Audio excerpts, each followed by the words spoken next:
Yo, what up, Clawley? Ooskall? Jay Mohair? How are you guys doing today? I didn't think it could happen, but maybe it happened.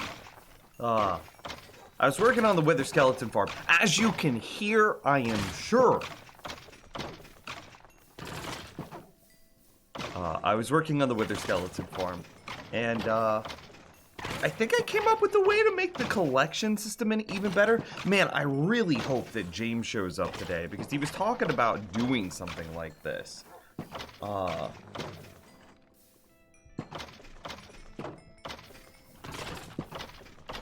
gonna @ James in Discord.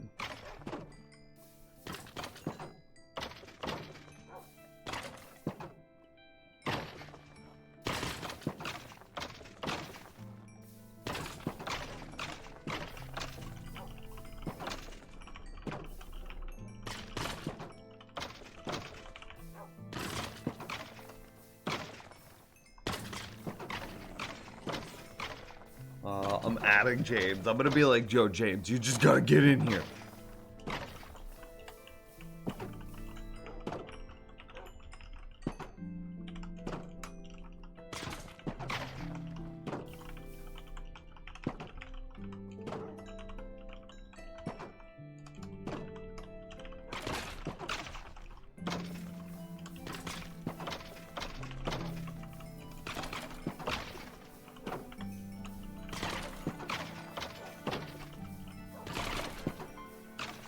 Okay, boom.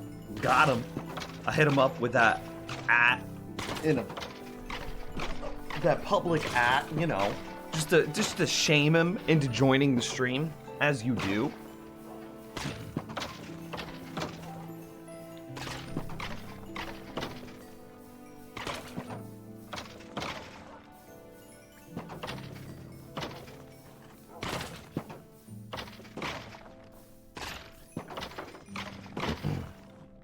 Striker, what up? How's that new video coming along? Honestly, it's where it was. I haven't made any progress on it. I do want to get it out by this Friday, though. That's the internal memo. That is my internal time frame that I have set for myself. I'm like, hey, get this out by Friday. Do it. Make it happen. Believe in the heart of the cards and the soul of the video. That was really dumb. We're working on a skeleton farm today. Let me blap that button. So I've shown this now on a couple of streams. I want to kind of finish this up so that way we could build this Wither Skeleton farm in a hardcore world, in our hardcore world, not a hardcore world. It's like hardcore worlds are some sort of nebulous thing that just, I don't know, blip in and out of existence. Although I guess they kind of do just blip in and out of existence. No, not a hardcore world, our hardcore world. So anyway, I want to get this done in such a way that we can build it in our hardcore world. God, that's so cool to see. Just look at them all. Just look at them all. Also, I turned on command block outputs so we could see how bad our world is as far as mob proofing. Clearly, it's pretty bad. Yeah. There's a lot. I also figured out how to clean up a lot of the commands. I kind of want to show you guys that. Apparently you can have multiple freaking conditionals inside of a single command. So like this command, this single command block says kill all entities of the type not player, of the type not wither, of the type not item, of the name not bait, of the type not minecart, of the type not minecart hopper, of the type not wolf, and of the type not experience orb. I had no idea it could get that deep. So it's killing everything except for the things in that list. So all ghasts are dying, all zombie piglins are dying, all hoglins are dying, all regular piglins are dying, all striders they're the cute little lads, but those guys are dying too. Basically, if it wasn't in this list, it's dead. It's just blat, instantly killed. Which is why we just see this like chat spam happening. But if you remember, I had to have like 8 command blocks to do basically the same thing. And then I was working on like the witch farm, and I was like, I wonder if I could just make this 1 command block instead of like 12. Because sitting there and micromanaging 12 command blocks can be kind of exhausting. Nope, I didn't have to do that. I just was able to make it in 1 command block, and then we're just chilling. See, that's a problem we gotta fix today. Dude spawned and immediately walked away. So we can see where the skeletons are spawning. That's pretty cool. That's pretty great. That's nice. That's the way it should be. We then bring them down. I added trapdoors onto the side of this thing because I was experiencing a problem. Because when the skeletons die, they're taller. That it seems like the experience orbs can generate further away. And so they would like, you see that experience orb, how it like blapped up against the side of the trapdoor? That orb would have gone freaking flying. It would have been out of the ball field, right? It would have been like over here in freaking Timbuktu. And then if I'm, you know, AFK at a build right here, like say I'm just punching some basalt for infinity, if I'm just punching some basalt for infinity, then Mr. Experience Orb over there in Timbuktu is never going to come find me, and we're never going to join our powers together into a holy matrimony of levels. So the trapdoors keep the experience more contained, allowing us to be wed beautifully together forever. Yo, Dane, what's up? Space Lamp 6! Long time no see, I was just driving through your part of the country the other day. Oh, haha, flat.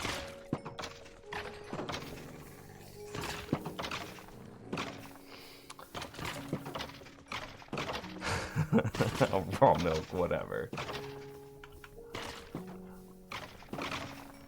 Let it be known, a few meters away from Nims, Timbuktu. True. Okay, and the other thing that I worked on was this. I had a brain blast. Like, Jimmy Neutron came and visited me in my sleep, and like he donated 1% of his gray matter to me, and that was enough. And I was like, I woke up with like sweats in the middle of the night, and I'm like, I know how to make the item storage system even better. And so then I came and did it. And so what I ended up doing, and it might be kind of hard to see, but I can show you here off to the side. So you remember how we had the system that it was like, we had something that looked kind of like this, and then we had this, and then we had a set of 3 that came like this.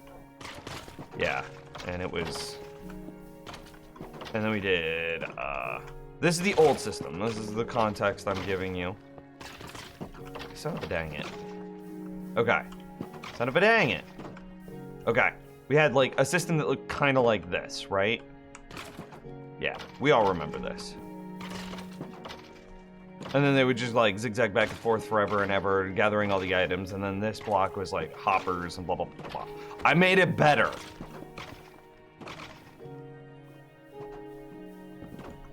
Do you realize we've known each other for 10 years? Wild. Yo, I'm subscribed to the RimWorld subreddit. Just I want to throw that out there. Ideology came out the other day, and ooh, buddy, it's controversial. Glad, but holy help, it's done cheap houses out here. Bro, let me tell you the story of like, this is the second place I ever lived. Like the second house, or the second residence that I ever rented. I signed the lease, I did the whole thing, okay? It was a 2-bedroom house. A 2-bedroom house, out in the middle of the country, that was, and I don't even want to say in the middle of the country, because that implies that it's like hours and hours and hours away from like civilization, and no, that's not true. It was like 20 minutes away from the grocery store, but it was like all highway to get there. So, way out of the country, only 20 minutes to get to a grocery store. 2-bedroom house, on 80 acres of land. I don't know what that is for like UK people, but like that's how we measure property sizes here in the States. I don't know if that's how they do it in the rest of the world. 80 acres of land, 2-bedroom house, 20 minutes from a grocery store, but in the middle of the country. okay? I paid for that 2-bedroom house on 80 acres of land $350 a month. Let me say that again, and let me game rule command block output false. A 2-bedroom house, 1 bath, I paid $350 a month. A month, chat room.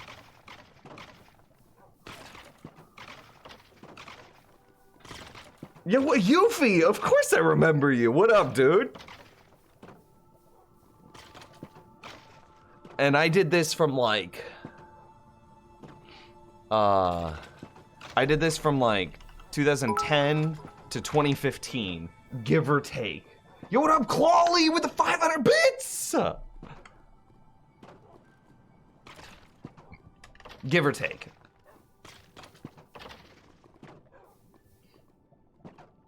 And it's like, that was pretty good. So right now, not to get too deep into it, Dane, not to get too deep into it, but right now, Candy Rabbits and I are renting oh, Jay Muhair with the Prime sub, hit me with that Prime sub, smack me across the face with it, that's amazing, thank you very much. 5 months, I appreciate you.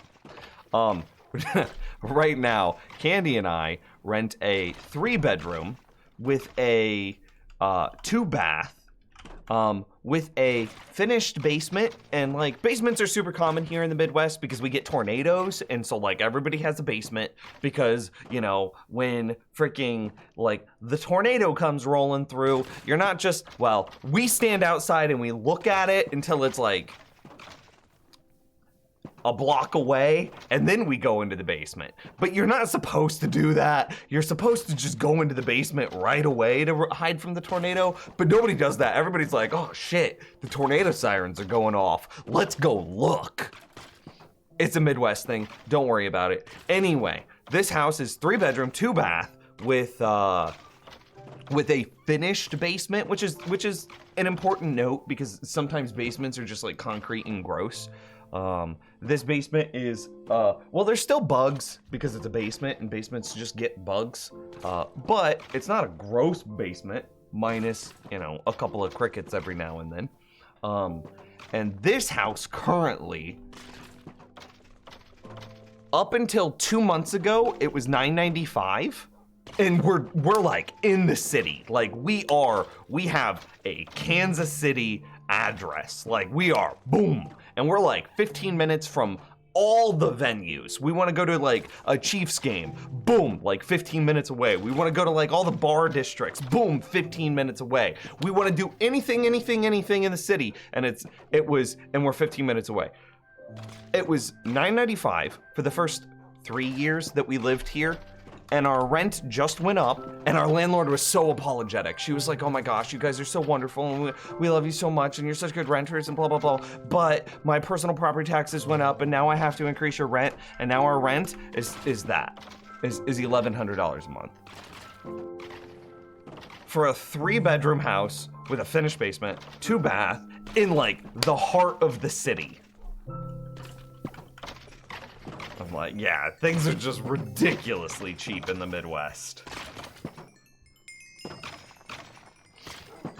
Like, to be fair, we are still getting a good deal. I would say that fair rent for this place is probably closer to like $1,300 to $1,400, and we currently pay $11. You know, but like to say that like even if we went with my highest fair thing here for what the price is, $1,400 for a 3-bedroom 2-bath house in like the heart of the city is, yeah, you could not do that in LA or New York or almost any other city.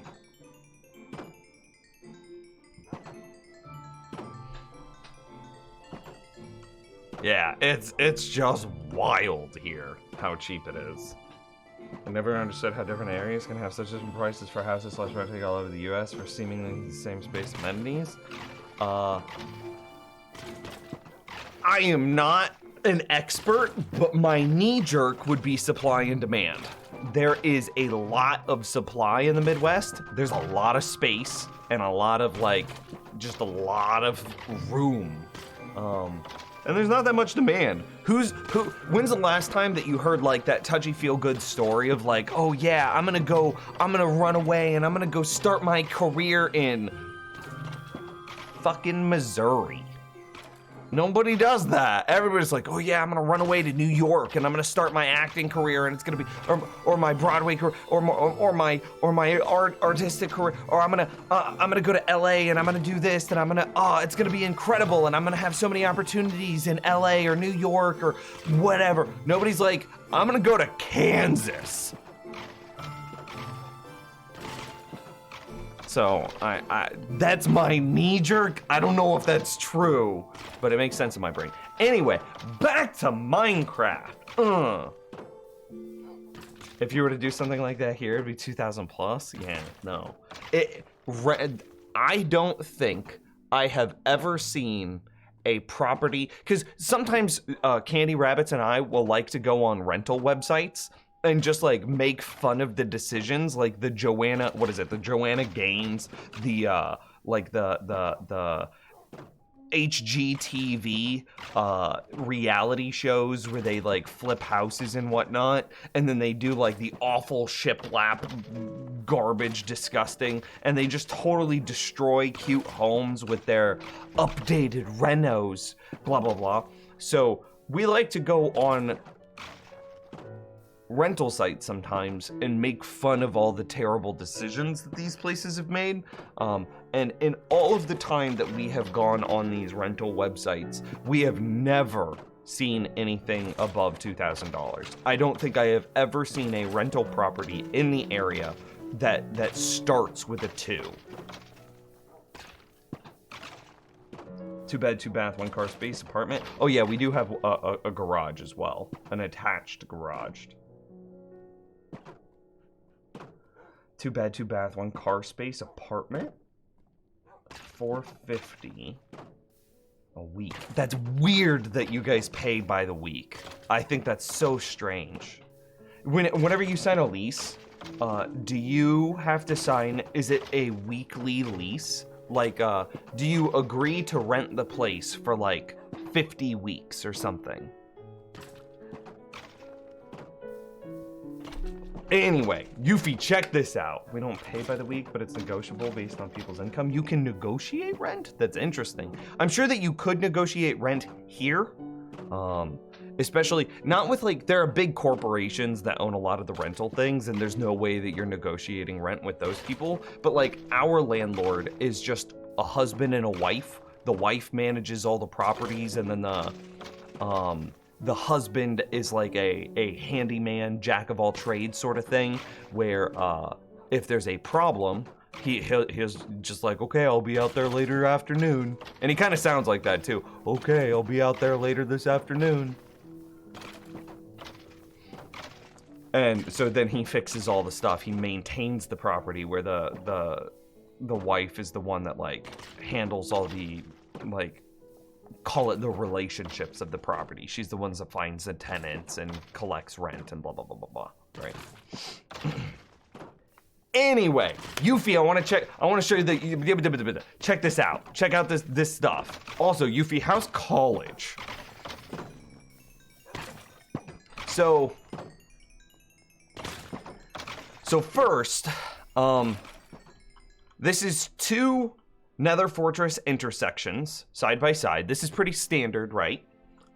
We are then baiting them in, and you can see here that the yellow represents one intersection, the pink represents another intersection, and then we have cleared an area, so the blue would then be the spawnable space, but then we have to clear the blue and place down wither roses in a sphere around the piglin that when a wither would spawn, they see him, run to him, and then fall down the chute. Right? Also, Yuffie, check this out. This flower pot is 100% necessary, and the absolutely coolest thing about this build. It is so important, and maybe this flower pot, I dare say, is the thing that separates this build and makes it better than most other comparable designs. Allow me to demonstrate. So whenever you get large packs of wither to spawn, wither skeletons that is, there is a point where they are all bumping up against each other, shoulder to shoulder. Just like this. Okay, boom. This is perfect. This is perfect. Okay. So they're just sitting there like bumping, right? Their shoulders are rubbing against each other and they can't fall down the hole. But because of that flower pot, and I'm pausing here so that way you know what to look for. Because of that flower pot, the one, depending on the perspective, so we can see that the piglin is over here on the right side of the trap door, which means that his line of sight to the left wither skeleton is being disrupted by the flower pot, which means that the wither skeleton on the left in just a moment will forget, he'll lose sight of the piglin, and thus he'll just stop caring. So he'll stop applying he'll stop trying to walk forward, which lets this other wither skeleton walk forward, fall in the hole, bumping the second wither skeleton that just forgot about the piglin off to the side. He gets bumped off to the side, and then because he's bumped off to the side, he then sees the piglin and then walks into the hole himself. The flower pot disrupts or breaks when all the stalls that would happen by two wither skeletons bumping into each other. So now watch this in real time. The thing that you're going to be looking for is one of them will put their swords down. See, their swords are up. He put his sword down, boom, the other guy walks in, boom, he walks in too. Whew! The flower pot too strong!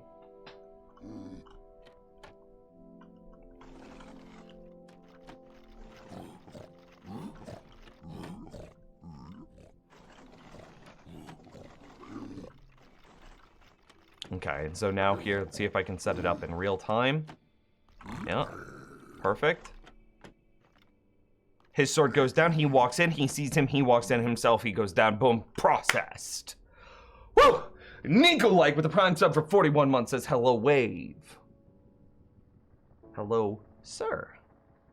So that's pretty cool. That's pretty nice. So then, the next really cool innovation, Yuffie, is so they fall down, and I really wanted to use like the skeleton experience farm design down here at the bottom because I want to have another flow of experience because I have even more AFK builds that I would like to maintain via experience. So I have a nether tree farm now. I have we need to make basalt farms.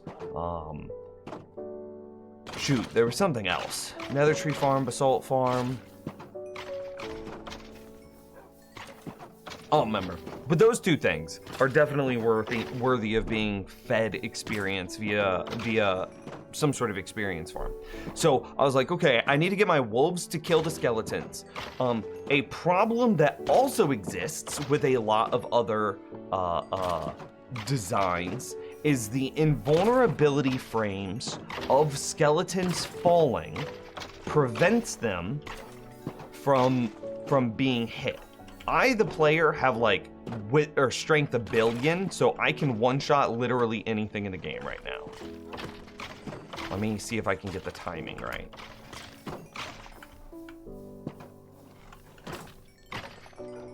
It's gonna be really hard.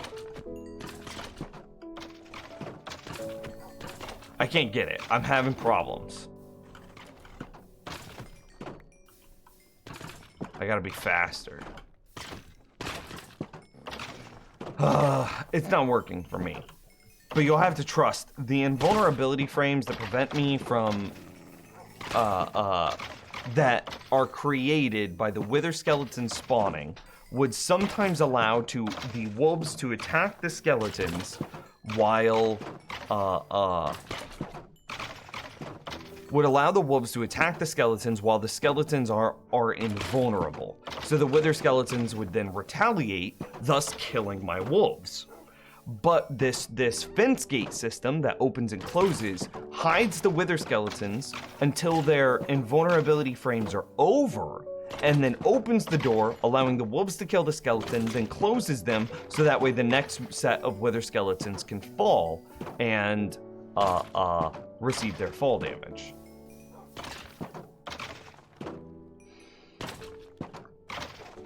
Very cool, I think. And I also managed to get all the redstone for this embedded inside the 3x3 of the tube, which I think is super cool as well. These trapdoors here are just to keep the experience contained because skeletons are so tall. Anyway, so fence gates work on a timer from when the... Yeah, basically. Fly, please. So what's happening here is I have just a chain of observers moving up and down.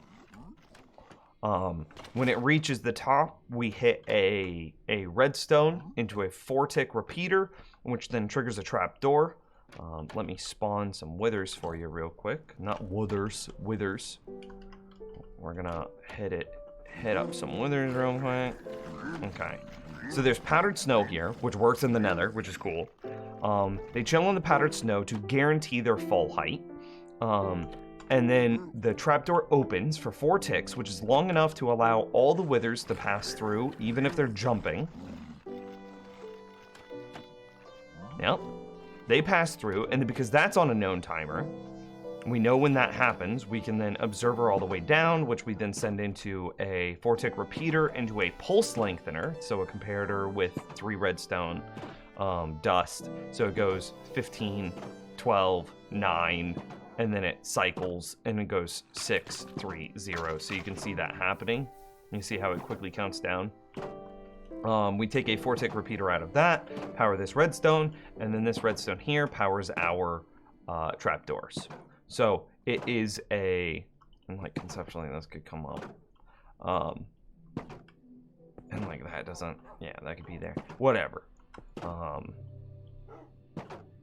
Beautiful. That actually looks way more aesthetically pleasing.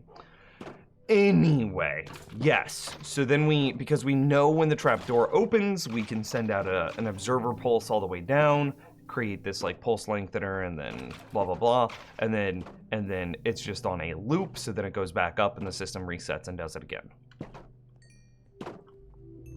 And then experience. Also, and this is what I was trying to say at the beginning, and we've spent, I don't know, a few streams developing this now, so I really like this. Before I forget or fall asleep, say hi to Candy for you. Sure, she's probably in the stream. She's just not talking. She's at work right now. Candy! I was gonna yell at her, but maybe she's in a call. Never mind. Hello, eyebrows. How are you? So the thing that I wanted to show you guys and then experiment with is this. So again, I showed you this a little bit earlier, but I'm gonna show it to you again. Damn it. Because I now need to create context again. This is the current way that we are gathering the items for the farm. Okay? And then we have minecarts on top of all 3 of these, and then we power them with a lever right here, right? So we do this thing. This is the current way that we've been gathering the items that have been dropped. But if you look, that system doesn't exist. And it's really compact now. So I'm gonna break down for you the Jimmy Neutron brain blast that I had in the middle of the night last night. So we have that system. Now here's the new system. I was thinking to myself, I was like, man, what if you could put like a minecart on top of like a slab? Could you then put a slab on top of this to then gather the items like this? And it's like, oh, that kind of works. Could you then put, say, a hopper underneath this to pull the items through? So like if a item were to drop here, and I have a... So if an item were to drop here, okay, it's gathered by the hopper minecart, and then, oh hey, that actually works. It's gathered by the hopper. But then I'm like, this didn't work perfectly because this thing is so far down. Items very, very infrequently could like explode out the side. So then I was like, okay, what would allow me to get this even higher? What would allow me to just get it as high up as possible? And so then I was like, what if we put it on like an enchanting table? Okay, so enchanting tables. So if a slab is perfectly a 0.5, you can see 42.5 there in my XYZ coordinate, 42.5. Enchanting tables are 42.75, so this is a 3/4 block. So I was like, okay, what if we put it on an enchanting table? My knee-jerk was like, that's really expensive, but then I remembered in this build I have like 30 observers and I'm expecting you to have like 7 stacks of wither roses. I'm like, oh, okay, that doesn't matter. So then I was like, okay, let's put it on top of this enchanting table and then put a slab above it. Ooh, that's really nice. That's really tight. But then I was like, does this still work? Can I still gather the items through the block here? Sure can. And then the hopper still picked it up. It's cool. Perfect. And I was like, what if I could get this even closer to the surface? What if I could get this just right up against the block? And I'm like, okay, what is a block at the top that is thinner than a slab? I was like, okay, carpet is probably the smallest thing that I could use, but carpet always mounts to the top of stuff. So like, that doesn't work because it creates a hitbox that the experience orbs could get stuck on, which would hurt the rates of the farm, which would hurt the experience rates of the farm, and we're just not interested in doing that. So then I was like, what else do you have? Oh, trapdoors. Trapdoor, we could put a trapdoor there. So then I actually started with an oak trapdoor. So then I was like, ooh, this affords me a lot more space. Okay, so how do I get a trapdoor in this space? I just started out by like, okay, what if we do this and that, and then go here, and then grab our trapdoor? Does this work? Damn it, no it doesn't. Oh, well it's still on the rail. What if we just get rid of the rail and make sure it doesn't move? So then I was like, okay, so if we go block here, let's just use the glass so we can see. So what if I put there and there? And then I can get rid of this, come over here to make sure it doesn't move. And like, now can I put the trapdoor in? I can. And then I was like, dude, that's a long distance to gather the item up here through the trapdoor. Can the hopper, or can the minecart still pull from this hopper minecart? I don't know.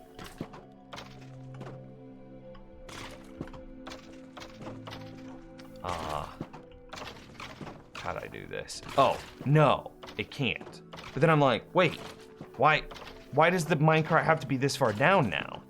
Why can't I just go hopper here? And so then I was like, okay. Boop. And this is my Jimmy Neutron brain blast. So then I go boop. And then, we still have the block at the back. And then I go trapdoor.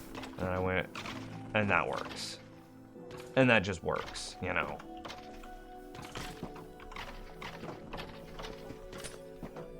And we are definitely going to be able to go gather the item, have the item appear down here in the hopper, 100%, no questions asked, all the time. Could use soul sand under the minecart? I can't, because soul sand creates, in the same way as carpet, soul sand creates a height difference that the experience orbs would get stuck on. So you can't use soul sand. And that's part of the constraints of a design like this, is there can be no height difference or else it breaks the experience orbs. And I can show you this.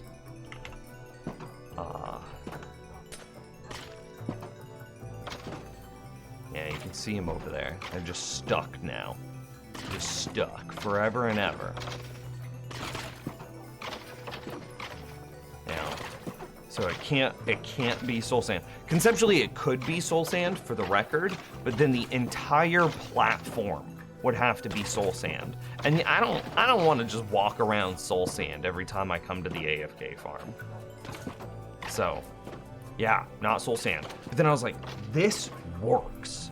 This is a thing. Clearly, I can just be like, boom, and there's my yellow stained glass. And I was like, is this so close to the surface now that I don't even need 3 of them? I can just have the one? Spoiler alerts, it is. It is so close to the point that the Wither Skeletons are dropping their items that I don't need multiple embedded minecarts anymore, which allowed me to move the height of the collection system up by a block, because this hopper here can directly go into the sorting system. So you can actually see here that we are getting hella coal. Like, this is actually completely full. And Wither Skulls, man. Wither Skulls. Soul Speed 3 boots plus infinite experience could be feasible. I mean, that's true.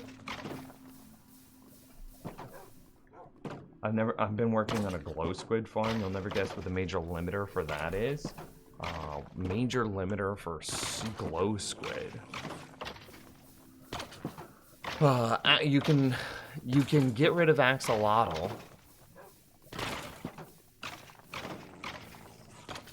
Is it okay? Is the kill chamber based on axolotl killing your squid, and the reset time of axolotl's eyebrows? Is the major limiter the aggro reset of axolotls? That's my guess.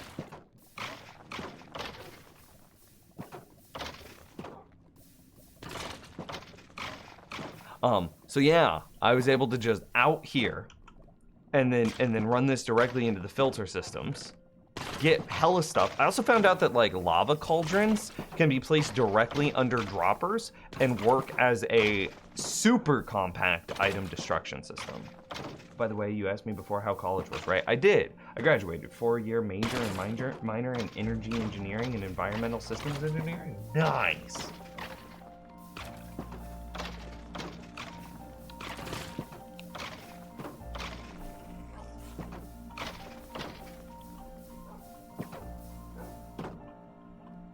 Well, your choice is to try to collect floating glow sacks or have axolotls killing your squid, not in your starvation chamber.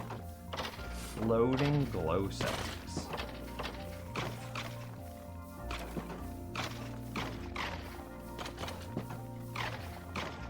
Could you soul sand bubble stream down the glow sacks at all? Like made water currents on the surface that took them somewhere that glow squids could not be, and then suck them down?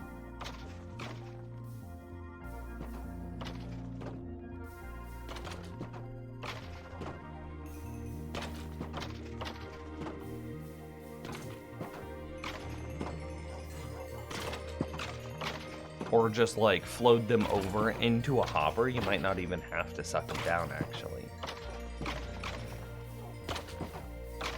So yeah, anyway, this item storage system is much more compact than anything I've done for any of the skeleton experience farms so far. And I would like to build this new system in our proper hardcore world. So now that you know what we're looking at and what we're doing, I think we should go build it.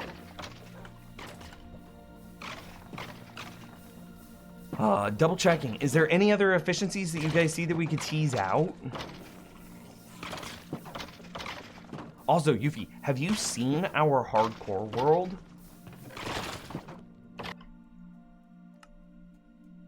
Am I in the right version? I am in the right version.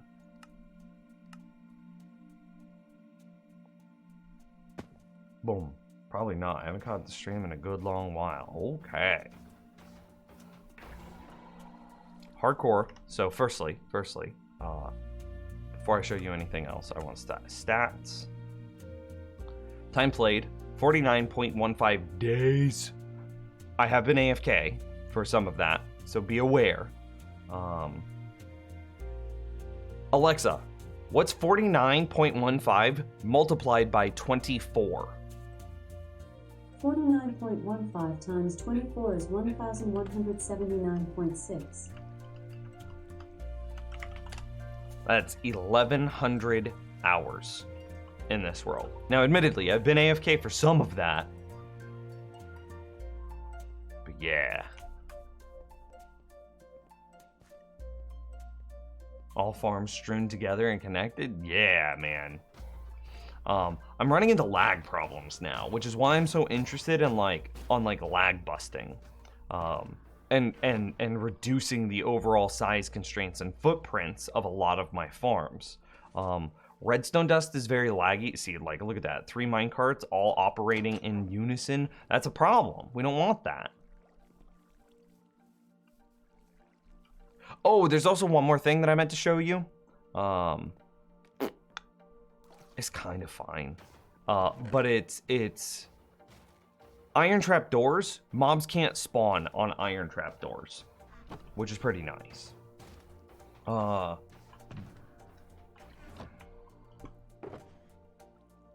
Okay, yeah, we need iron trap door and rail.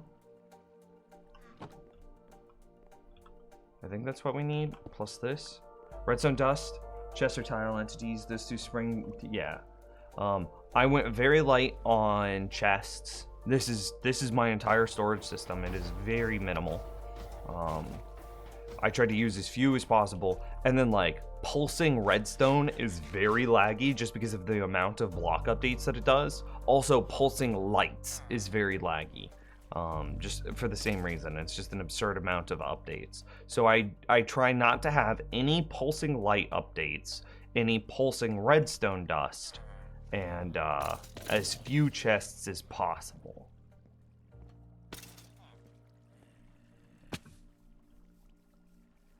Alright, I'm here with the improvement breakthrough. The storage collection system of the skeleton farms, both the skeleton and the wither skeleton farm, is I might put out a video that's just like an update, like skeleton farm 2.0, because of how much of an improvement it is. I can show you real quick, because I actually want to show you guys one more thing I forgot to show.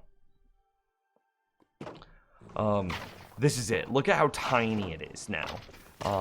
I figured out that you can put a hopper minecart directly, I didn't mean to fall, a hopper minecart directly under a trap door on top of the hopper that then immediately is checked by your filter system.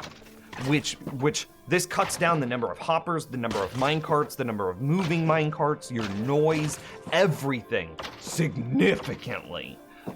So the entire storage and collection system of the wither and the skeleton farm and this wither skeleton farm is much smaller, much quieter, and much more compact. Or much more smaller and compact is the same thing. Smaller, quieter, and less laggy is the thing that I meant to say. So that is massive improvements to me. Oh yeah, and we want to turn this back on. So here's the thing I want to show you. I was concerned because there was like spotty information online whenever I was like, can mobs spawn on iron trap doors? I don't know. So I created a section of iron trap doors, and just to prove that they are at the correct height, here's the top of a full block, and trapdoor. So they are at the correct height. Conceptually, you could, like, if a mob could spawn, see I'm at 51.0, if a mob could spawn, it should be able to spawn on this. So if we go up, and away, we can see that there are mobs all spawning, and they are just being instantly killed over here because I have some command blocks that are doing that. You can see them spawn and die, spawn and die. And we see them just continually spawn and die there. But not here. Not here. So mobs can't spawn on iron trap doors. That's pretty cool. So the trap door in the system that the hopper minecart is mounted beneath is also spawn proof. I think I'm still going to put redstone dust on it just because I want it to be future proof in case that ever changes.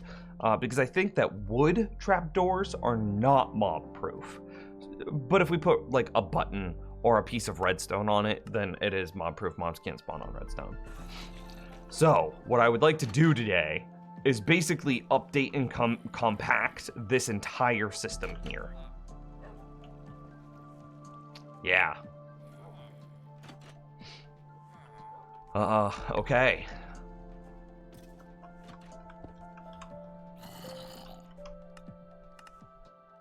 Nice.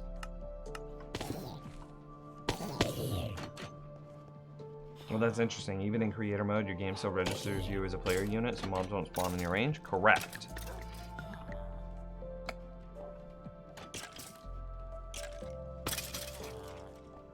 It's also funny, I almost broke some of my worlds because they have command blocks that say kill at E type equals not player.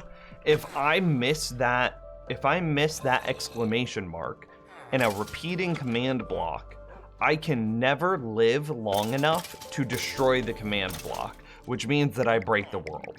Like, I would never be able to respawn in that world if this command exists in a repeating command block.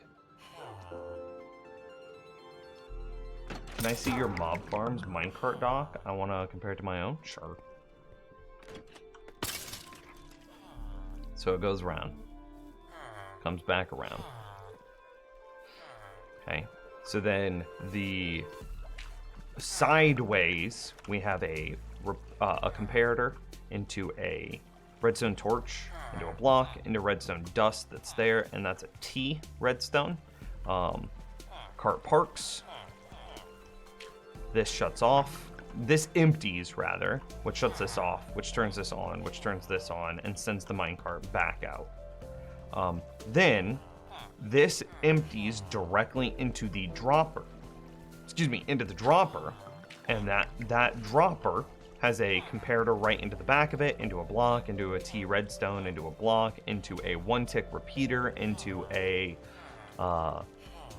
redstone that goes into the side of the comparator. The comparator should be set to subtract mode, which is that light on the front should be on, and then a target block off to the side, which reduces the total number of pulsing redstone by 1, and thus makes it a little bit more lag friendly.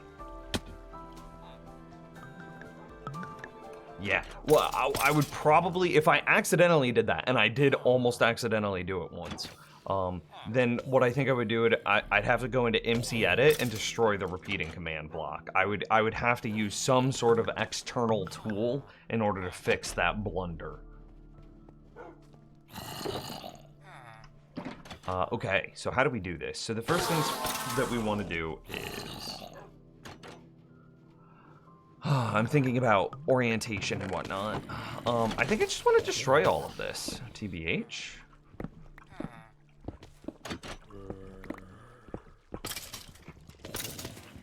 Nothing. Oh, the first thing I should destroy is the cactus. Just because we don't want to lose, like, say, a hopper off the side of the cactus. We're going to go throw all of these bones and all of these arrows just in a hole and forget about them forever. Never think about these bones and arrows again. Ever, ever. They don't exist to us now.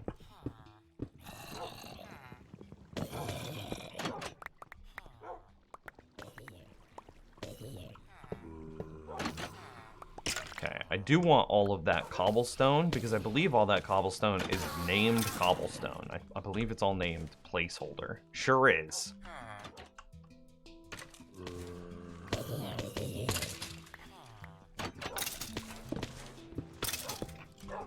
What's funny is I had this, like, I just updated this design a couple of days ago, right?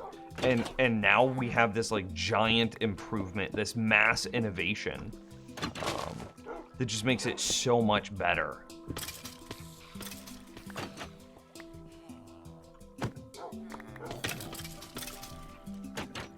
I don't need that bone. I still haven't forgotten about that promise that made once I got a job. I'm in the middle of a job hunt now. Once I move back to Jersey? Well, hey, thanks. You don't have to do that, but it is appreciated that you thought of me.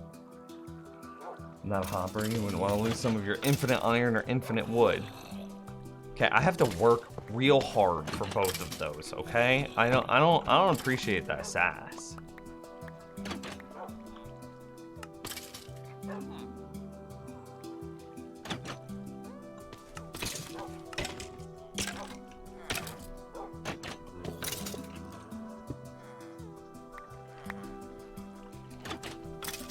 I didn't want to pick up those arrows, but it's kind of whatever. Yeah. Oh, what's up, Grog? Do you have a way of seeing how many times you've popped a Totem of Undying? We sure do. Items. I think it's like mid-20s, mid-30s. Which one was it? Was it times used? Right here. Times used. Totem of Undying. 22. The other numbers are 60 and 491. Picked up. I have picked up 60. And I've dropped 491 of them. Which, I don't know how that's possible. How have I picked up fewer than what I've dropped? Maybe my inventory was full? I don't know.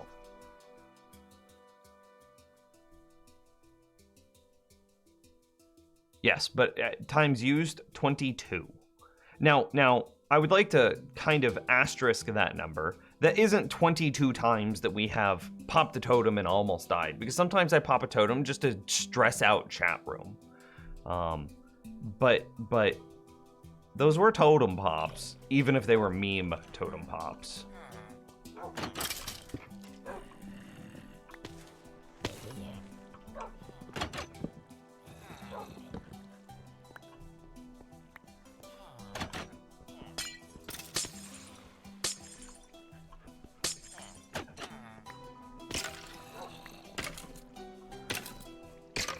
Okay, so I need to get some scaffolding.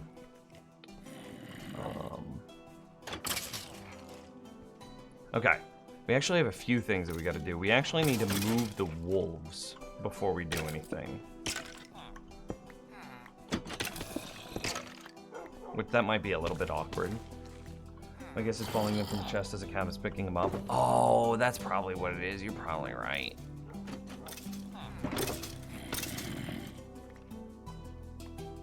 Okay, so we have to move our wolves first and foremost.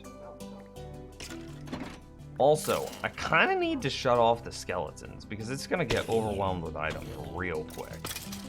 Do we have a way of doing that? I don't think I do.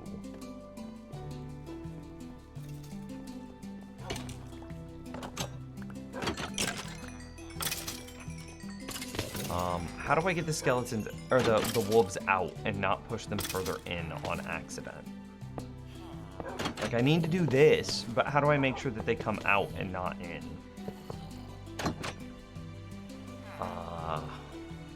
I think we just have to hope, right? Yeah, see, that's kind of the fear. Okay, but that pushed him out. That pushed all but him. So now all I need to do is handle this guy. There we go, perfect.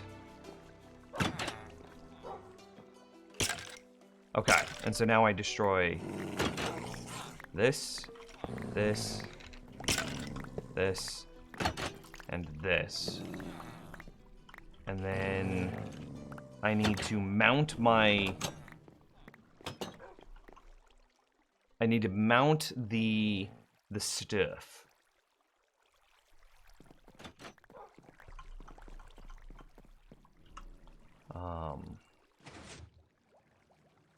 Okay, I want to fly away because I want those skeletons inside the farm to despawn.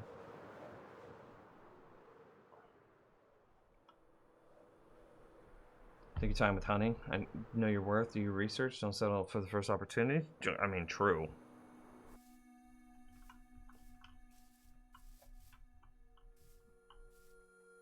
Okay. Give it like 5 seconds. Okay. Should be good now. Now we go back real fast. We grab the items that we need. Flap. Didn't mean to do that. This needs to be here. Those, we actually only need one of those. We don't need the levers anymore either. I need those trap doors, which I put here. So trap door, the blah, blah, blah, blah, blah. Okay, so on the bottom of the farm, we need... it does not sound like they all despawned for the record. I need... Which way do we want the filter system to go? Probably like this. Like that.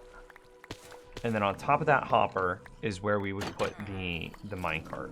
So this, and I need rails. Okay. So I might just have to kill me some skeletons real quick. I might also be taking some damage, and I might also get trapped. So let's put on full armor to be as safe as possible. Let me in the door, damn it.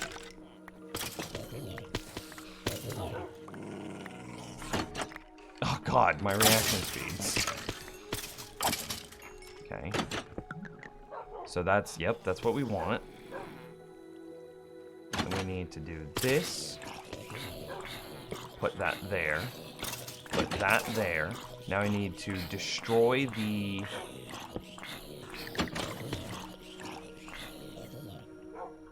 How do I do this? I need to destroy the block. I need to destroy the rail that is on. These don't actually matter anymore.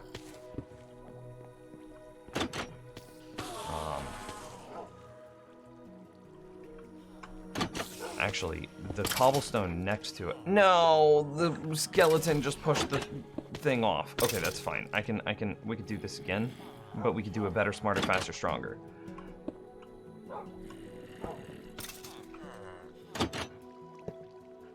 Okay. Yeah, this is all fine. So now, okay, I gotta go down there and get that. Bow, arrow. We kind of want the string because the string levitates stuff. Okay. I need you. Bow. Okay, then we put this together. I hear you. I've been hunting since last May. I think we struggle with the research side process mostly. Have you gone into any interviews? My voice. Blah, blah, blah, blah. Have you gone into any interviews? Oh, look at this guy with the feather falling. Thinks he's so sharp. Ooh, that could have been bad though. He could have killed some wolves. Had he been just a little quicker on the draw, you know? Oh, damn! No, skeletons, please don't. Please don't. How do I handle this? Okay, can we push it back that way? No. The skeleton fell in, which pushed the minecart off. So how do I keep the minecart aligned? I'm really hoping that, yeah, okay. Oh god, it's so close to falling off.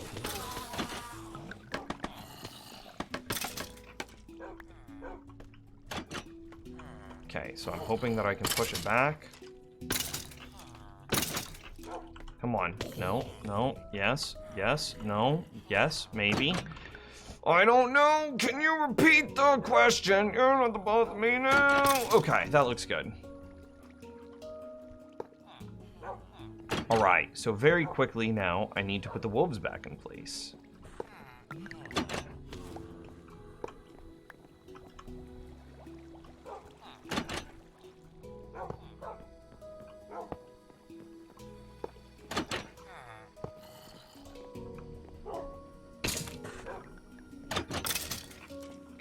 Oh, hey, we also wanted to put a single drop of redstone, on top of this, because we don't want mobs to ever spawn there.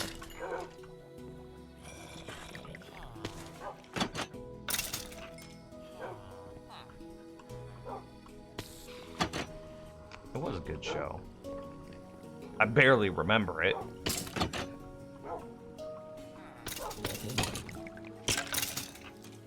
Okay. Is that a full reset?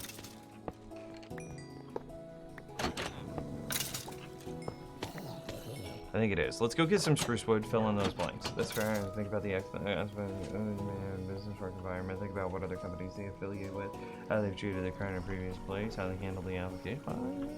All good advice. Okay, we don't need this unnamed cobblestone. Gross, disgusting, bad. We want a little bit of spruce planks. Yeah. Oh, we only need 4 of them. 1, 2, 3, 4. I can count like in the chat room.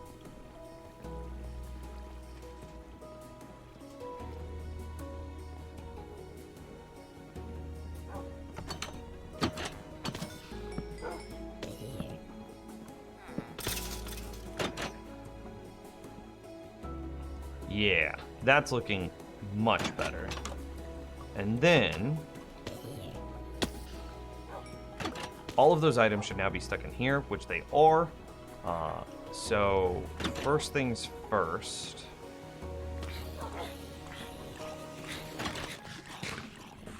right here would be where we place the dropper.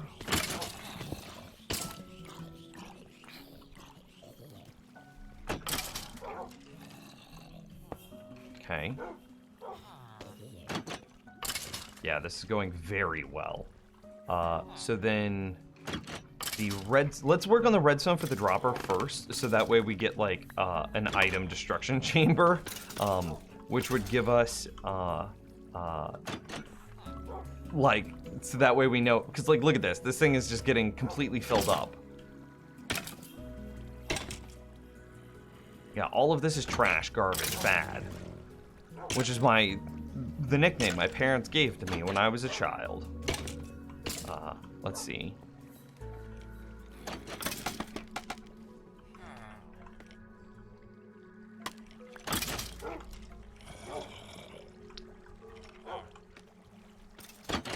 That into, I'm thinking about how this would be built.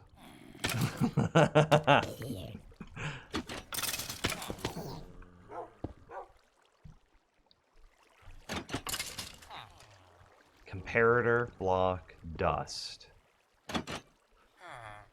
No. Comparator block dust. Block. Repeater.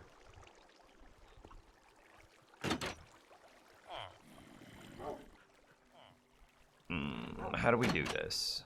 No, I have to build the sorting system first because I want this to only take up 3 redstone. Or, excuse me, 2 redstone.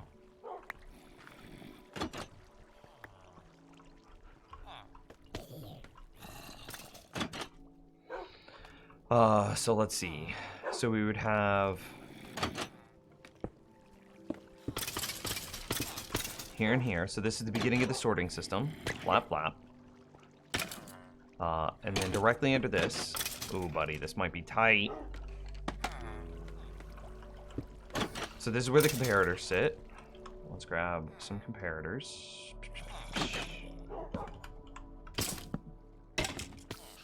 Okay. And then we go 1, 2, 3. So technically, this is now redstone. What skelly drops do you keep? We keep some arrows and some bones. Just to have. Should we? This is the only spot in the base where I'm storing bones or arrows. Like, we don't store bones in the...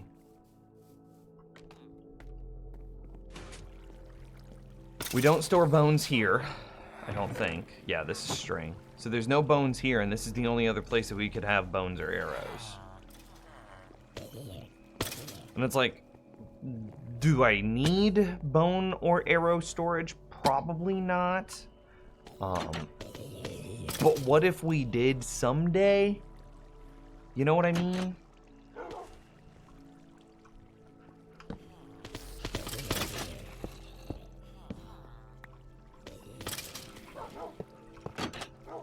That's the back half. Do you need white dye for the Hall of Faces? We might. I was talking to a friend who had a suggestion on how to handle, like, the fact that we're building it in the overworld and handling the atmospheric side of it. And that friend suggested that I used layered stained glass in order to create the atmosphere on the inside. So we might end up needing a lot of dye for the build.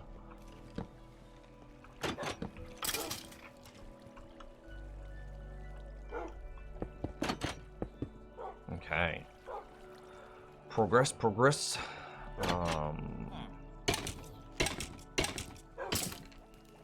Okay, so there's just gonna be freaking arrows. Actually, it should be set, right?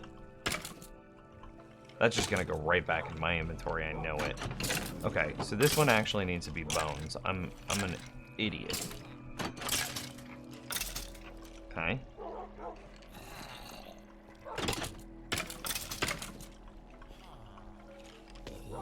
And now this one should be arrows. And then this one should just be trash. Oh. What up, bro? How's it going? Thank you for not being a creeper.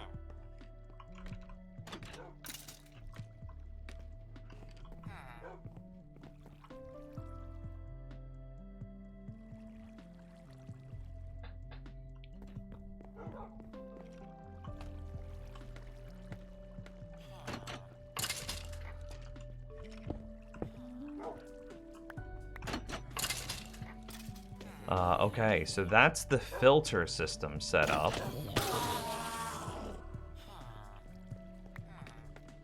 Now that we know the rough design constraints of the filter, we can work on the redstone for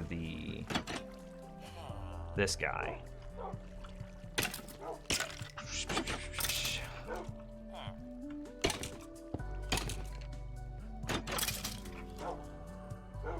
Okay, so my knee jerk is the one to go like this, into a block, into a block. But then that means that we're gonna have a connection here, but we could deny that connection with another block. I'm gonna be a single redstone short. Ooh, buddy, that's almost full.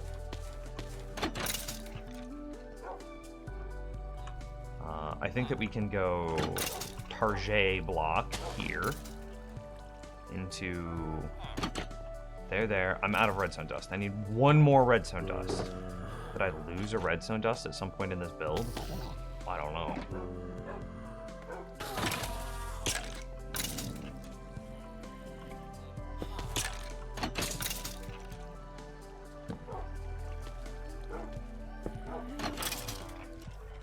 Is that working? Is it just spitting items out into the void? Hell yeah, it is. That's a problem, though. So we need a trap door. No, do we want to try the lava cauldron? No, that's really noisy. Because it'll just go like all the time.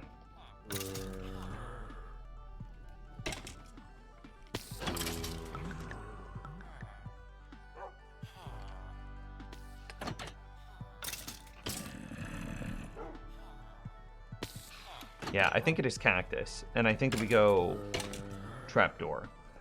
So if cactus goes here, that means block, sand goes here, and that means the block that the cactus sits on is right here. Is that the same height?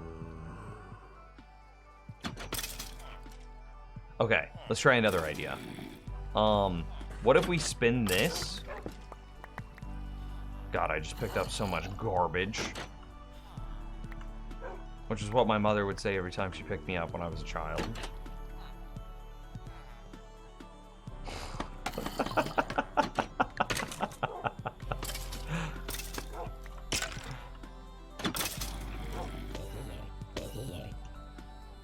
What if we put it here?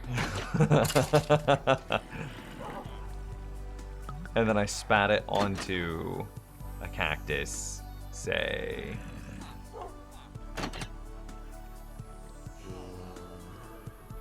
Cactus would need to sit the head of the cactus here, which means sand here, which means the block that the cactus sits on would be like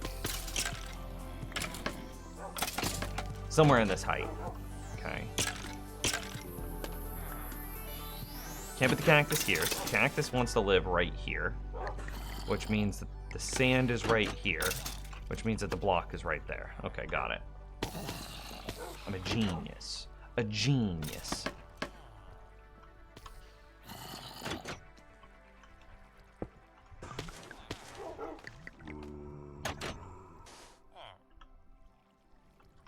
Blam. And then we want string right above that because we don't want the cactus trying to grow all the time. Okay.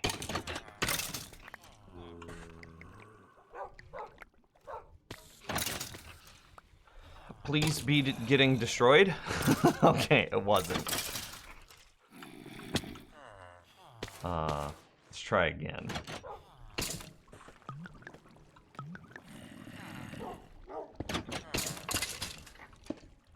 Okay, how's that? Okay, please be getting destroyed. Yeah, that's what we want to see. Hell yeah, baby! I have to be very careful not to, like, click one of my netherite tools. I was really scared that one of those bows was, like, my bow. I'm being very calm, collected with what I'm adding.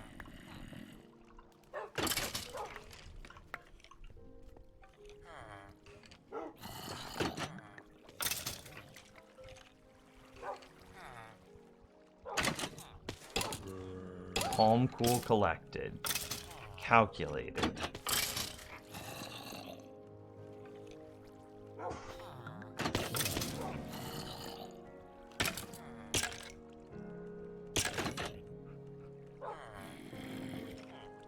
Is there any other garbage that needs to be trashed?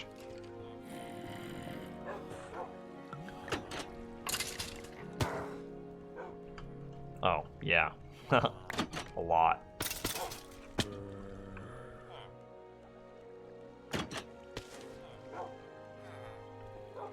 Okay, pull down the scaffolding.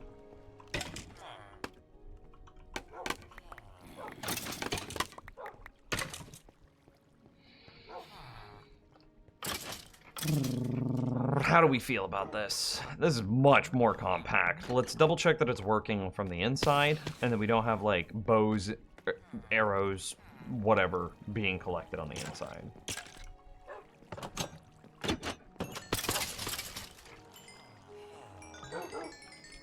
Want to guess where we were working? Okay, move these up. That way I can see my inventory. Yeah, there's nothing here. Don't be interested in me, be interested in the skeletons. Kill the skeleton, what are you doing, wolf?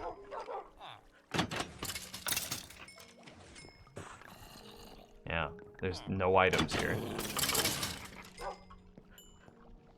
Yeah, seems working exactly as intended.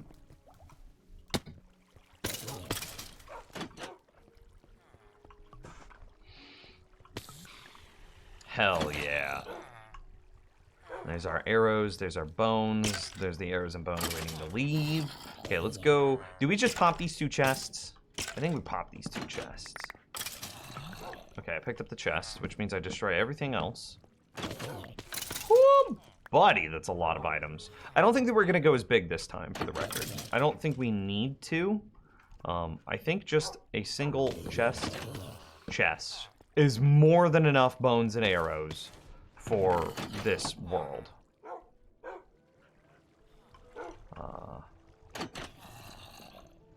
Yeah, okay. What, wait, what are you? I should have checked. Okay, your bones. Slap, and your arrows.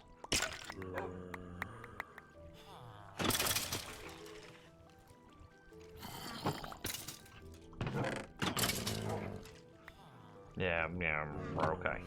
Now we need to destroy some stuff.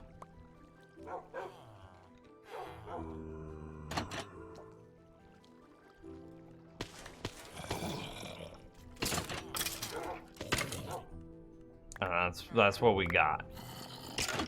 We have another item destruction system over here that we can use somewhere. There, okay. I need one arrow.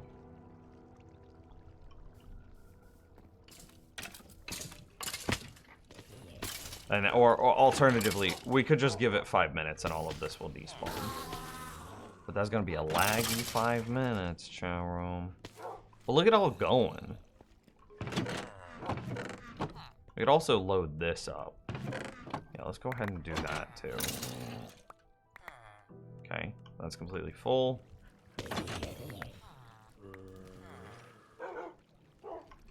That's completely full. And that dropper is just trucking. You ever considered the Subnautica series? I've considered it. I don't think it's a game for me. Maybe. Yeah, RimWorld is a great suggestion. I've gotten hours and hours and hours and hours of playtime out of RimWorld, but I don't know. Subnautica didn't hook me. Like, exploring the ocean just doesn't sound as interesting to me. And like, if I want to build, I'm just gonna play Minecraft. Do I have any other item destruction systems that I could just load this up with? That I could load up with garbage, basically. I have to have a lot of, well, boom, right here, look at this.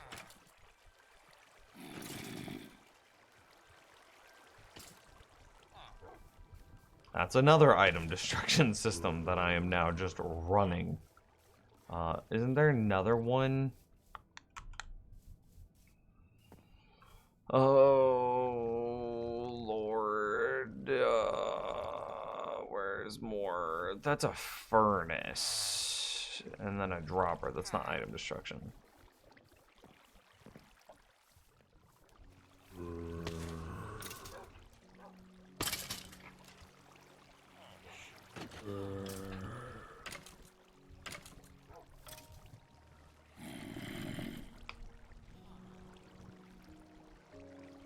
Chat room, a question.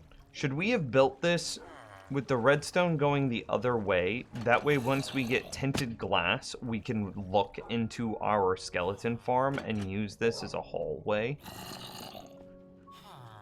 Or should we build it this way, so that way we can kind of see and engage with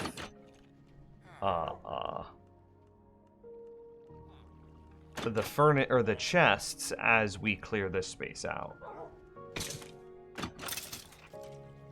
Subnautica had a really interesting story, IMO.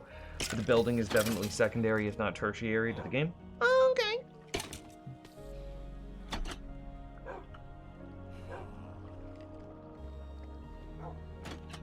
But then, if we built it the other way, then this space would be less usable. God, maybe we just have a viewing window there and a viewing window there. I don't know. I'm really hesitant to go exploring though, Clawley. This is the problem. Is we all know that 1.18 is on its way. We know that 1.18 is going to massively change cave generation. And I don't want to generate a bunch of new terrain and then turn around and 1.18 comes out and then have to generate a bunch of new terrain again.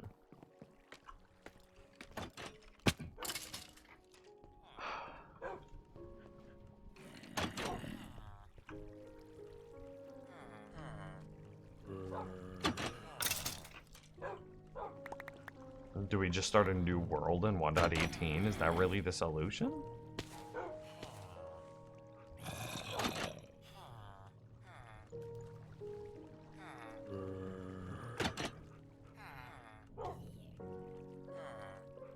I think that's all of it. I think we've now cleaned up our mess.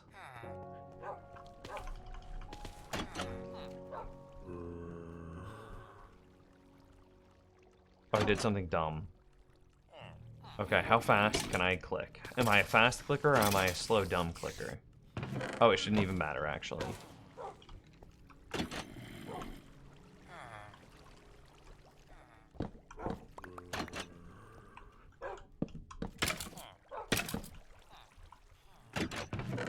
Didn't even matter.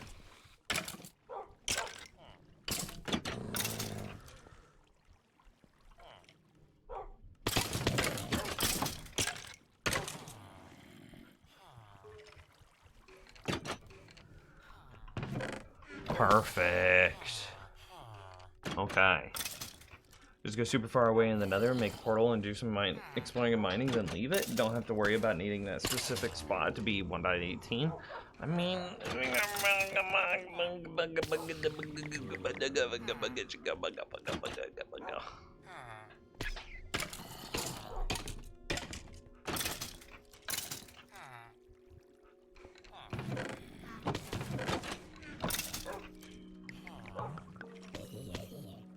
Is that it?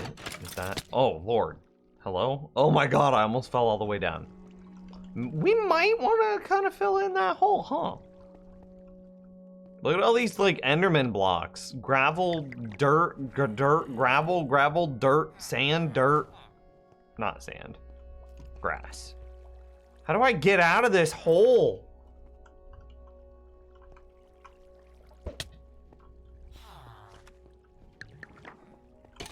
Okay, is this working then? That's good. Okay, so we know that part's good. Am I done with this? Am I done with you? Composters I don't think matter anymore, so these could come out.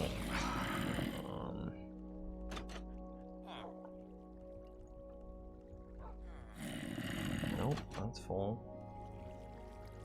And iron trap doors could be in there though. Yeah, everything else is good. So yeah, soap touch. This goes in there. We soap touch this. Back up. We put that back in the right spot in our inventory. See you later, raw milk. Have a good one, man.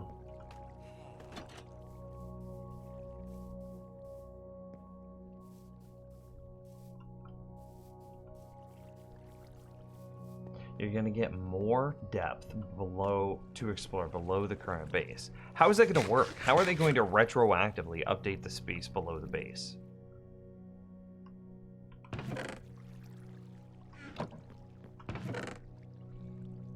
Yeah, we should test that actually. I'm gonna jump into a creative world and see if composters still lock hoppers or not.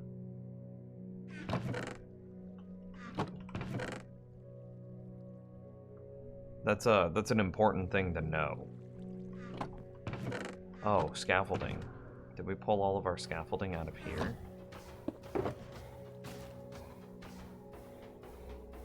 Sure did. That's where that goes.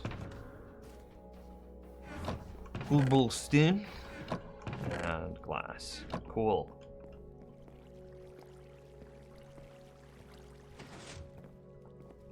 I don't know if composters still lock hoppers or not, and that's a really important thing to know because it's a lag reduction technique that we've used in this world, and I don't know if it works or not. At least not anymore.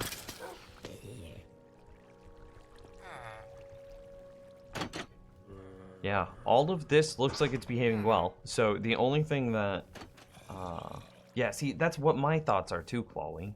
That they would only change the depth for new chunks. They haven't announced it yet, really, but they said you should be able to keep old works and it should just work. They're extending the world down into negative Y values. Right, I know about the negative Y values and the new height and depth limits. But, like, are they just going to retroactively remove all bottom of world, bedrock? What if somebody has redstone built on that bottom of world bedrock when they then remove it? Also, are there any items here? No. That means the system's working perfectly. If there are no items here, then that means the system's working perfectly. If I can stand here and pick up an item, which didn't happen, it would have, every skeleton has to drop something, either a bow, an arrow, or bones. And I'm not picking them up. That hopper minecart's getting up before I am. Which means that we've reduced our effective world lag by 2 hopper minecarts. And also, they're no longer moving. That's pretty cool. And this is the big improvement that I figured out is this is just such a cleaner, tighter, more efficient, like it's just hopper minecart directly into filter system. Yeah, I'm very proud of that. Okay, I want to see something real quick, and it's going to take your creative world.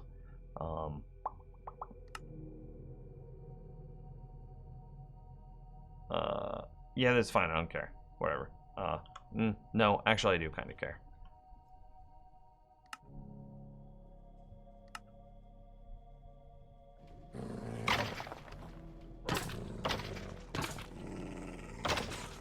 Wow, this is the beginning. See, look at this. Look at how bulky that is. Anyway,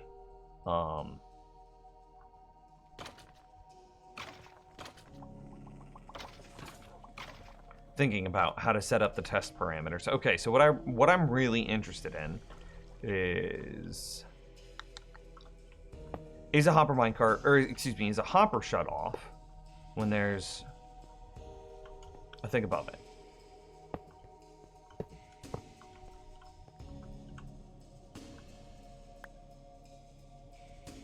How would I get an item into there?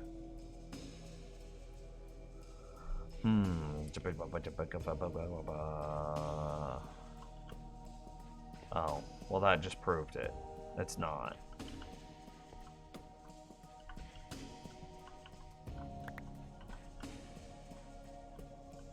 Yeah, look at that. I can slide it in. So what used to happen is that when you put a block on, like a container on top of a hopper, the hopper's suck action would be disabled. So you would put a composter, a furnace, a chest on top of a hopper, and then that would shut off the hopper's suck action, and thus save on world lag because the suck action is disabled. However, look at this. It's picked up 5 concrete while there's a block above it. If we destroy this, there's still a block above it, but there's the blue concrete. So it looks like you can never shut off. Yeah, let's do another thing. Let's try a composter. Like this, yeah. And then how do I get inside of you to then drop an item? Okay, this is perfect. Okay. We can see that there are now composters inside of the hopper. The hopper is currently disabled because of the redstone block. If a composter ends up inside the hopper, then locking hoppers with composters doesn't matter anymore. Damn it. Think about how many composters we have just chilling in our world that don't do anything, that are actually making our world laggier now. They're all tile entities. Mojang, why you gotta change stuff? So the suck action never gets disabled, right? We just proved that the suck action is never disabled. So there's no reason.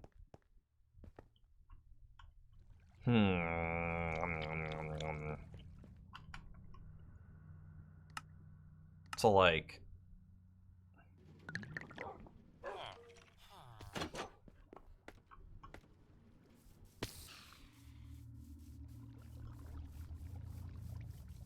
all those just dead, wasted composters. Look at this. Look at all these dead, wasted composters.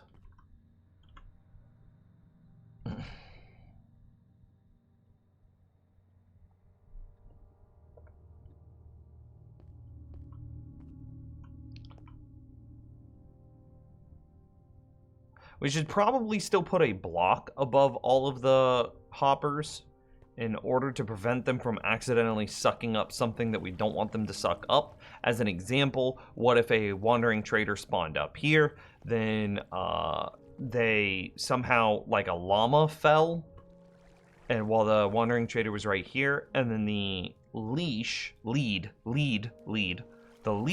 from the wandering trader's llama popped off and entered into this row of hoppers here, thus jamming the system, right? That would be no good, very bad day. So we should probably still have a block on top of all of our hoppers, but the composters are extra tile entities. My knee jerk is to put glass on top of them, but is that laggy too? Hopefully that's a bug. They will fix it. I mean, working as intended, right? Because it's still, the hopper is still checking the inventory of the block above it. It's just also still checking its suck function.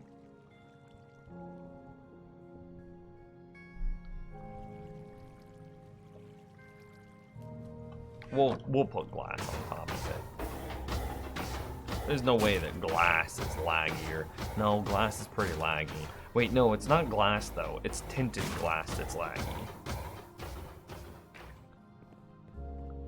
Because whenever you start to look through tinted glass, all that layered stuff on your graphics card is just like, ooh, a nightmare.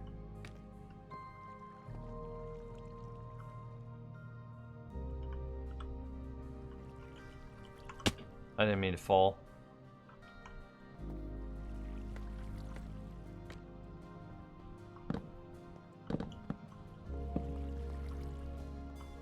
All of that should end up. Why did you get dropped? Where did you get dropped?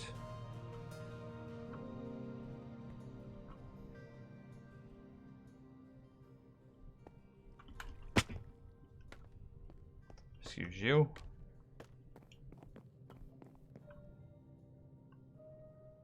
Ah, in there. Yeah.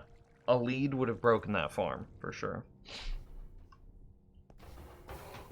So they're gonna compost room up and hope that they fix it. I mean, that's a kind of a good thing about glass, though, is that if they do fix it and we come back, we can break the glass and it doesn't drop an item. That makes sense? Like, I could just be like, flap, and then the hopper doesn't have anything to collect because the glass is destroyed. Not like, yeah. I don't even know if this would save on lag, though.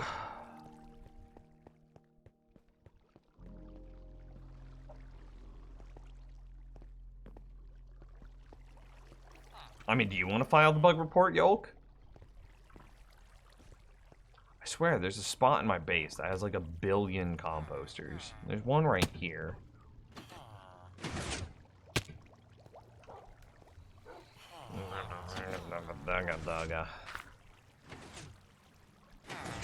All of this should just be plumb full of bone meal. Hmm?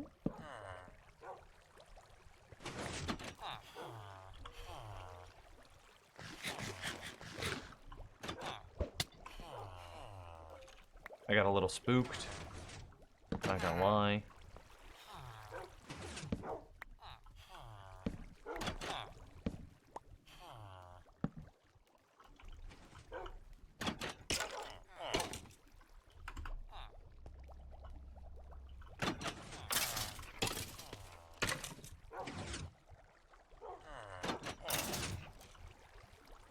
That's a real composter.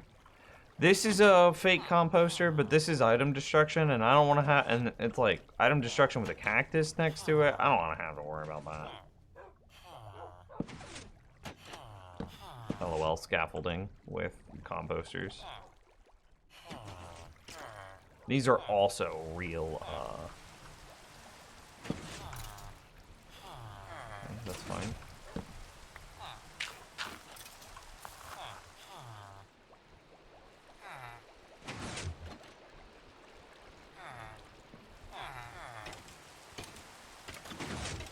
Is there anything else in this section that we are interested in saving? No.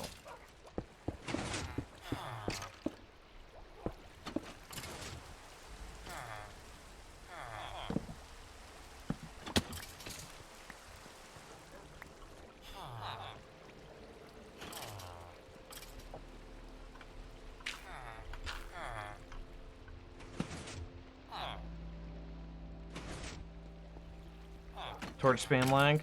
Yeah, I don't know if torches are actually creating all that much lag.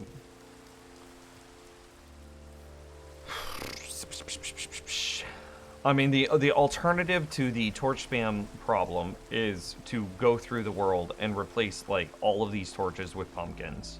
Which we could do. Pumpkins.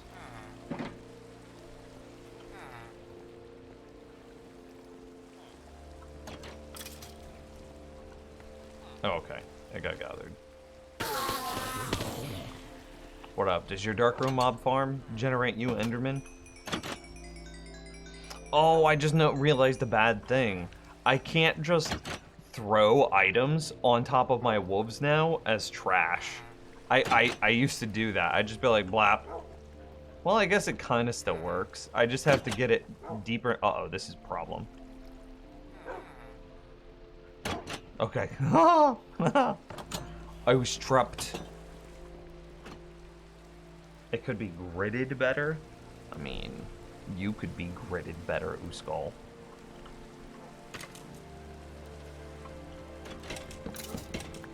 We don't need these anymore. We've got kind of the spacing figured out now.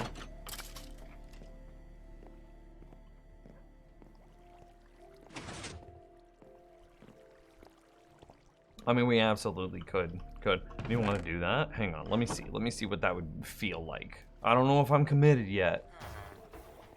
But it would be hella coal. How many sticks do you get out of a single block? Like a single stack of logs?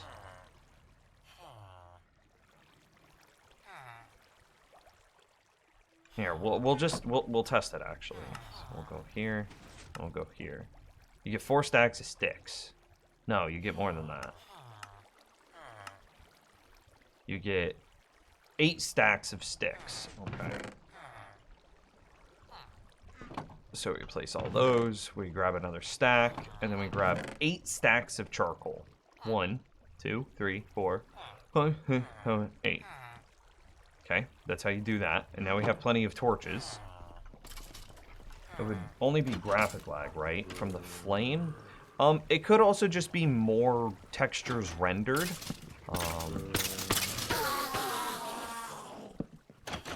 Yeah, it could be more textures rendered. Because, like, imagine a world that had no grass. That would mean no transparency and fewer textures that had to be drawn. So it would not reduce CPU usage, because CPU usage is like this. But it would reduce graphical usage. And I see, the problem is, I don't know what's bottlenecking my computer. Like, if I go Alt F3, like, I think it's TPS that's bottlenecking. Because if we fly off,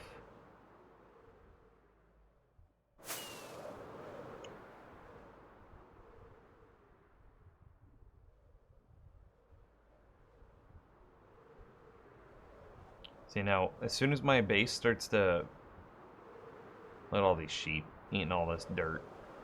As soon as my base is no longer rendered, look at my TPS. It's the one on the right. It's going down. And, like, if we come over here and, like, look straight down, yeah, TPS is nothing now. Have you gone into settings and switched turn off last? That big spike is probably an autosave, for the record. Have you gone into settings and switched the turn off last toggle yet? What? Turn off lag. Oh, you're being sarcastic. I was very confused, but you had a typo, so your sarcasm was missed. It's alright, it happens. So, TPS is way down. And then we fly back to the base. And that TPS is just gonna start creeping up. Ready? Oh yeah, look at that. Oh, look at that TPS. Oh god. On the right.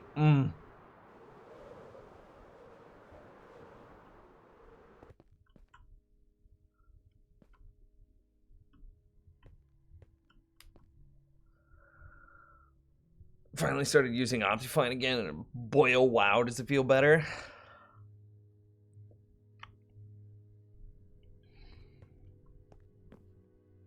Is Optifine out for 1.17?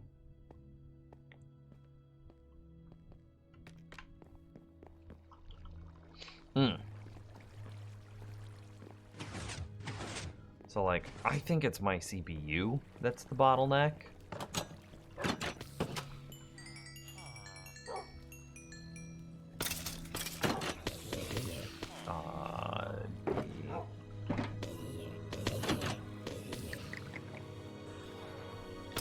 Wow.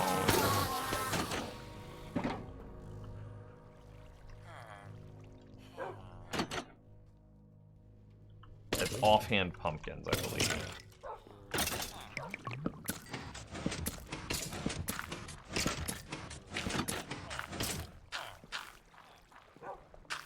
I could technically reduce this lag by a little bit by putting a target block there. Wouldn't change a whole lot, though.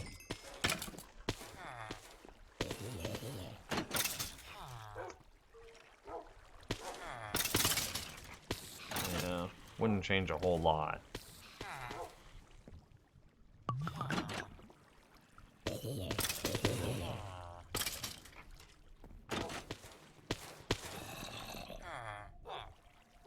Yeah.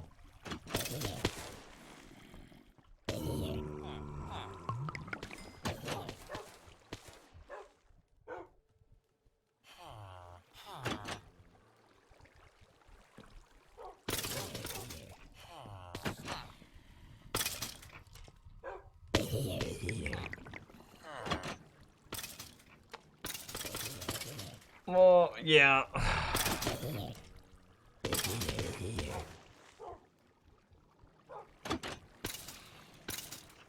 Yeah.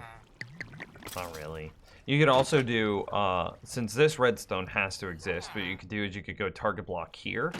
No, I don't even think you'd have to have a target block there. You go just regular block there, and then you go repeater right here. And I think that would also be fine. And it would reduce the lag just a tiny, tiny, tiny amount.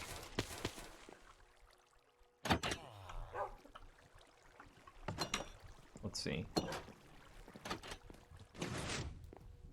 I didn't know. See if you responded. Did Optifine come out for 1.17 yet? Target block. We should only need one. Repeater. We should only need one. I guess I can check real quick. Optifine. Sure. Optifine. Downloads. Oh hey. Oh, it's in pre-release.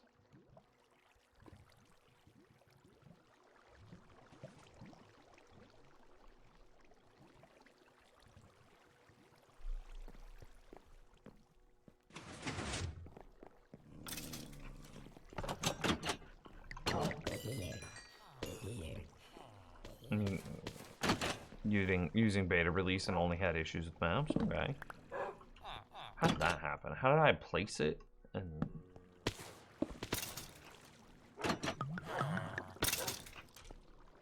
oh yeah, you don't even need a target block, huh? Please don't break everything.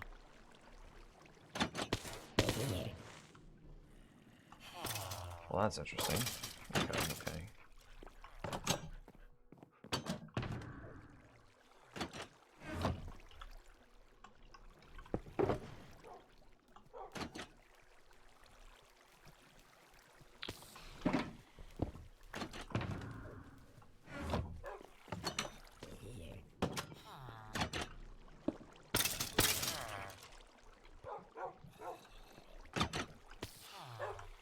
The lighting. That's what I'm interested in. How do I have skylight?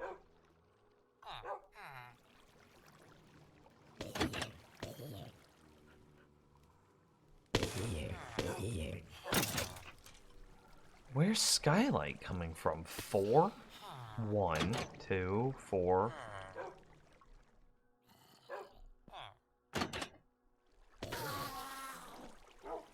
What the hell? 4 skylight?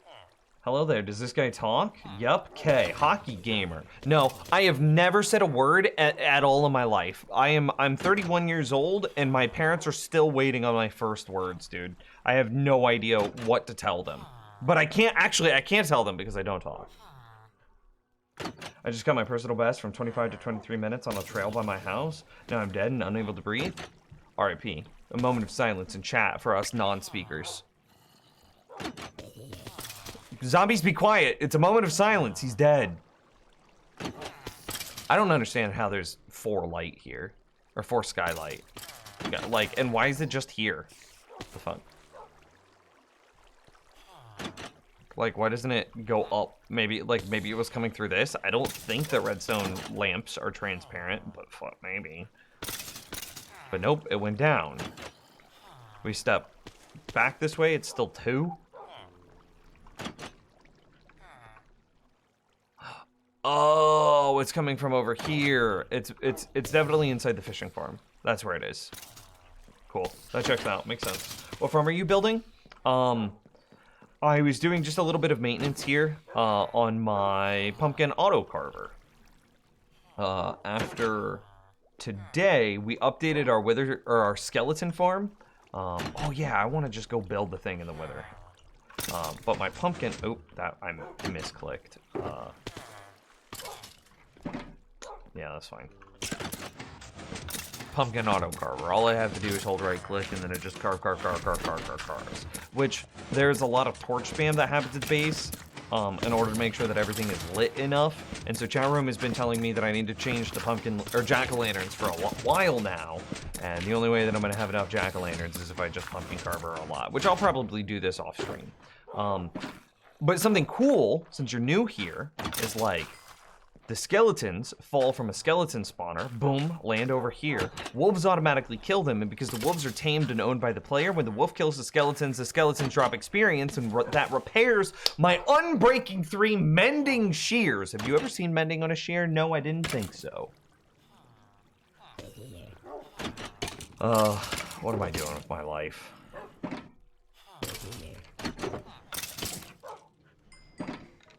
What do I do with these pumpkins? Do I just trash them? I kind of want to go work on the wither farm. Because I want wither skulls. We're going to have to... Oh, hey, I need to put up these shears first. Hey, thanks for the follow. No! Eltrian with the sub! New sub! 10 months! Eltrian, what's up? Let's go! Oh, that's cool. So you can go all night long. I can go all night long. I can go all night long. Also, another thing that I can go all night long with is, check this out. So this is, let me show you. This is really cool. So same sort of concept. This whole room has been built and designed in a circle.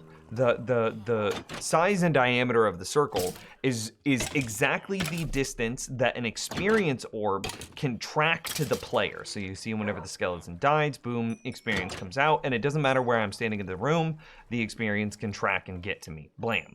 So, what if I wanted to cut down trees automatically? Wouldn't I worry about my axe breaking? Well, not if it's got mending on it, because it's going to be getting repaired by the skeleton experience grinder that's just over my shoulder. So if I grab a bunch of saplings, and then we inventory stack, so blah blah blah blah blah blah blah blah blam.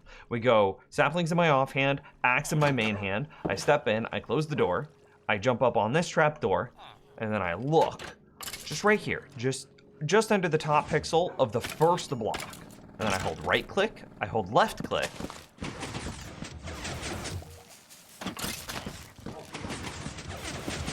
Check it out. My hands are free. Look at this. Everybody clap your hand. No hands. Automatically planting saplings, bone mealing them into trees, cutting down the trees, and then, check this out. The saplings in my offhand, you see how it's at 63, 64? My offhand slot? Because of the leaf crusher is so efficient at crushing leaves, and this probably just looks like compression noise. I hope that it looks good on stream. The leaf crusher is so good at crushing leaves that I get more saplings from this farm than I'm using, which means I can plant trees forever, but can I cut down trees forever? Well, remember the skeleton experience grinder? And my axe has mending, so the experience is repairing my axe while I'm actively using it. So my axe is never gonna break. Okay, so I've got infinite saplings, I've got infinite axe because of mending.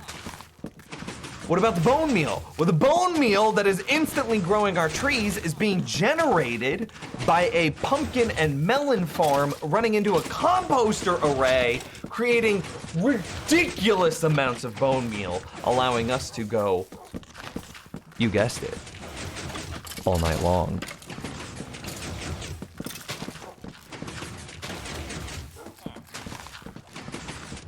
What's up, Hunter? I missed your message.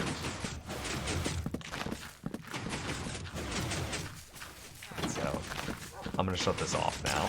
I don't need this, man. I don't need all this wood. What's also really cool is, this works with not just oak, but it works with jungle and birch saplings as well. And I have included a option in the design for, because you saw that all of those logs were stripped logs. That's just how that's how Axe's holding right click works. You can use a, admittedly, slower setting, but you can use another setting that could give you regular logs as well of those 3 varieties. And shoot, I think this also works with something else. It works with either dark oak, maybe spruce. I don't remember. It works with something else. So yeah.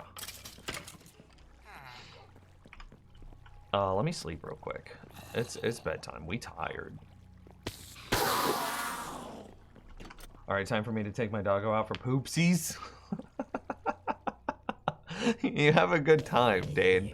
I hope you really enjoy your time with your dog and his poopsies. Do you make YouTube videos, Nims? Yeah, I'm more of a YouTuber than I am a streamer. Exclamation mark. Yeah, YouTube or socials. I think like 165,000 subs on YouTube. But that number is kind of inflated because I'm a very like old school YouTuber, and also I don't post content nearly as much as I should be. But if you want to make that tree farm, the tutorial's up over there. Oak, birch, and spruce jungle, I believe. That sounds right.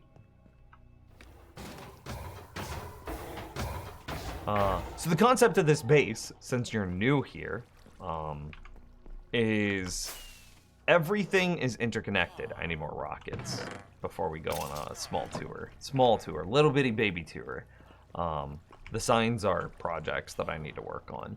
The concept here is everything in the base is interconnected. So this it's not a whole lot to look at. I'm not an aesthetic builder, except for this. This is me trying to build aesthetically. I don't know if you saw Game of Thrones, but this is supposed to be one of the pillars inside the Hall of Faces, or the House of Black and White in Braavos that Arya visits in like season 3 to season 5.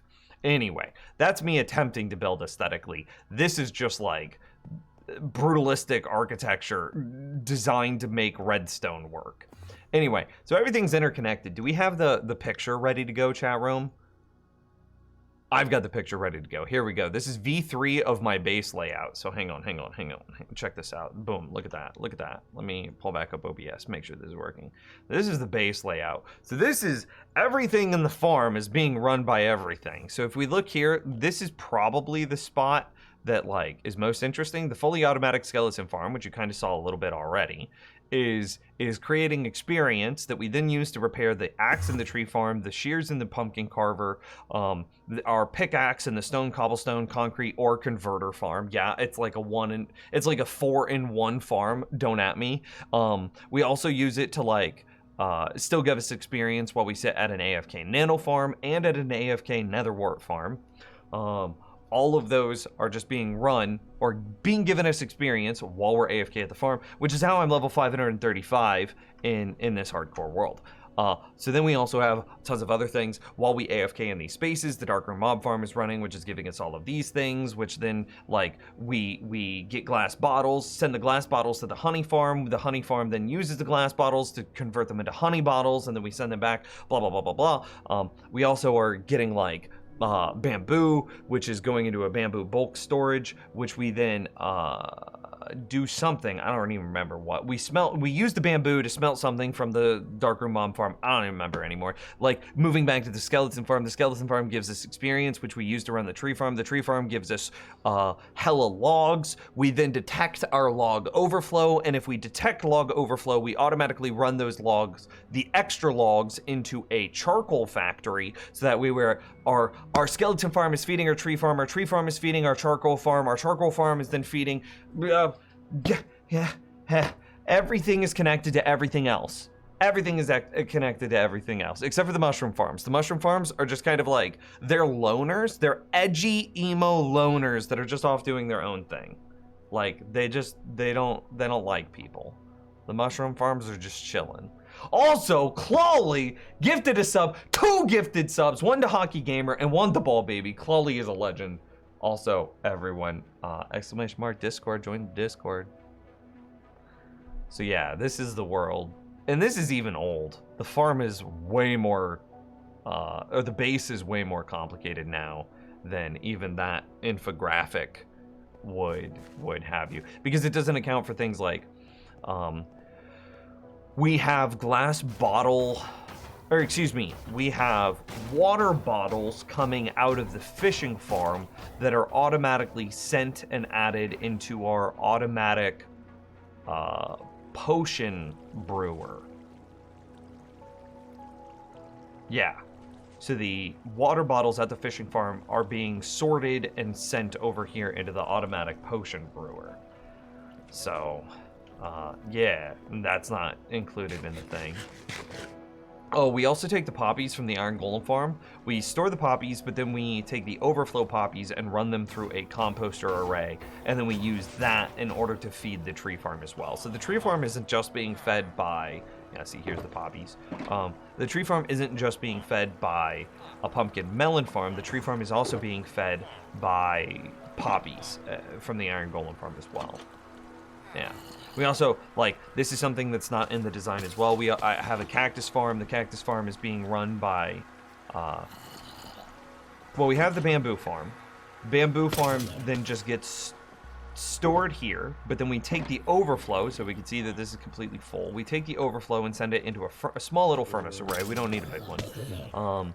And then we take the excess bamboo after that, and we take the excess cactus from the cactus farm and we smelt it, and this is creating an experience storage system inside of our base. So there's probably a couple thousand experience stored inside that furnace right now, and so that's being run by the bamboo farm, which then goes into a furnace storage, a furnace array, which then overflows into the experience, blah blah blah blah blah, right? So it all comes together. Everything in the base is interconnected, and that's why, if we look, like, all of the granite surrounded by stone brick are water streams.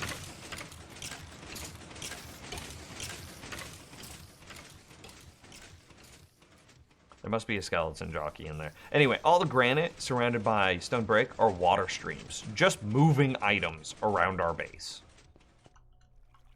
All of them they're all water streams.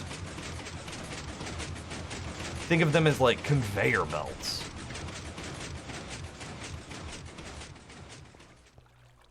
You gonna do a toot on the mushroom farms? I don't know, maybe. They're little bitty baby mushroom farms. I don't know if they're that interesting, but I don't know, maybe. Is this...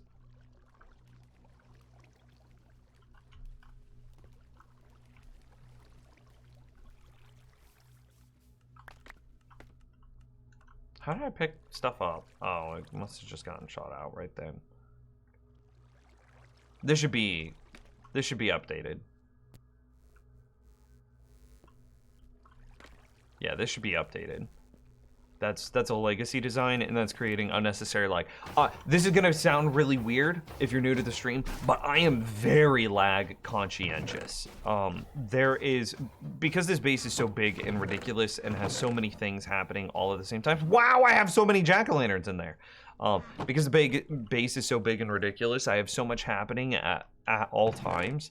I am running into, like, TPS issues. Which I don't think Optifine even helps with TPS. It's just so many farms all running at the same time, all doing stuff at the same time, that, like, and Minecraft is a single-threaded game, it's not multi-threaded, so even though I have a relatively modern processor and blah blah blah, you can see it there, a 16-core AMD Ryzen 7 3700X 8-core blah blah blah blah blah, right? That's a modern processor. That's like this gen or one gen old, like modern. right? And I'm running into TPS issues, so I'm very lag conscientious. And anytime I see something that's like unnecessarily laggy, I'm just like, ooh, we gotta fix it. And this is something that's unnecessarily laggy, and it's only unnecessarily laggy by exactly 1 redstone dust. I can just make this a little bit smaller, and it becomes less laggy. So like we break that, we put a target block in here, we break this, we break that, we put block there, and then we can basically move all of this back by 1. And this will cut down on the amount of redstone lag that this farm creates by 1. But if I do this 1,000 times, then like, hey, that's some improvement.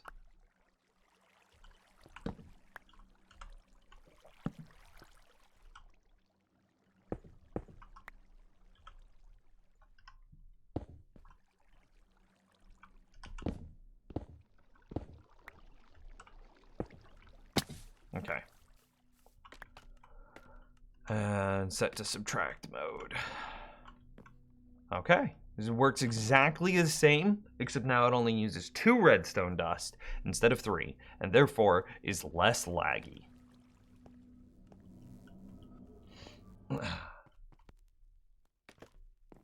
What machines have you made after you did the totem farm? I don't understand the question. I've made a lot of stuff after we made the raid farm.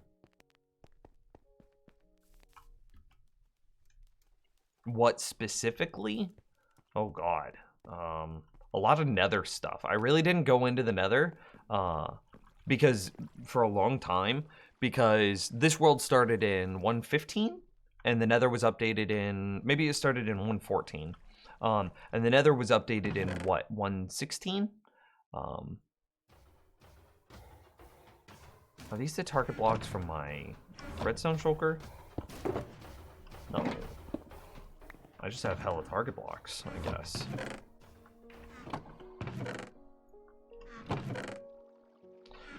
I didn't really go into the nether, so most of the nether stuff was built after I made the totem farm, because the nether got a lot less scary after I had totems.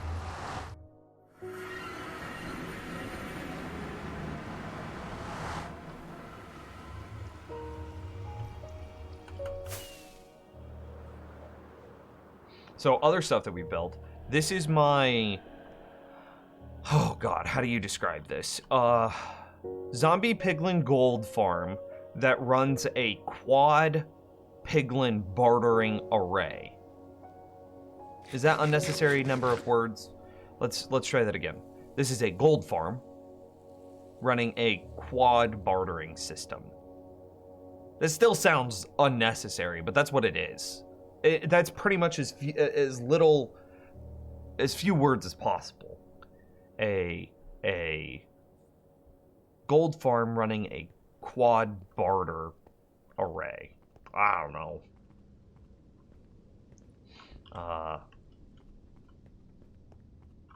What block did I use to slab the nether? Is that all granite? It looks like granite.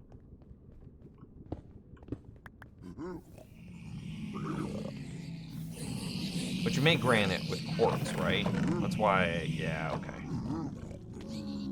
So yeah, this is pretty sick. Here, I'll show you this. It's a little loud, though. Hang on. Okay, so we come in here with the sword. We swipe the toes. We kill a bunch of zombie piglins. We then have 4 different collection systems operating at the same time to handle the sheer number of drops, mostly all the gold swords that they generate. We then have a 4-stack, like a quad sorting array. So because we collect into 4 different hopper minecarts, I don't know if you can see that, but we collect into 4 hopper minecarts. We then sort each one of those hopper minecarts independently of the others, so that way we can keep up our item flow. We then send all the gold blocks into all the gold nuggets into a. We combine the right side and the the right side together and the left side together. So then this is the left side's gold nuggets, and this is the right side gold nuggets. So we have 2 different streams of gold nuggets just to make sure that we don't run into bottlenecks. Then what the player is expected, and then we send the gold bars up top where we have, hang on, let me update the music, sound, volume, nice. We send this up here where we have not 1, not 2, not 3, but 4 different piglin that are bartering all at the same time. So any gold bars that we would get out of this are just automatically sent upstairs and bartered. But then all of our nuggets are designed that we as the player can be like, let me grab some nuggets real quick. Boom, I grab some nuggets. Boom, I convert the nuggets into gold ingots nice and quick. I add the gold ingots into the system. We put the nuggets back. Not a big deal. Look at all them nuggets. And now these gold bars are being pulled out of this barrel at exactly the rate that it takes for 4 piglin to barter them. So now if we go back upstairs, which none of this has been ghast proofed, which is just terrifying. All this exposed redstone. And so we can see here, like watch this guy close right. He's bartering. Boom. As soon as that dispenser triggers, he finishes his previous barter. And then because barters create so many items, we get stuck behind the hopper item transfer rate, so 2.5 items per second. So you can only have 2 piglin bartering per hopper line before the hopper line is overwhelmed. So we went with 4 piglin, so we'd have 2 hopper lines, and then I built 2 mirrored filter arrays. So all of this is just one set of filters. So you can see here that this is like spectral arrows and iron nuggets into gravel. And then on the other side, if we go over there, it was like spectral arrows, iron nuggets into gravel, I believe. So we look at it from this side, and there's spectral arrows, iron nuggets into gravel. So it's mirrored. So that way we can just keep up with the sheer number of items that are being generated by this farm. Yeah, so this is the thing that we've made. This is pretty cool. I really like this. This is such a sick build. I need to protect it. It's very vulnerable to ghasts right now, but you know, it is what it is. The thing that I have been working on, and I've been working on it in creative, not in the actual world, is this.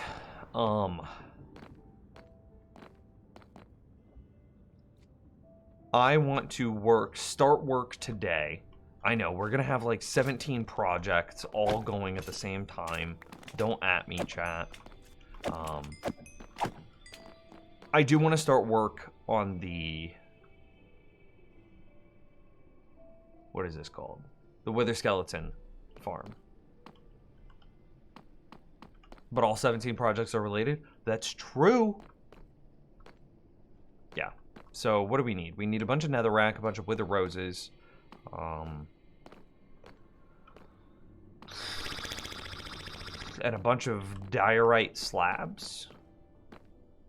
I've also been thinking about it, Eyebrows, or even just chat room in general. I think something that we should do is we should set up like daily quests for ourselves. We should say, hey, just slab. So think about the slime farm. Slab, you know, 5 stacks of slabs every time we stream at the slime farm. Just do that, and eventually the slime farm will get done. We also will end up, to make the Wither Skeleton farm work, we'll need to start clearing chunks in the nether. And it's like, okay, just clear 1 chunk a day. And that's like our daily quests. Or place down 1 stack of jack-o'-lanterns every stream.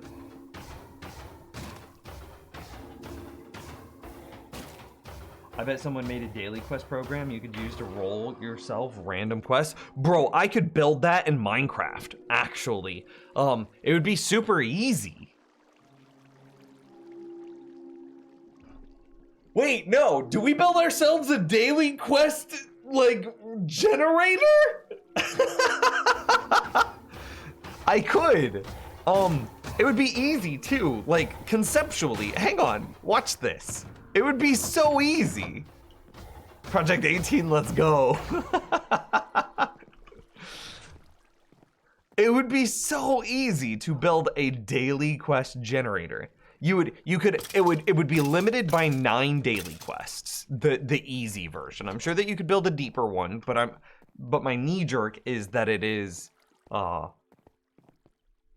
9. Yeah, you have 9 daily quests. Wow, you could even like do something where you load it up with bottles of enchanting. Where the hell are my, yeah. We could load it up with bottles of enchanting, so that way whenever I tell the machine that I have completed my daily quest, it could shoot out some bottles of enchanting at me, and reward me. But it would actually, yeah, it's just a dropper and a button, and like an anvil and 9 named items. So like, it's legitimately just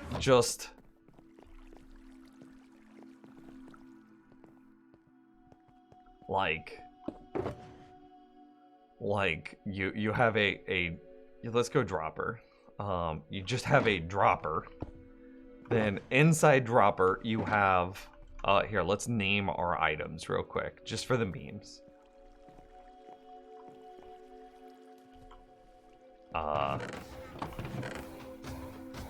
We should even get the items and label them in such a way that is representative of the project. So like slime farm, give me a slime block. Boom. We're gonna name a slime block and we're gonna say slime farm.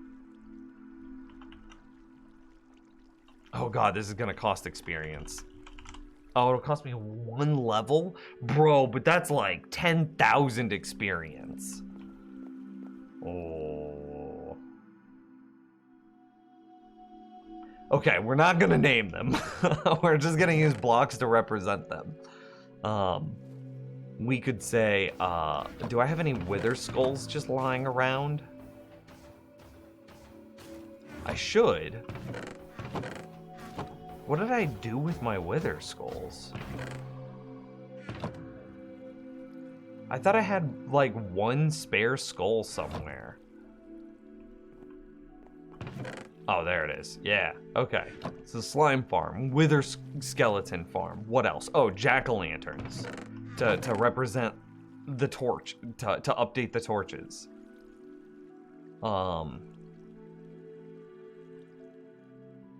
What other quests? Oh, the Hall of Faces.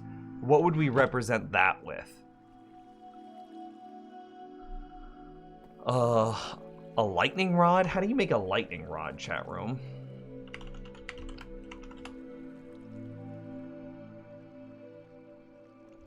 Minecraft. I just Google searched lightning rod and it's like teaching me how to build lightning rods in real life. And it's like, who does that?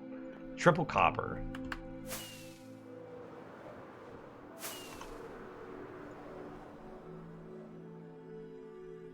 You must name them Wither Skull? No. That's so many levels. That's so much experience. We should probably update that gold block too, considering that Drown no longer drop.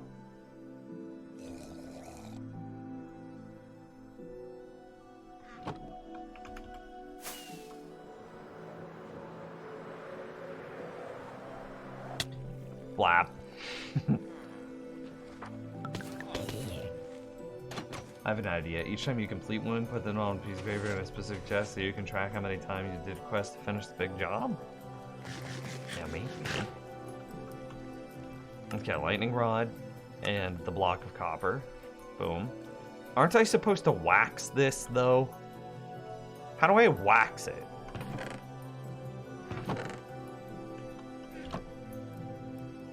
Waxed block of copper. Look at me go.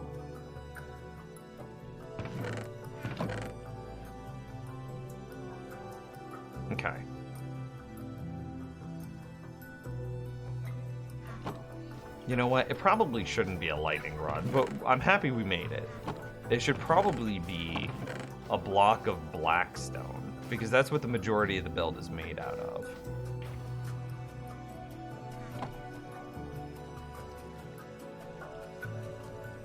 Yeah, it's literally this quest system. We could over-engineer this, but it's literally just these items. Why are you mad at me? What did I do to you? Why is the hostility, please? No, sir. Okay. And then it's just a button. Like, this is all it has to be. Let me grab that.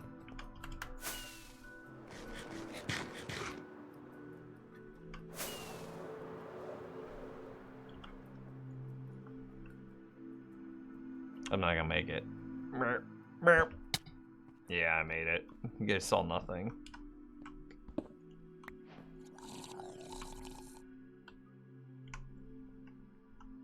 Boom. Copper. Updated.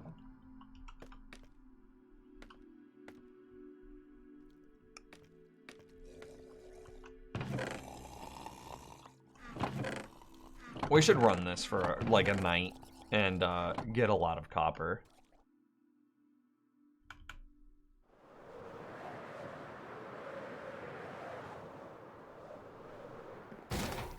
Oh, I overshot. That's pretty close though. Anyway, I'm gonna need hella netherrack.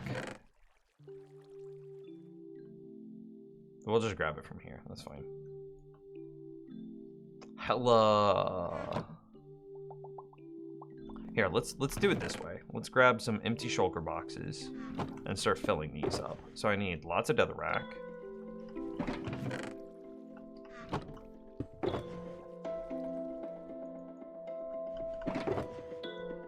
Okay. Should be a reasonable amount.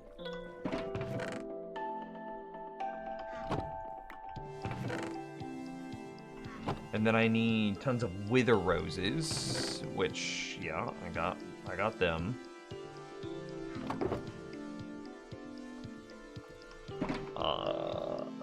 Then just like a lot of glass, a lot of redstone. Okay, so let's go farm some glass real quick.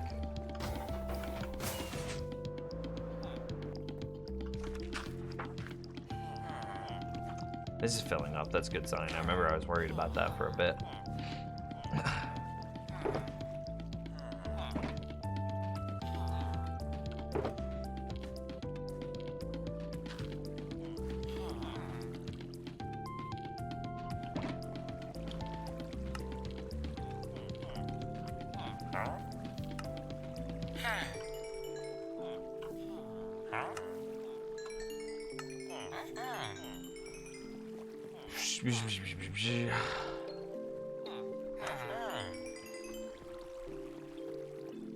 Are we in good hours? Not really. No.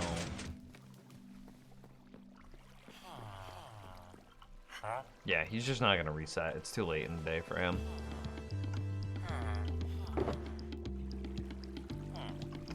Oh, hey, new follow. Thanks. So here, I can show you the design since we have a bunch of new people. I'll show you the design that we've been working on. It's not 100% done, but like you can definitely see like it's mostly done. Okay, so the concept is, and this is the same seed as the hardcore world. It's just clearly a redstone testing ground. So we have those two junctions right next to each other. We turn them into wither skeleton spawnable spots. So that's just with netherrack and wither roses. The only thing that can spawn here now is wither skeletons. We use carpet to then block off the rest of the spots, which improves the rates of the wither skeleton farm because there are no solid blocks at the same height that they could be spawning. Have a nice nap, Polly. So these carpets improve, so that's something I should get. It was just a bunch of carpet. The carpet improved the rates of the farm by not having solid blocks on any of the heights that a wither skeleton could be spawning. Then we'll probably dome this in. I also need to test something. I want to see, like, conceptually, so wither skeletons are 3 blocks tall, so it'd be that height. So, like, if I did this, would the wither skeleton see our zombie piglin at this height? Could I do this to improve the rates of the farm? This is something else that I needed to test.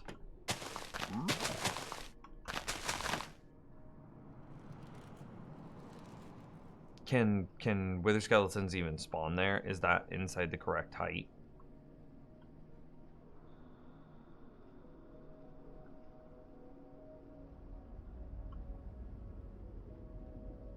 I don't know if that's even the correct height, honestly.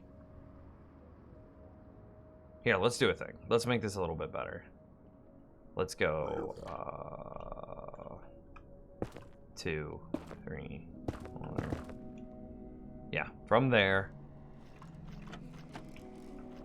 Fill from that point. 2, 3, 4. Yeah. Let's scoot it back a bit. This point. Another rack. Okay, and then we're gonna add 1 block of height to both of our Y values. And we will then say wither rows. Boom.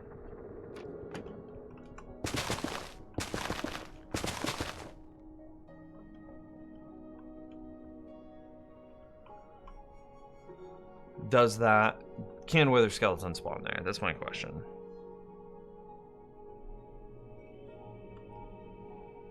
It doesn't look like it. Oh, yeah, okay. Do they see the piglin? Is the next question.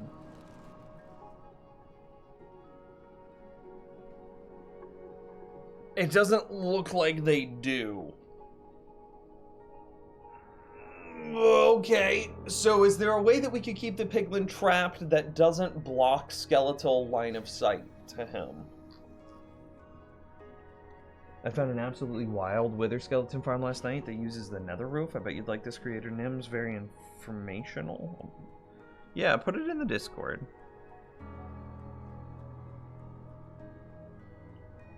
Those guys can't see him because their sight is being blocked by the roof. See, they can't see him.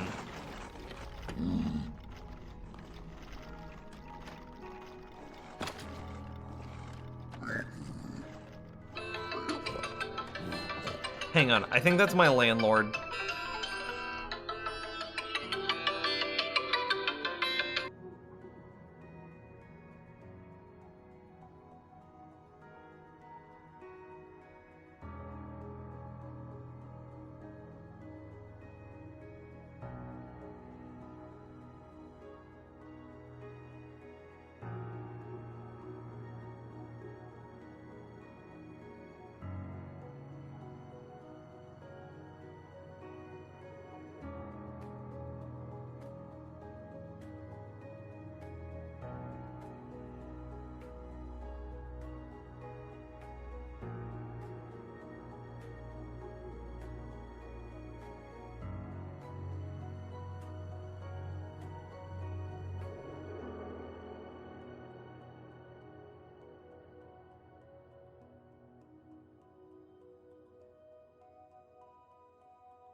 Okay, sorry about that. Yes, that was my landlord. TLDR, we've been having noises of like a rodent in our ceiling attic space. Maybe it was on the roof, maybe it got into the attic somehow. So the other day I went looking to see if there was oh, look at all these things. I went looking to see if there was like if it had gotten through somehow, and I found that there's a hole in the side of the house. I told my landlord about the hole. I thought that the like a squirrel or something had chewed through the siding and got into the attic. Nope. Turns out that a branch had fallen from our neighbor's backyard, and there is a big old branch in the backyard, had fallen from our neighbor's yard, landed on the wires that connected to our house, and ripped the, like the mounting point. It's called the point of attachment, where the wires that connect from the utility company pole to the house attach.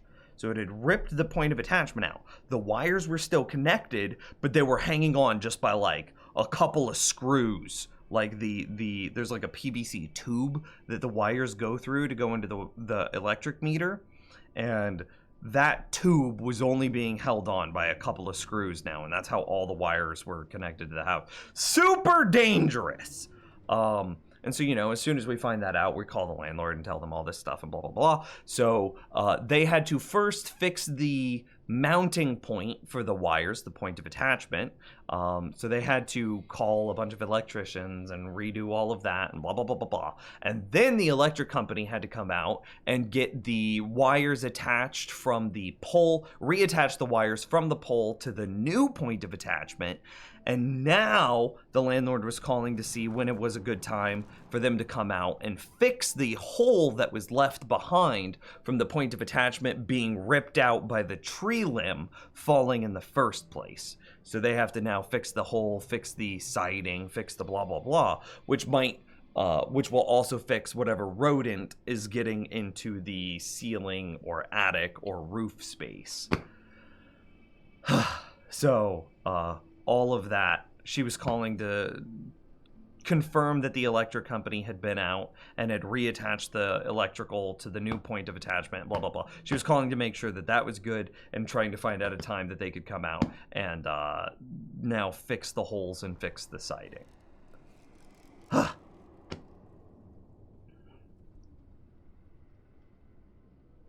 Watch Nims get evicted.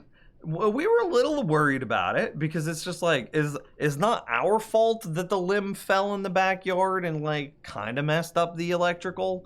And we didn't notice right away because we had service the entire time. So like, I don't know what windstorm did it, what took it out, but we've had no interruptions in our like electrical service. So we had no idea.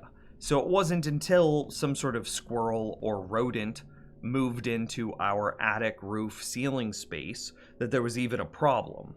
But then as soon as we started to hear something in like, again, the ceiling roof attic space, we don't know for sure, then we were like, oh, something's wrong. And so we went looking and we found the hole, and I immediately after that, I told the landlord, hey, there's a hole. But then we realized that the hole was caused by a branch falling. And then it was like, oh, this is way worse. So, yeah. But we were like, well, I don't know how long this has been a problem.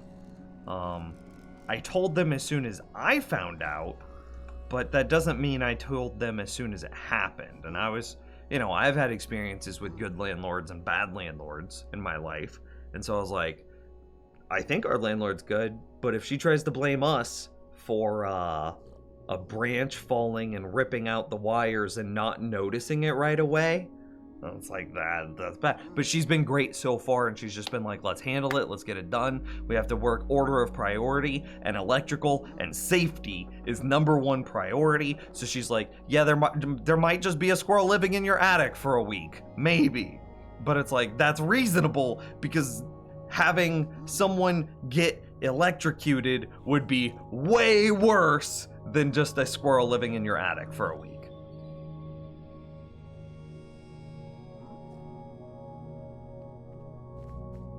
So. So she was calling about that.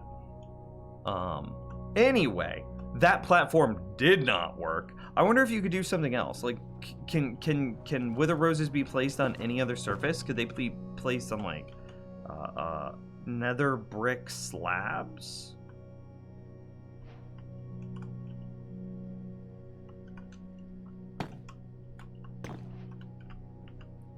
No, it won't let me. Are there any other blocks that wither roses can be placed on? Can they be placed on diorite? No, that's not a slabbed block. It needs to be a short block.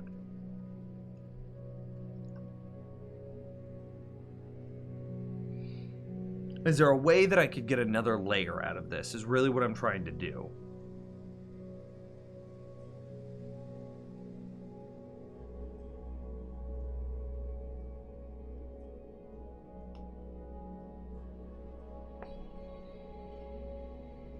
I don't know if there is.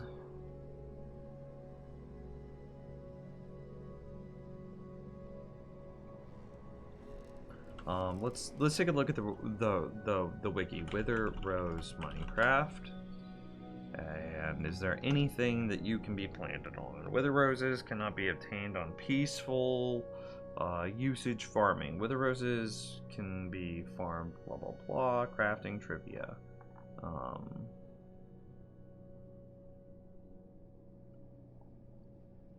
It doesn't say what it can be placed on.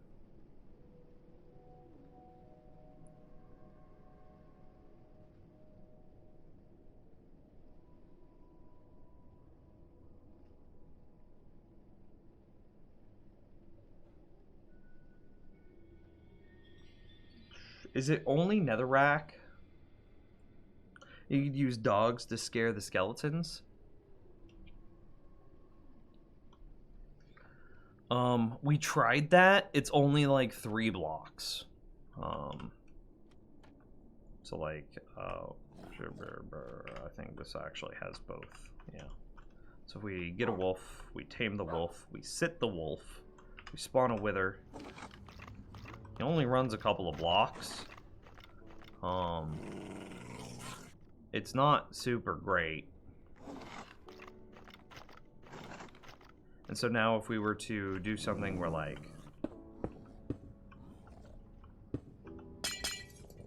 we came up here, we placed our wolf in basically the same spot, we spawn a wither skeleton.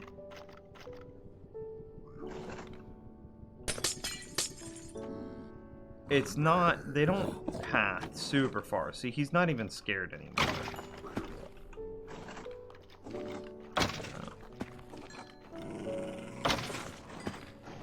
Yeah, so they stop being scared, like, it's a very close range.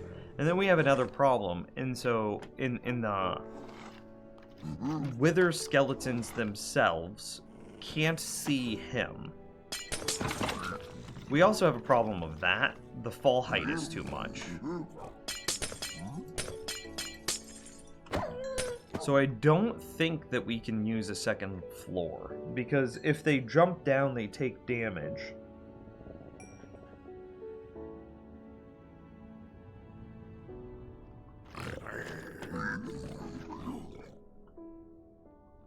And that could affect the amount of damage that they take from that fall.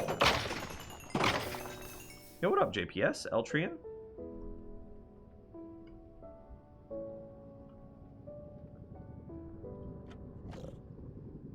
There's a chance that we could make a stair. But again, that would require me to resolve the issue of this guy being parked.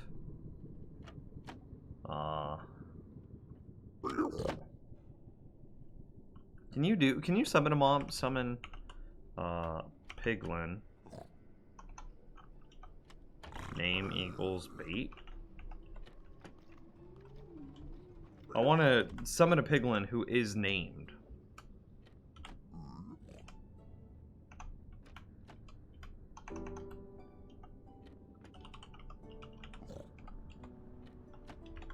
How do you summon something that has a name?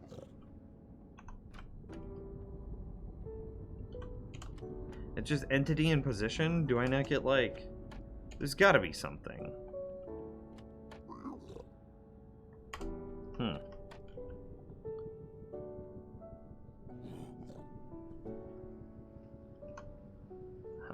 How to summon named mobs. Yeah, there you go. Custom name date. Okay, okay. Summon them here. With these.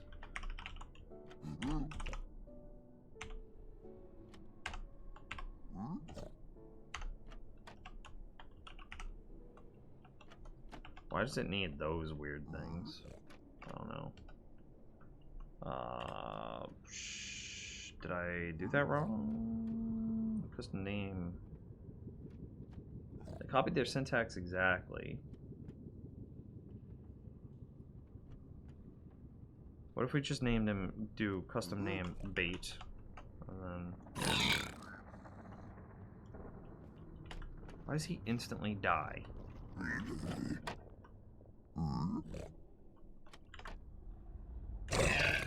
He shouldn't instantly die. Hang on. This is killing him. It's definitely this, my kill everything command block. But he's named... Why? So he doesn't have a name. Why? I'm naming him bait.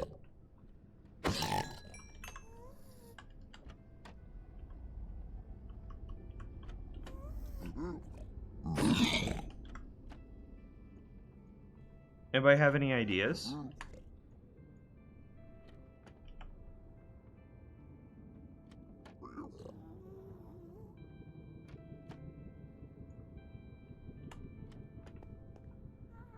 He's still not named.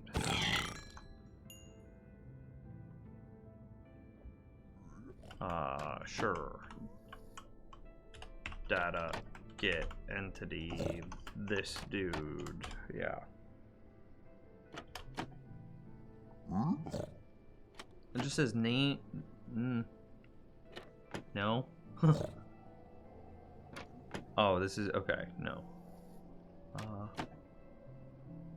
Name Minecraft generic follow range. Custom name text bait. Okay, so let's try that. So it'd be okay. No, that's not what we need. Summon Piglin here with the custom name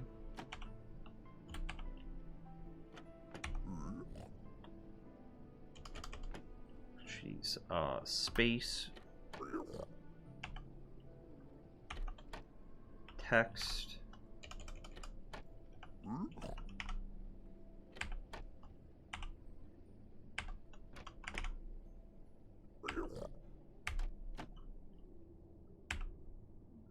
that syntax is wrong.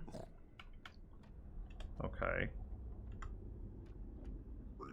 So let's get rid of some of this. Expected to have an end bracket.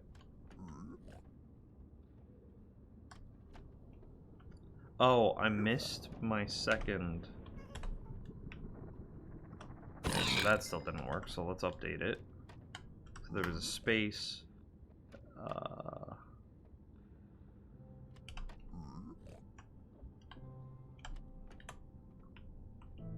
There we go.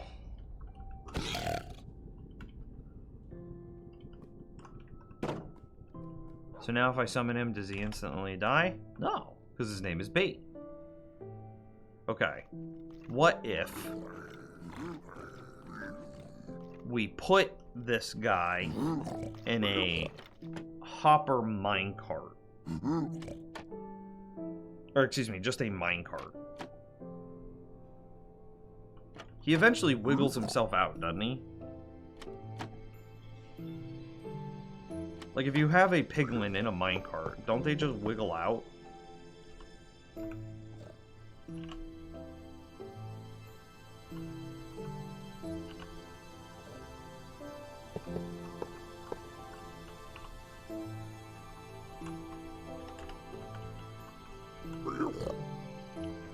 Okay. So if he sees a wither, I'm gonna push him around a little bit.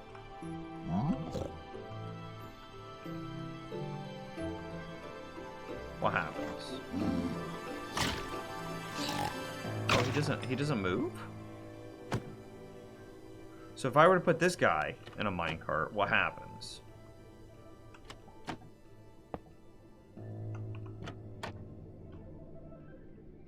Well, his own hitbox just moved him.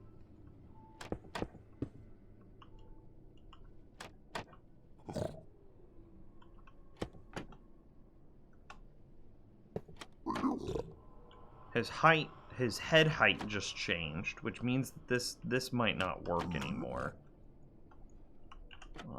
But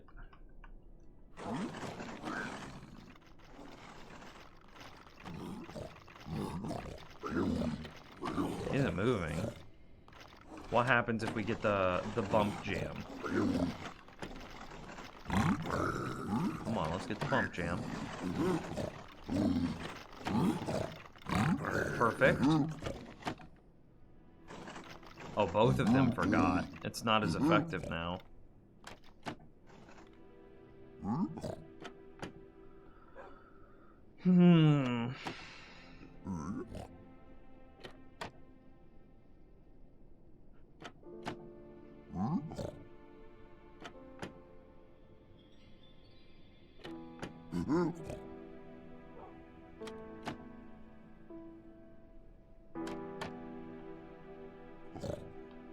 The reason that we're interested in shifting him down even a little bit should be because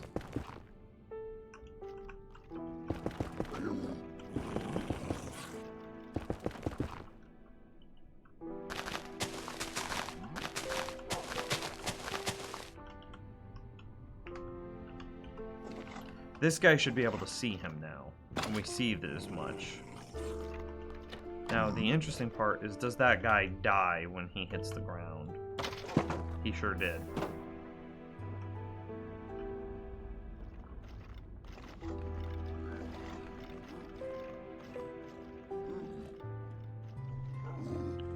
So the fall damage from this height was enough to break that guy's...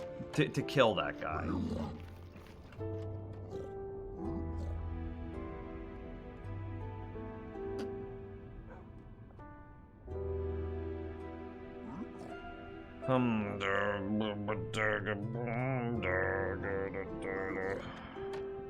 And if we were to try to give that guy stairs, then any wither that would spawn right here would just be broken because they would be... Yeah, this just gets ridiculously complicated. One layer is, like, perfectly fine.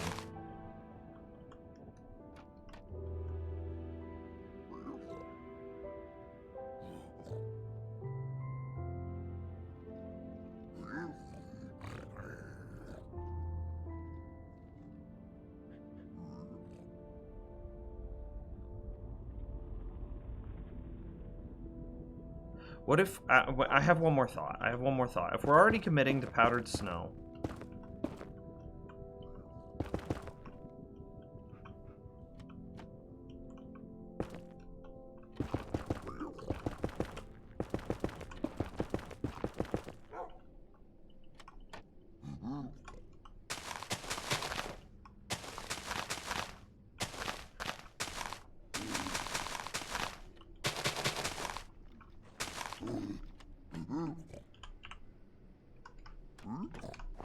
No, that's wrong.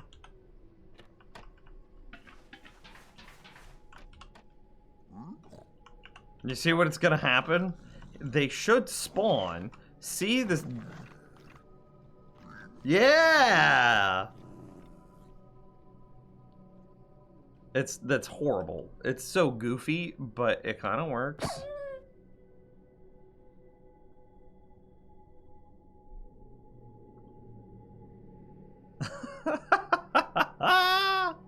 Okay, okay. So can a dude that spawns right here still see him? Oh, he can. So then the question is, how far forward can we have this set go before before the dude in the back can no longer see our zombie or our piglin? Can you still see him? No, he couldn't. Okay, so we kind of accidentally nailed it on our very first try. Because this guy totally can. Totally can. I've had problems with these corners before, though. I can't. So then the question is, how does our bump detection working? Pattern snow resets fall height. They both forgot because of his slight height difference. Conceptually, we don't need these now.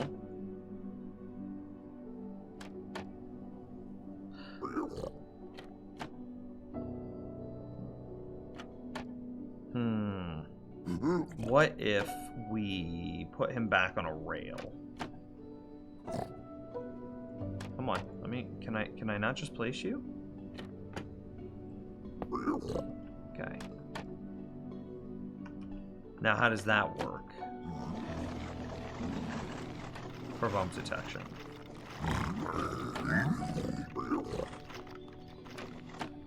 One forgot, both forgot. It's not as good as before, but it still works. You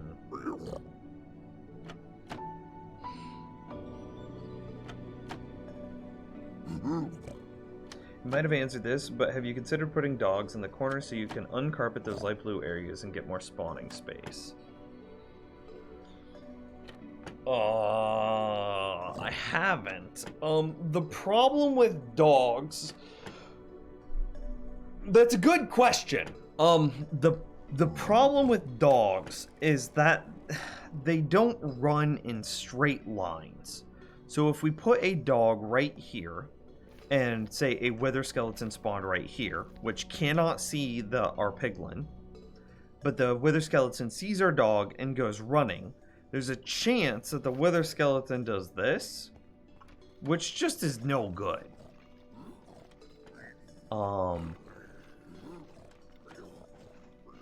And so at this point, he might be able to see this,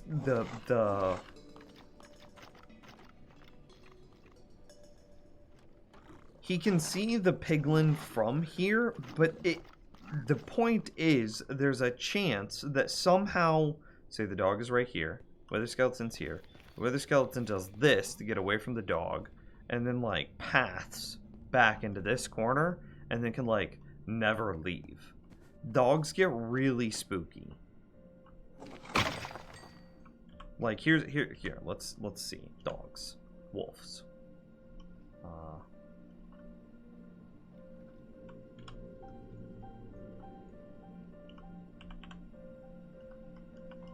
So like conceptually, here's your idea. I'm gonna try to fully realize it. This is there's a lot of dogs that we're kind of committing to, but no, you're dead. You moved.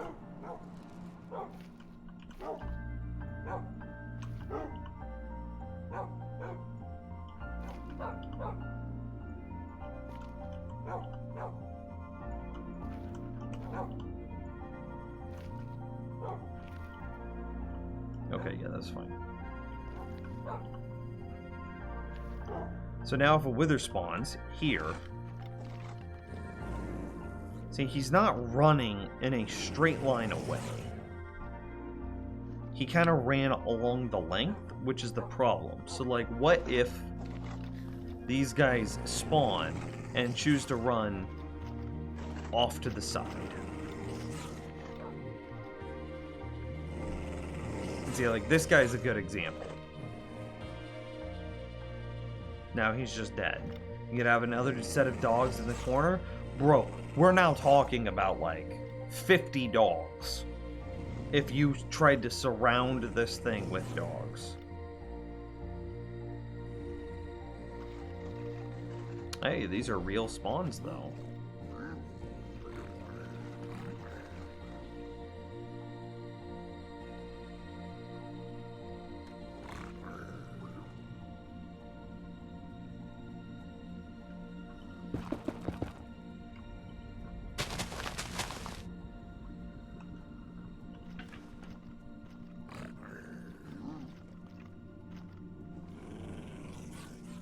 You can put stone walls around the outside of the spawning spaces and not hurt rate. It's a common thing on most farms.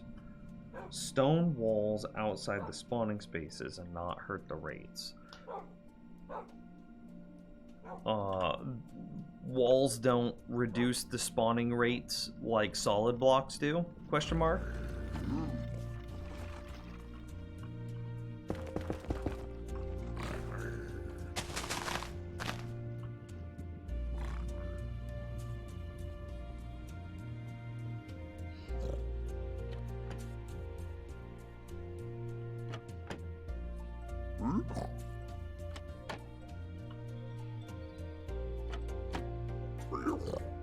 I'm gonna try a skull.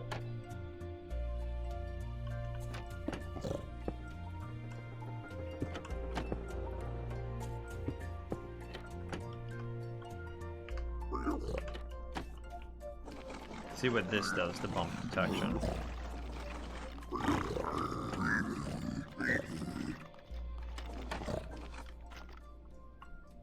He's forgotten.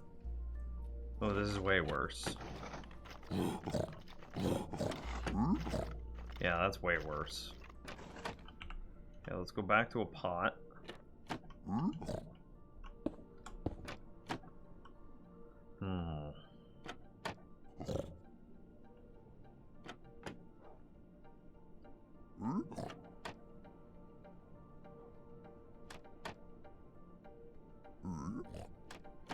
I mean, conceptually, it could be very nice to just have hella dogs. But, like, even this wouldn't work, because I wouldn't trust these dogs to never get bumped. So, like, all of these dogs would have to be placed in minecarts, probably?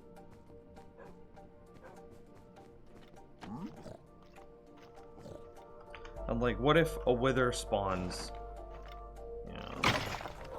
A wither couldn't spawn like that. We'd prevent it. But what I want to know is if a wither spawned next to a dog, can the dog attack it?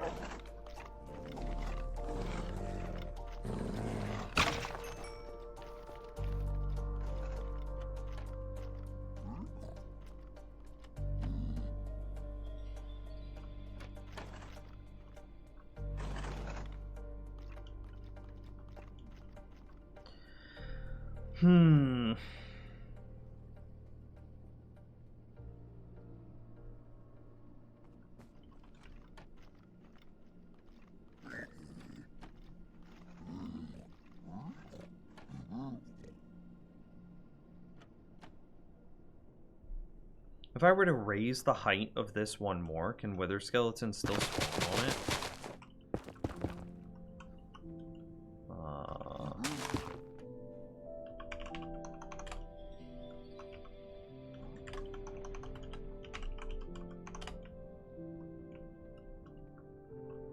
Let me do the same thing.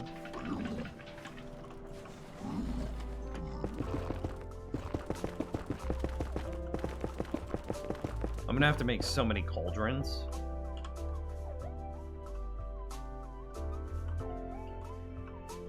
Oh, we just do this.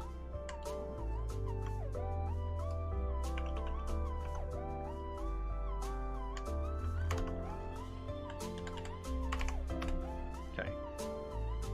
I don't know what the bounding boxes of Nether fortresses are for wither spawns.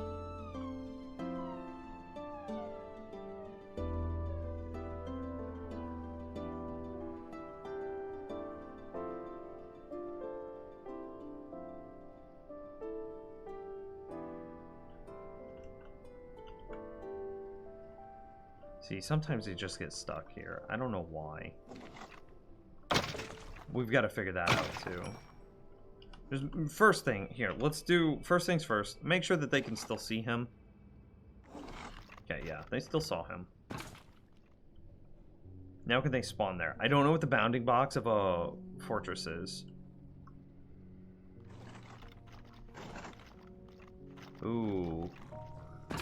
Okay, so they're taking fall damage again, so it just can't be this tall. Okay. We just gotta lower it back down.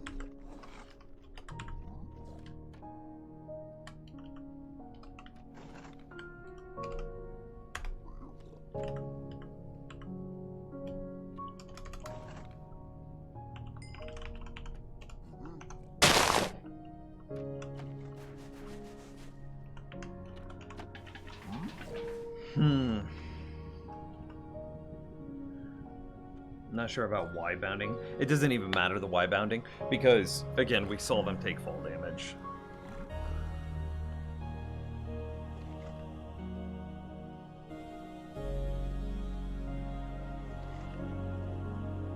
See, like, this is a problem. Do we just scoot this all in by one?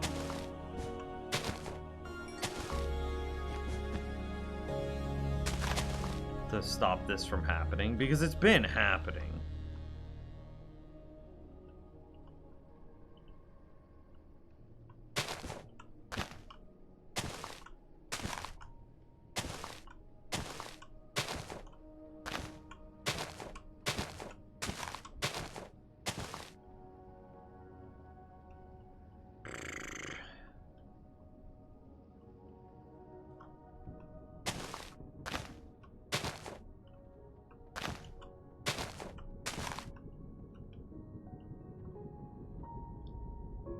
You can use mini HUD, defend the bounds of the Nether Fortress. Of course, if you don't mind mods and creative. I just don't like installing mods in my Minecraft worlds. It's just, I don't want to risk anything.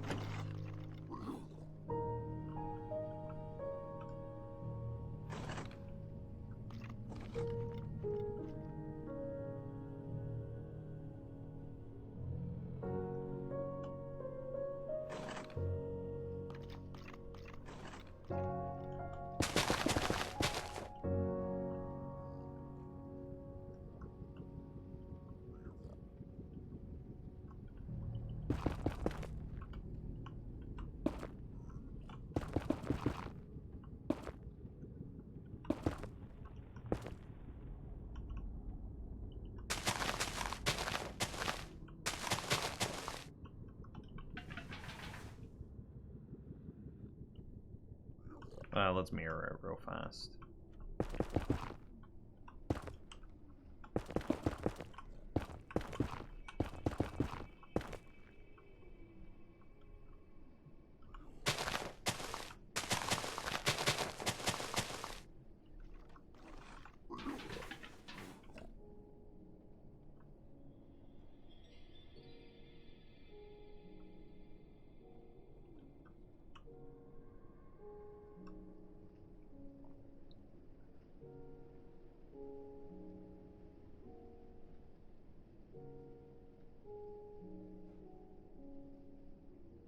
See, why do they sometimes work along the edge and then sometimes they don't?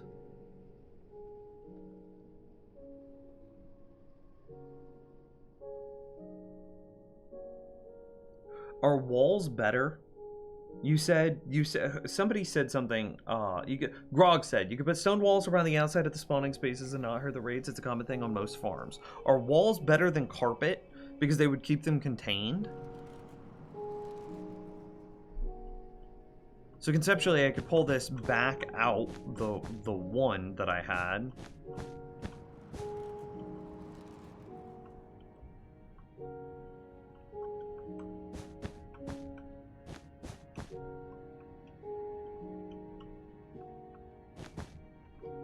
Yeah? And then instead of carpet along the edge, I put walls along the edge? Is that what you're saying? Could the carpet be orange? Why orange? Aren't I already satisfying you by making it pink? From what I saw, you could put one ring of wall and then carpet.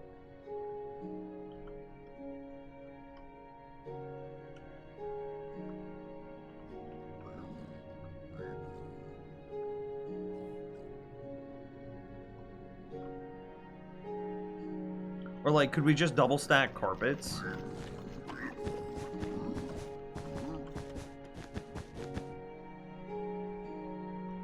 Like so.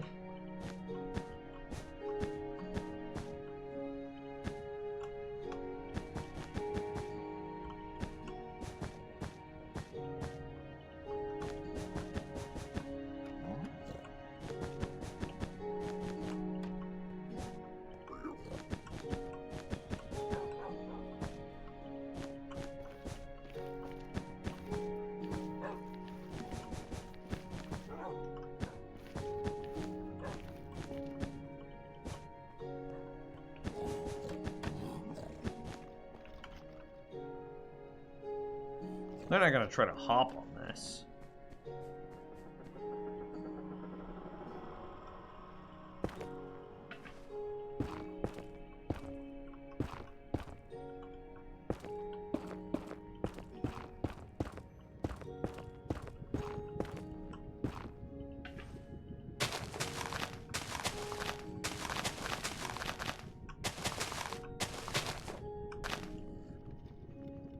This doesn't need to be here. I'm sorry, chat room. I'm so sorry, chat room. I'm so sorry. I'm sorry. I'm sorry. I'm sorry.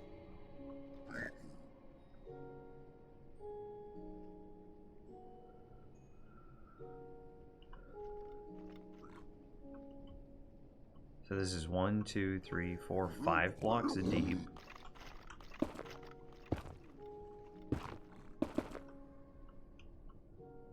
Was it 5 blocks deep with or without the snow?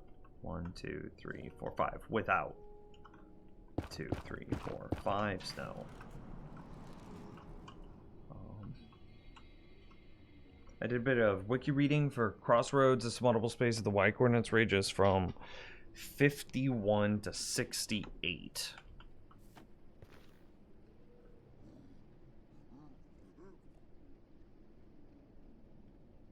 Oh, wow. That may or may not be right.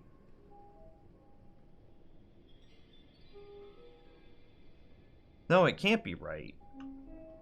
Because this is higher than that. This is 71.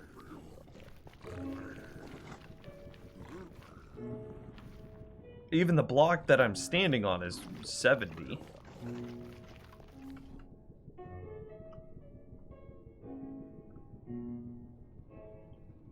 Ooh, is he gonna move? It'd be very bad if he walked backwards. No? Okay.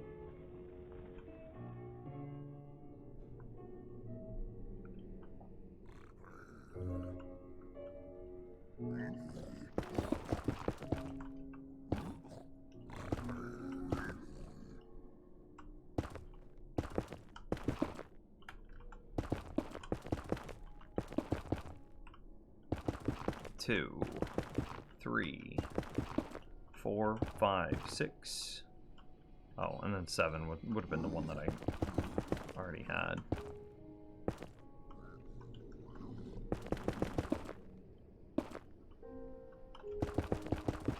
And this curve is dictated by the range that the wither skeletons can see the zombie piglin, for the record. From there to fucking here, wither rows. It works.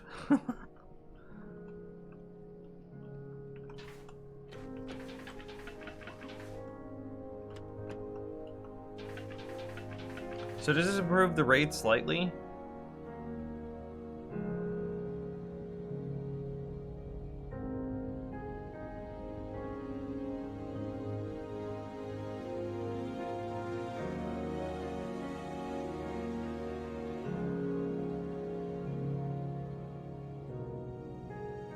Oh, that guy just walked off backwards.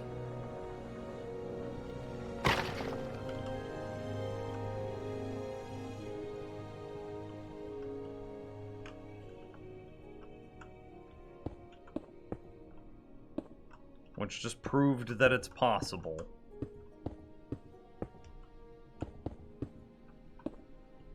So we're going to try the carpet trick. Or, excuse me, the wall trick that you told us about, Grog.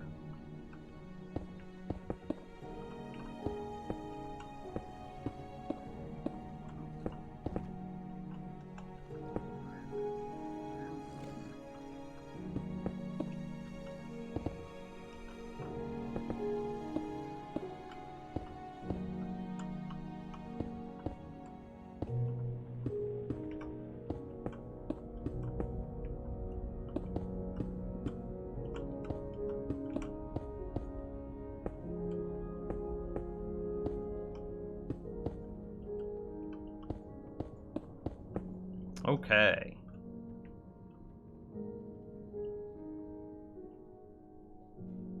Are those mirrored perfect? Are they perfect mirrors? Yeah, good enough.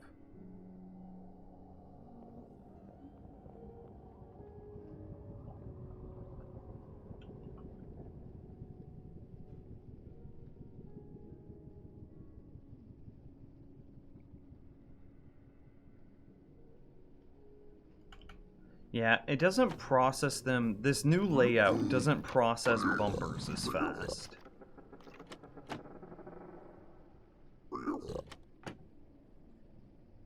Okay, a new idea. So when this guy was just standing here, so we're gonna do some stuff. So I need to shut off the kill everything. Okay.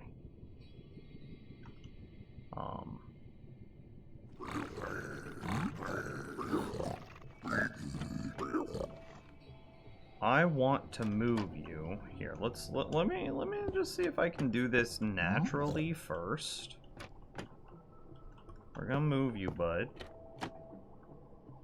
I'm gonna try to park you on a slab.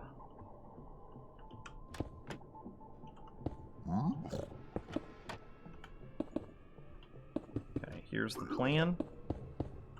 We're gonna move him up that.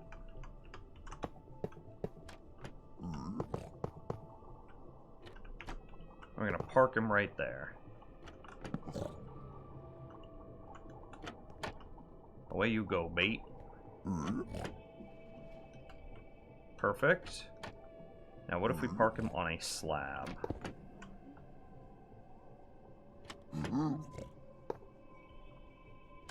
So now let's... That's where we want him.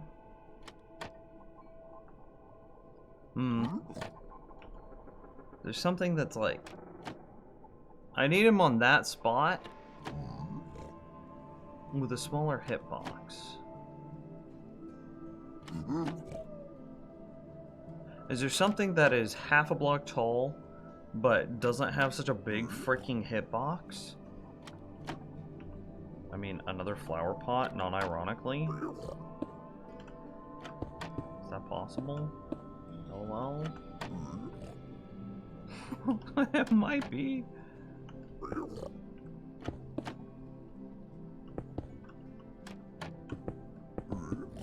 Yes, 2 flower pots. This is our meta build.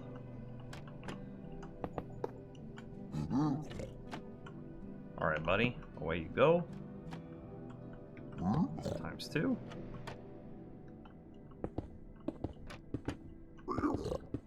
He's just chilling on a slab, or on a flower pot. Okay. Can a wither back here see him? I'm gonna say yeah. Yeah, that sure looks like it, huh? Sort up, full sprinting. Okay. Can a wither here see him? Yeah.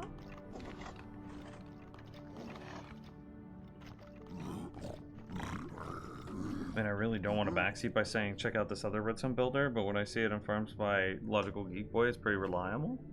Okay.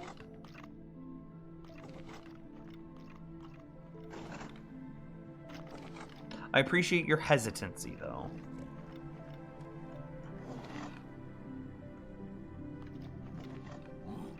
Seems good.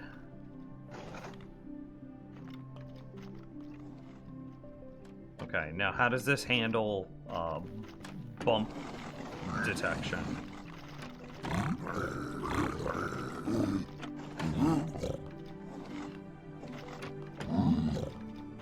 I want to see that again. Ideally with 2 and not 3.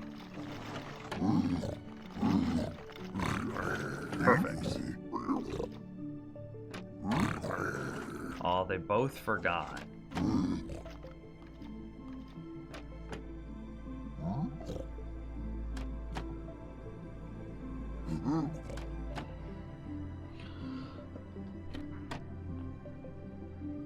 Thinking. I feel like the forget and reset is a perfectly valid way of fixing the clock. It's just not as fast as it was. And so, like, if we're adding another layer to thus improve the rates, but then hurting how fast it handles jams, isn't the second layer kind of irrelevant then?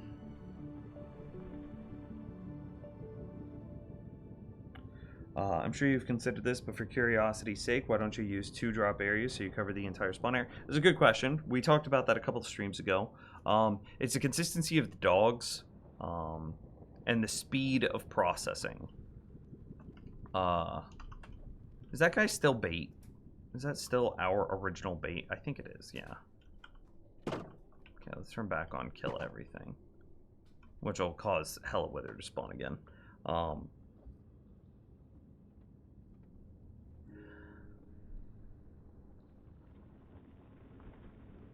Trying to think of the words. We need them all to end up in one collection area, right? So that way it's the dogs, and then you get the experience, and we have this very known thing. What is that guy doing? Just jumping there? That was weird. So if we can only have 1 drop fall shoot, having 2 drop areas would kind of defeat that. Does that make sense? Or we would then have to have an area underneath this, so you'd have the 2 areas that the Wither Skeletons would go to. Then you would have you'd have an under area. And then on that under area, you'd have to have another platform with a bait piglin, and then your drop chute. So you'd basically go 2, and it could be 2 to 4 drop chutes into this like sub platform, like this basement area. So it'd be like, let's say 4. Let's say you go in each one of the corners. So like 1, 2, 3, 4. To get the entire platform without hurting the spawn rates at all. And now you have them all in these like lower areas, and then you have another piglin in the lower area to bait them into your drop chute. That would cause the Wither Skeleton to live longer and thus take more of the spawn cap, lowering the rates. I don't know if this is true or not.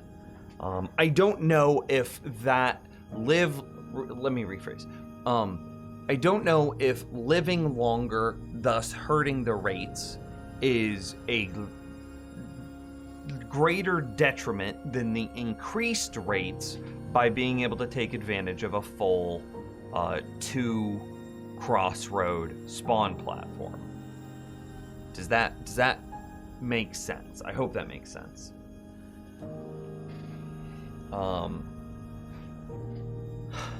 I don't know which one would then have better rates. Is it better to have 2 spawn platforms, or a full spawn platform with a basement,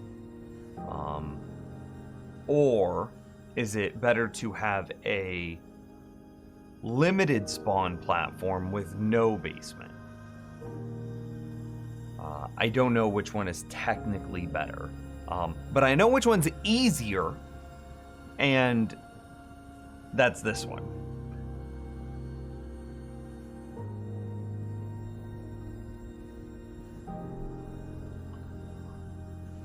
There might be an argument that says, like, maybe the basement spawns stuff as well. Like, if I were to go down 3, 4, and if I were to put a bunch of,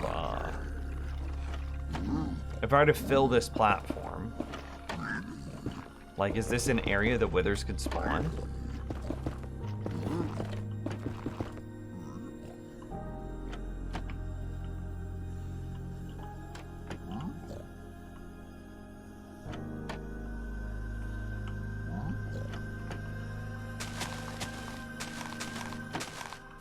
Like, what is the overall height of the...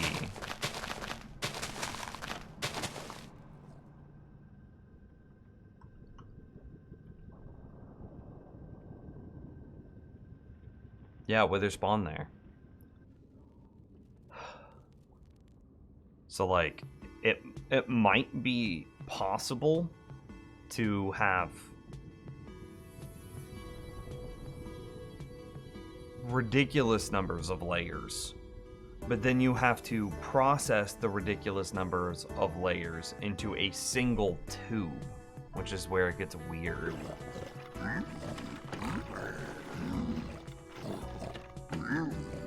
The thing is, with the new bleachers, it's almost the same spawnable areas full... What do you mean, the bleachers? Oh, this. Yeah.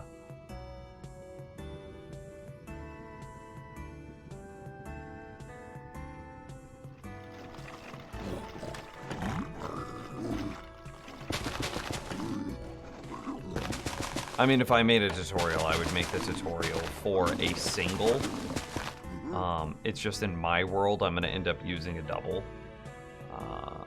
But the single...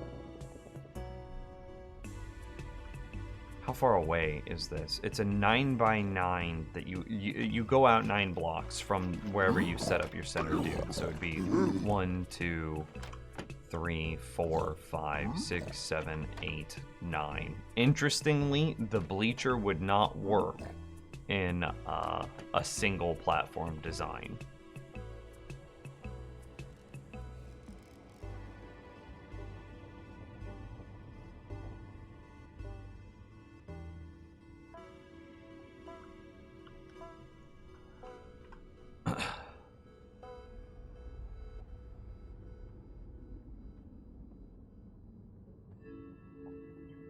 Are you filling the mob cap and killing them fast enough to make the extra complexity worth it? I actually can't make statements about what I'm doing with the mob cap because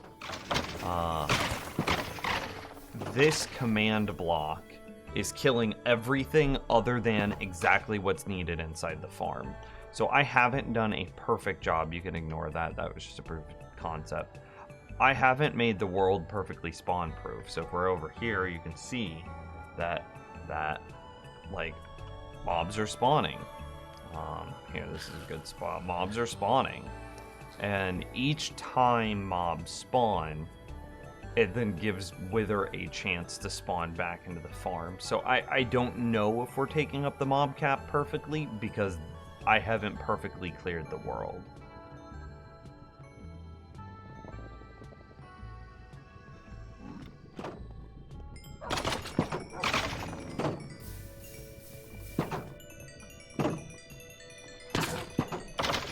It is pretty cool, though.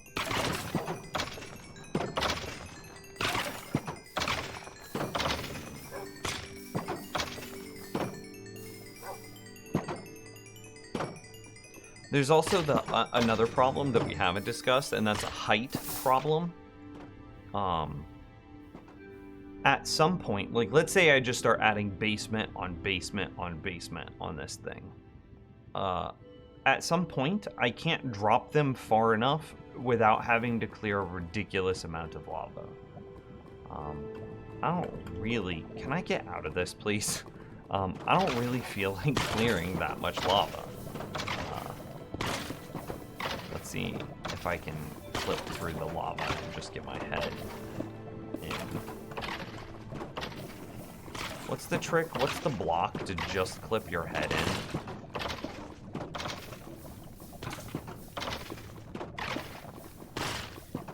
I don't remember the height.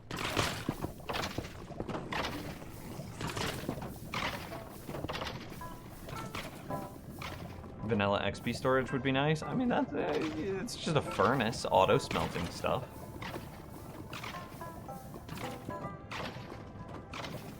Yeah, let's just go TP Nims here. Why is this angry at me? TP Nims. Okay. It doesn't. Okay, whatever. We're at 31, so it'd be roughly 20. It'd be like. I'm looking for the height where you can see through the lava. Or did they fix that? It'd be like 30.2. TP Nims here, 30.2 here. Okay, let's go up a little. 32.5. Nope. 32.59. Nope. 32.63. Nope. 32.67. Nope. 32.69. Nope. Did they fix this?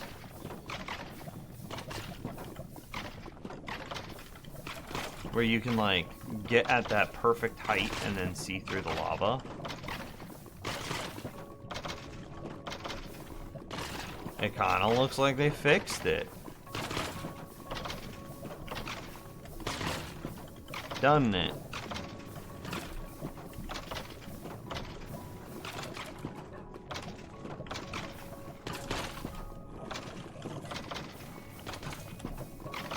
Okay. 3-1, so 309. It looks like they fixed it, huh?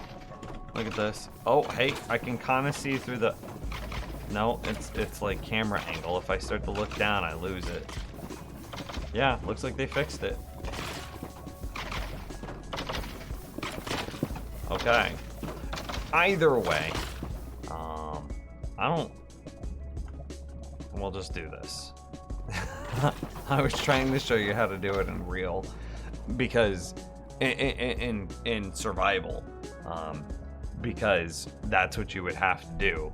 But if you look, if I started to add basement on basement on basement, then I've got to drop them further and further and further, and that's just more and more and more lava that I've got to clear. Lava resistance gives you better sight in lava, if I remember correctly. You're right, but it's garbage. It doesn't give Nims fire resistance forever. 1 hide particles true. Yeah, I mean, it's a little better, but it's only like a block better. So if we then go effect clear Nims fire resistance, that's the difference. Like, I go from seeing it from here to like a block back. So it's irrelevant. I think you do that with F5 and boat water, leaning the camera to look up your own butt.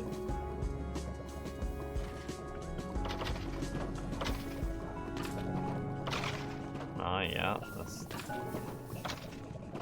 doesn't work. I can get a tiny view right here. That's it. That's all I get is this one sliver. If I sprint, I can make the sliver a little bigger.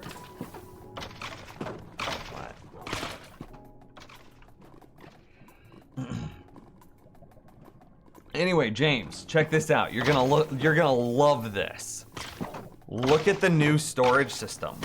There's no triple minecarts riding back and forth. You remember this? Hang on.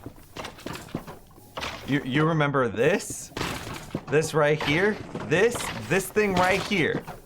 James, do you remember this thing right here where we did this, and then we did this, and then we did this? And then we had these guys, and then we did this.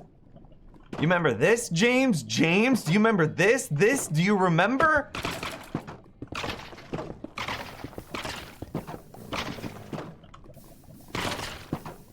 Now look at it.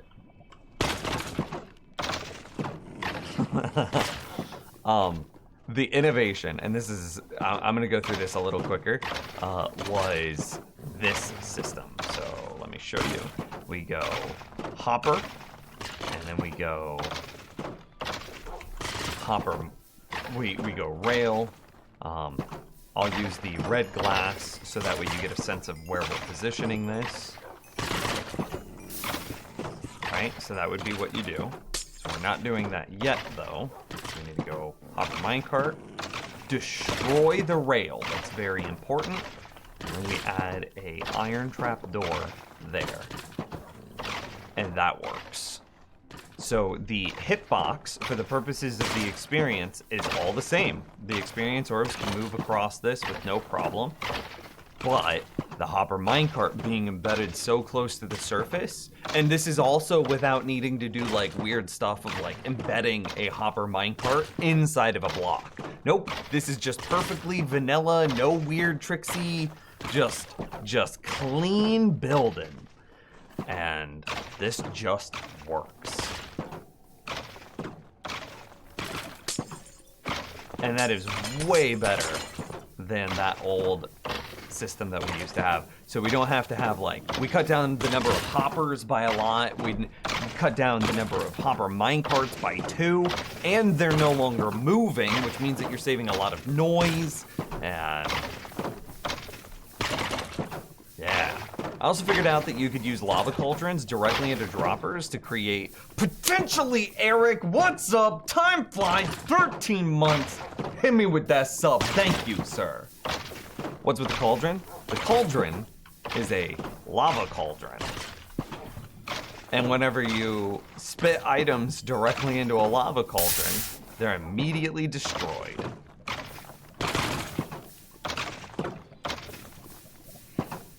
Yeah, but I also figured out that we can do it like this. And then we can go, if you want, again, silence in your world.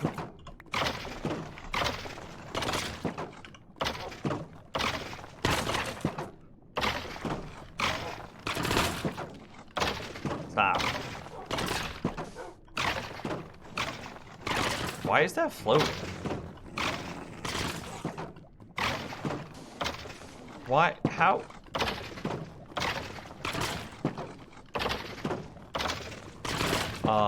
Why is my sand floating?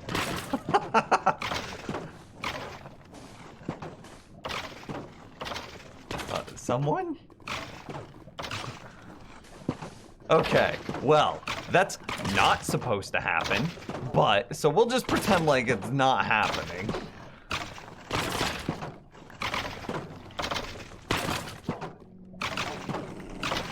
So you could also do this, to get more silent, item destruction. I bet it's your command blocks killing the falling sand entity.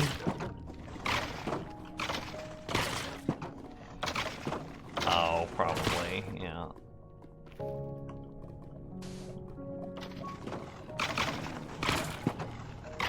Okay. That checks out. I didn't know that, like, that would happen. Also, this we found out can be cleaned up. We'll just make this all part of the same circuit.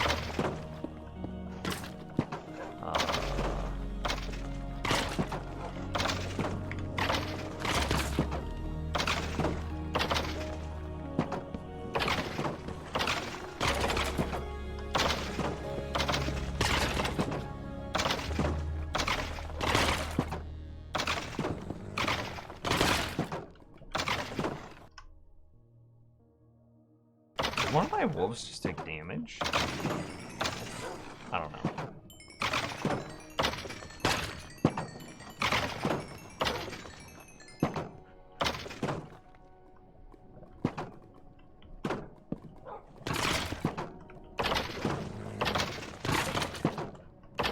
So yeah. So like, super compact, too. And quieter now.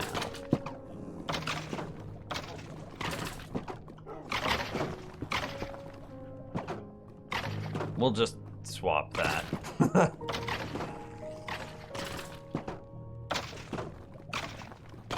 Well, like, check that out, James. Isn't that good? It's much quieter. It's much smaller.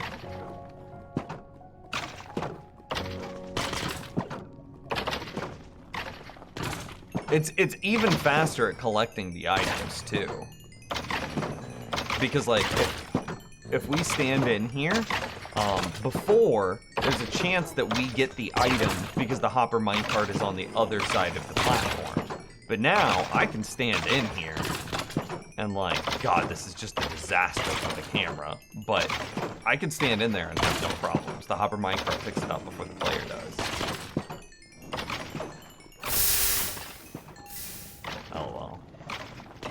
Yeah, check that out. That's a nice new system. The area around the wolves is new? Yeah, so we had to... This works. I'm not happy about it, but it works perfectly. TLDR, we had to do a lot of really fancy stuff in order to make sure that the wolves couldn't be attacked by the wither skeletons. And the trap doors are there because the wither skeletons are taller than regular skeletons, so their experience, or when they die and fall over, sometimes they can fall over and their experience orbs be generated further away. And so the trap doors help contain those further away experience orbs.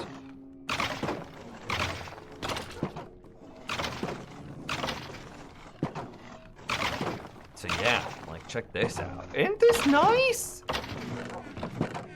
Oh, like, look at all them wither skulls. Look at them. Why are they getting damaged then?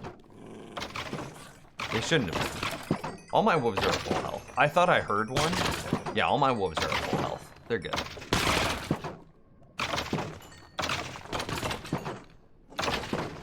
Oh, well. The wolves aren't being damaged now, but they were being damaged before. Oh, you're asking what was the answer? I see. Invulnerability frames. You know how whenever you spam swing at something in survival, it only takes damage once every, like, once a second?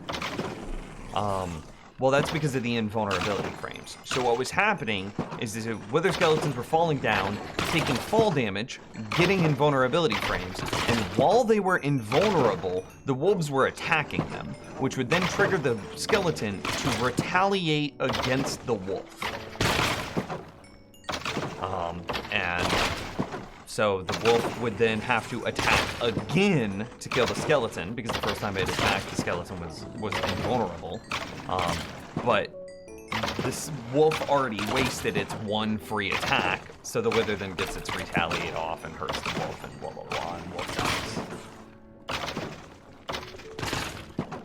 So yeah, there's the farm.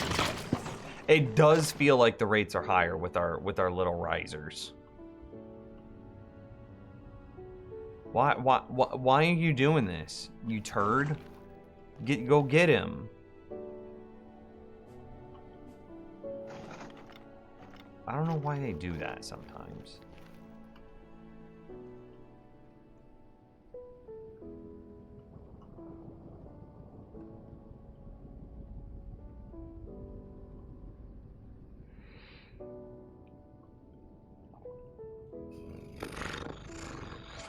Like, why is he just ignoring everything?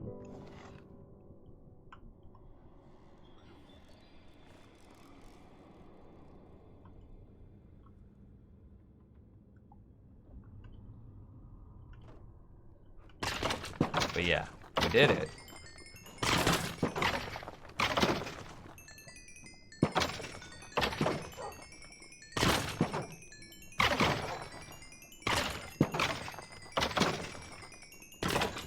Interestingly, I wonder if there's a spot. Let's say I made 2 drop chutes and brought in 8 wolves. Is there a spot that I could stand in between the 2 drop chutes that would give me experience from both of them. Like, let's say there was a second circle right here. Could I stand right here and get experience from both?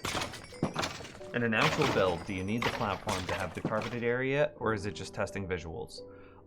The color of the carpet is testing in visuals, but the carpet itself is necessary. So you know how whenever you mobs go to spawn, if there are full blocks on the same height as the mob spawns, then it lowers the rates. By making this area, I mean, it could be air, it could be carpet, it doesn't really matter. But by making this area not full blocks, it should improve the rates of the design. Hell, it might be better if it is air, or excuse me, if it is carpet, because it might see these as potential spawning spots too. I'm not exactly sure how that works.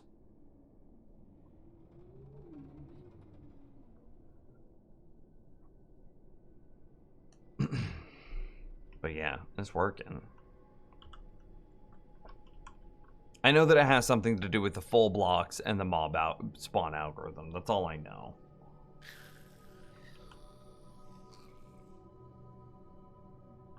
Oh, that stuff is really close.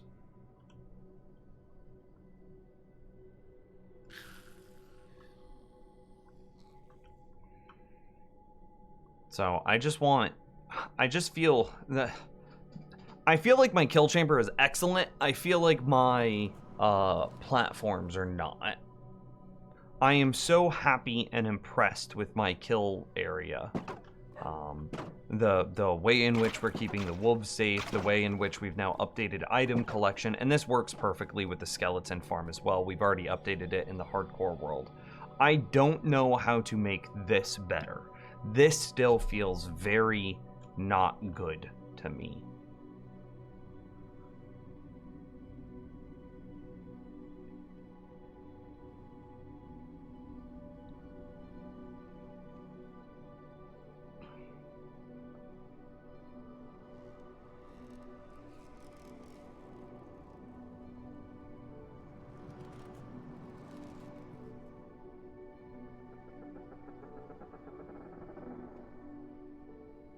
Especially every time that I think about, like, that wither skeleton that was just chilling over here in the corner.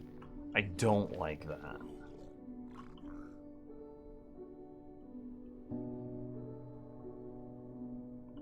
I've been struggling and failing to make a perfect drop zone. Like, what's wrong with this? The one that I'm using here.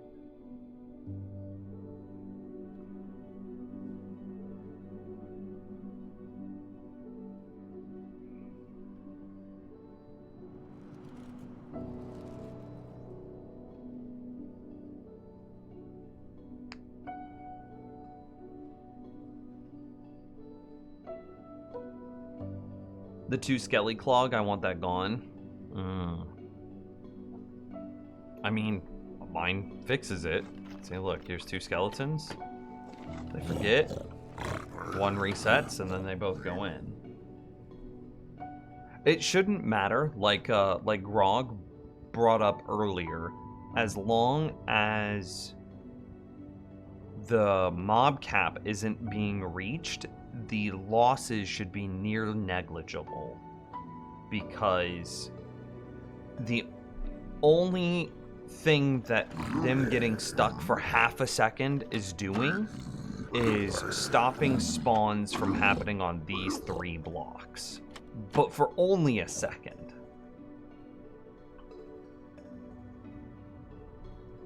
As a good solution, I want to see if perfect exists. Oh, well, do you want to know what perfect is, Eyebrows? It's just this. You make them staggered.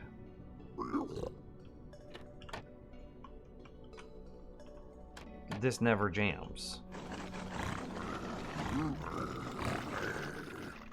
I don't know if this is like, if it works out perfectly from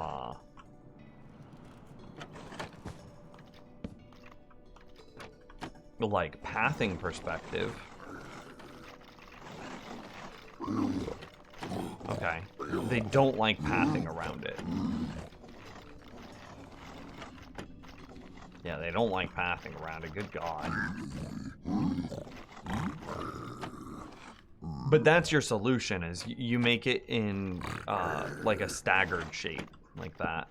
That's how we had to do it for the drowned copper farm. So just solve them getting stuck.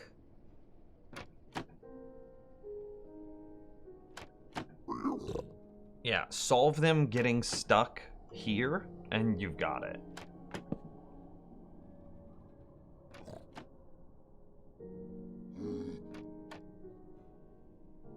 Yeah. Which, honestly, is probably putting the piglin himself, like here. And then making them think that they can path to him directly and not just under him.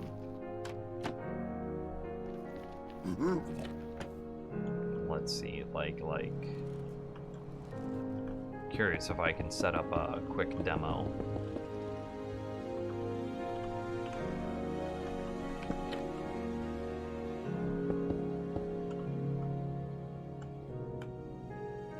Yeah, so we go there, and then we put carpet here, which blocks them, but they still think they can walk through. And then we go... How do we summon the piglin that had the name? That was so complicated.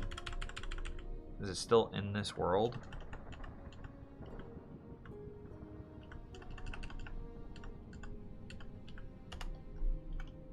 Boom. Got him.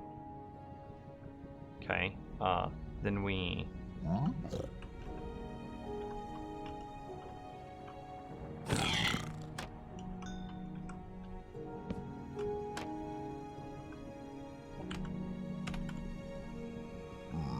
do that, and then I think... Oh, you idiot.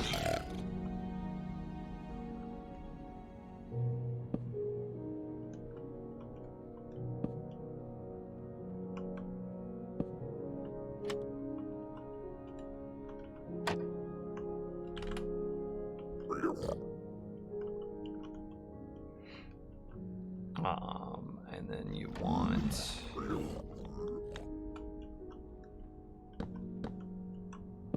a staggered approach. So it should be this. Something like this, yeah? And then, let's...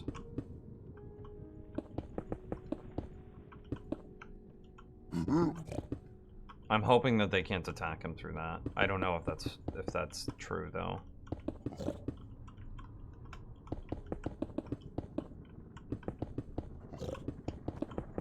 This is like my knee jerk.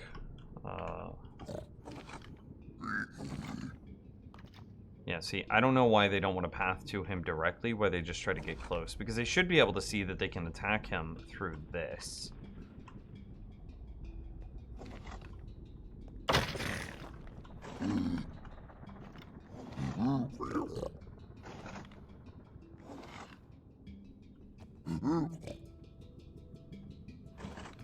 If they spawn directly behind him, they can't attack him.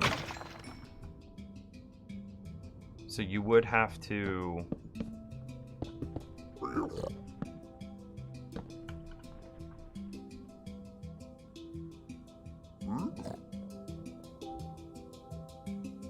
I'm thinking.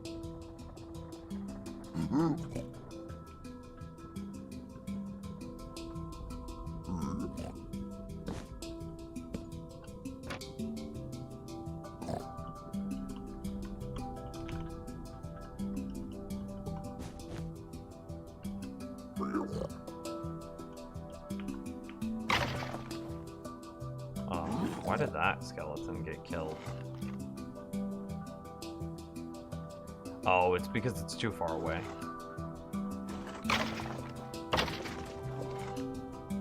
Yeah, see, I don't know why they're not pathing around, because they should have a path that can actually reach him. Mako. Yeah, see, this doesn't make sense to me. Okay, I see what your conundrum is. Because I don't know why they wouldn't just path around, because this is a path that would actually lead to him. This is a path that doesn't lead to him. There's a block in the way. Why don't they see the block in the way?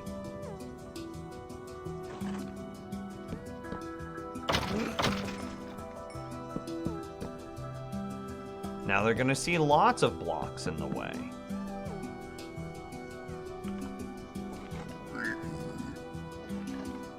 Yo, Vaco with the Prime Sub 13 months! Thank you very much, man. I appreciate you tons. See, because like this... That makes sense. But why get stuck here? That does not make sense. If you just walk around, as far as his pathing is concerned, he can actually walk to him.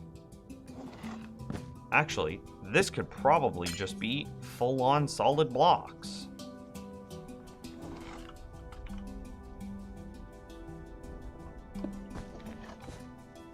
It doesn't even have to be a trap door.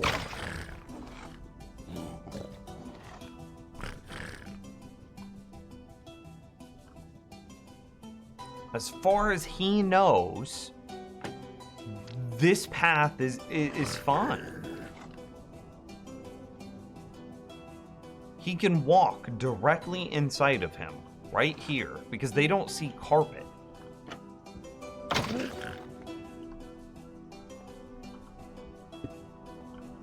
I missed the block, but it shouldn't matter. See, this doesn't make sense. Just take a step to your left.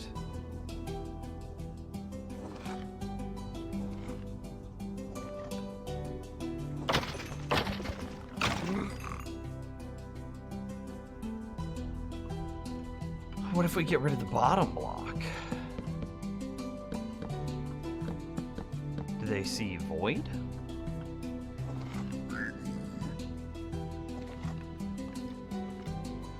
That seemed to work a bit better. That seemed to work a bit better.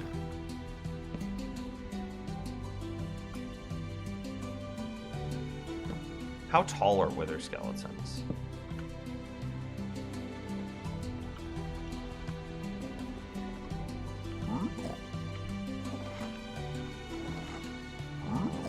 That tall. So...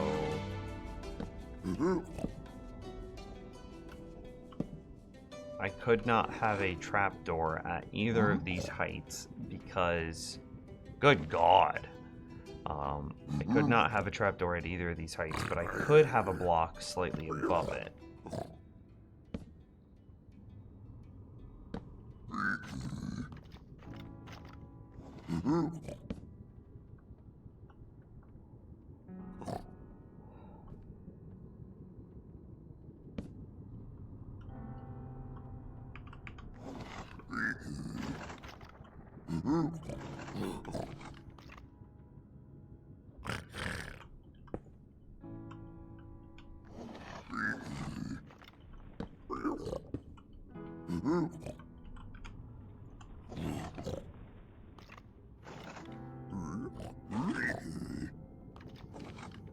See, that's the weird part. Why not?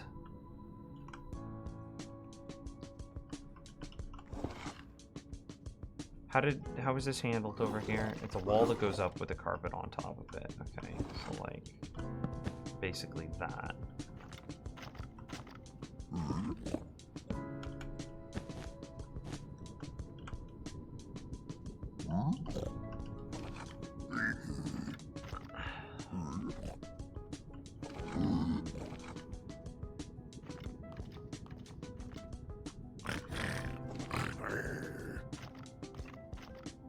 Well, shit, this just might be better.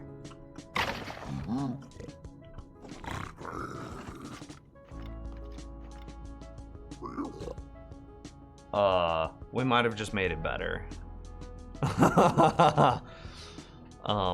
This is way easier to build. You still get a one wide drop chute. And you don't have to worry about levitating flower pots.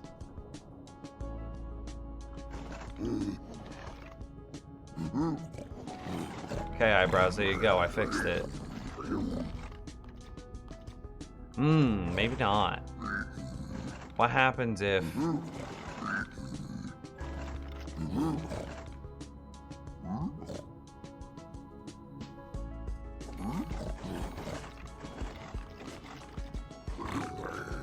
Well, doesn't seem like...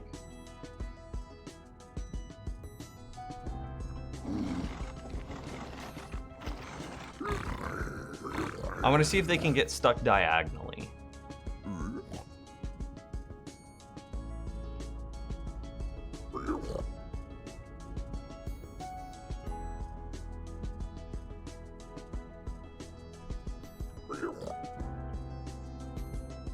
Because he's on the ground, it should also increase the visibility of him. Does this work for the bleacher seats? Well, that's what I was just about to address. Good question. The bleacher seats probably don't work as well anymore, but the width of the farm is probably increased. Because their sphere of detection is now more centered on his height.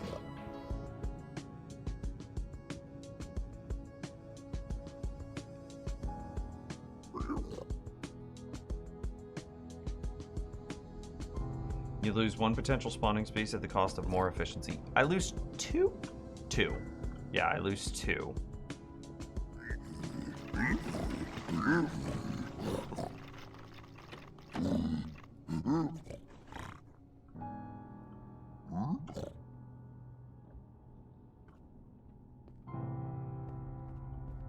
Yeah, I lose 2.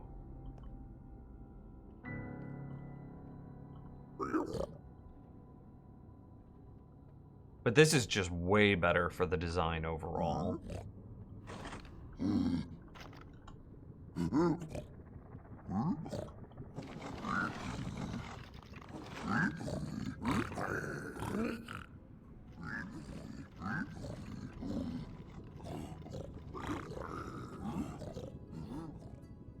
And the bleachers only matter for this specific double wide pattern.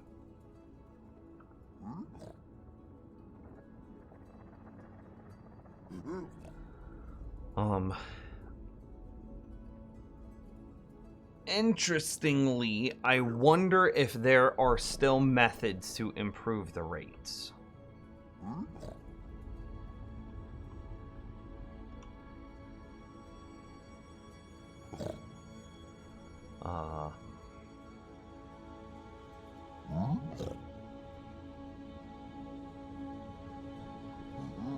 Okay, let's rotate over to it first. Let's kill everything that's not... Let's turn back on, kill everything. No, we need to kill withers.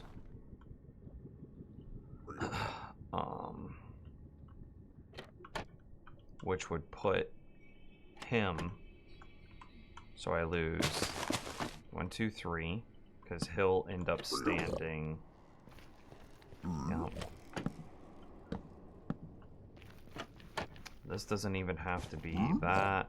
That doesn't have to be that. That doesn't have to be that.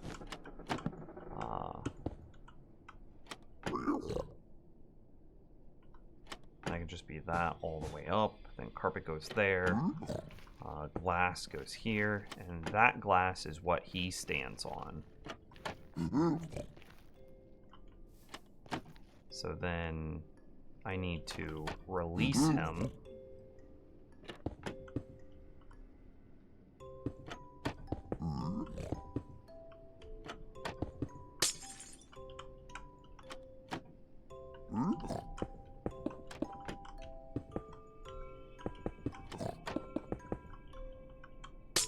Don't pop out on top of these walls, buddy. Okay?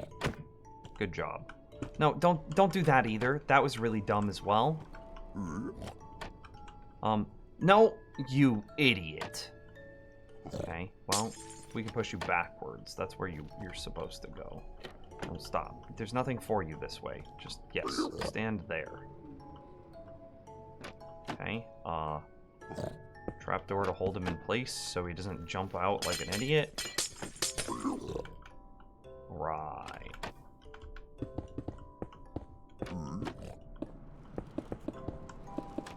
Okay, then this wall.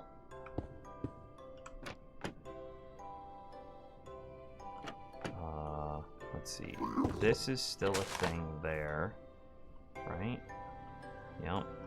And then the wall that is here becomes here. That looks correct. Now, are you going to try to jump out if I destroy this block above your head?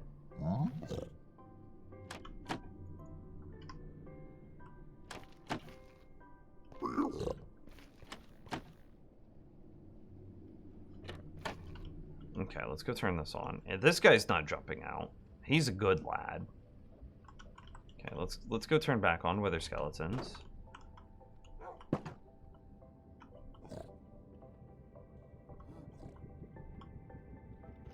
I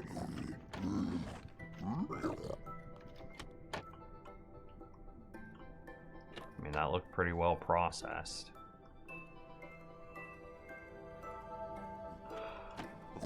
Okay. Don't jump out.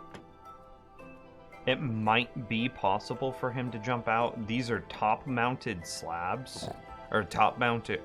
bottom-mounted trapdoors. That's what I'm trying to say. So, like, he sees it here as a block. But he could jump it. But from his perspective, it's this, which you can't jump. But it is, in reality, this, which you can. So, I don't know.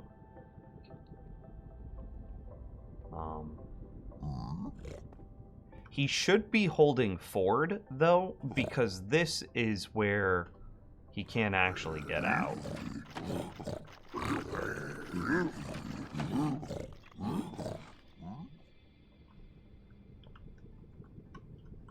Could have a double-decker piglins. One handles the bleachers like the t-shirt cannon folks who work in a certain section of a ball game.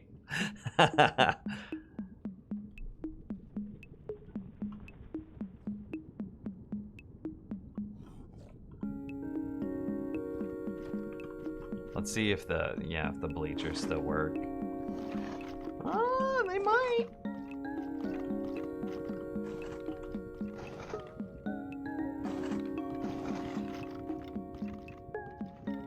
Yeah, it still looks like it works.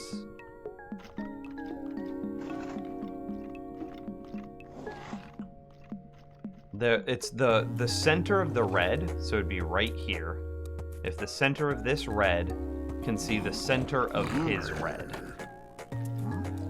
This does not look like a sight problem. This looks like a distance problem to me. For the record. What does this revised design do for the farm? Processes wither faster without bump jams. So you know how earlier I could go like brrr, like this, and there would be a bump jam between the last two? Well, just look. They're making it in one at a time with no bump jams.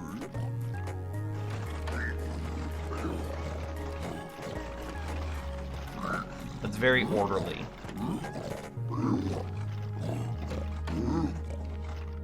No, no bump jams.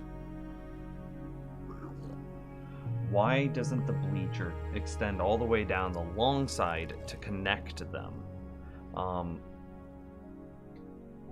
It probably should.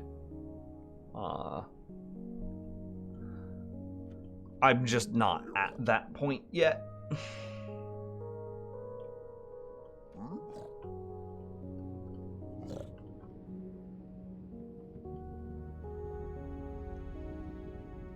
But yeah, this kill chamber is much better. It's 2 less blocks of spawn space, but we process them quicker now.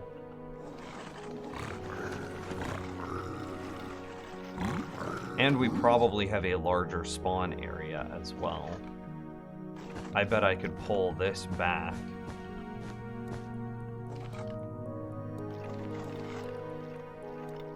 Yeah, because he's closer to these guys now. This guy isn't working.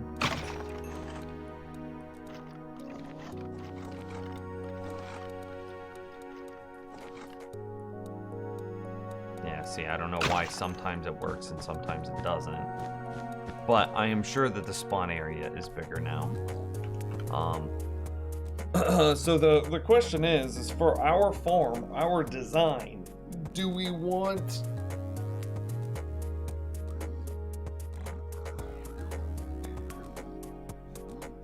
Like, how do we want to build this? Do we want to try to take advantage of our double wide?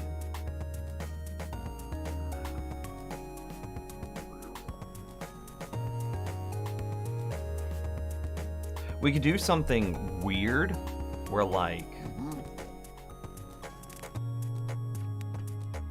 this is very strange, but you could do something like we have a piglin here, that as soon as you are in this area, you can no longer see him, and so then you would see that piglin.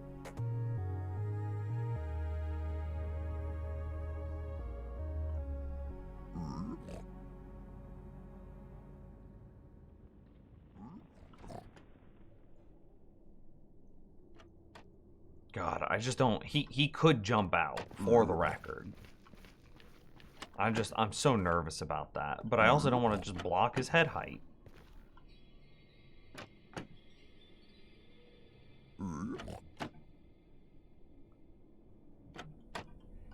I wonder, if we were to change, say... I'm thinking. If we were to change this trapdoor to string carpet, what happens? What does that do to the Withers AI? Don't die, buddy. Okay.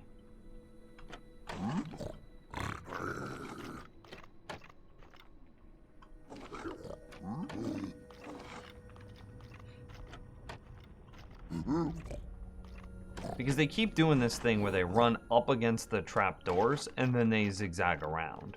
Will they do a faster line if this is all carpet? Does that make sense?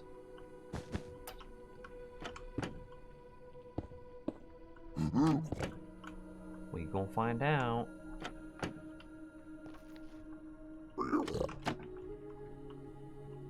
Okay. Yeah, cool.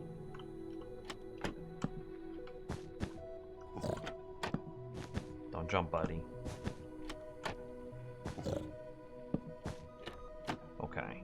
Do they do a faster line in?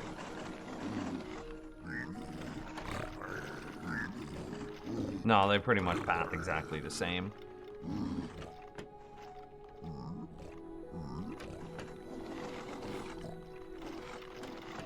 No, maybe not.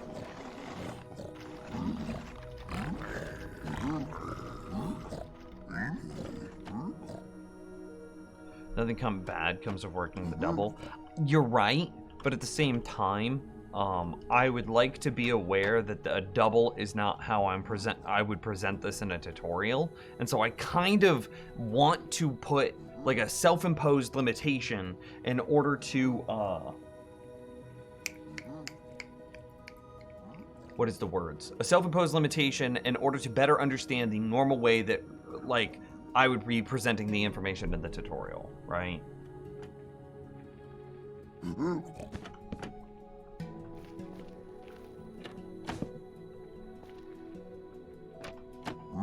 How the common man play the game? Yeah, but I don't want to... I really didn't want to say the word common man, is what I was trying to avoid.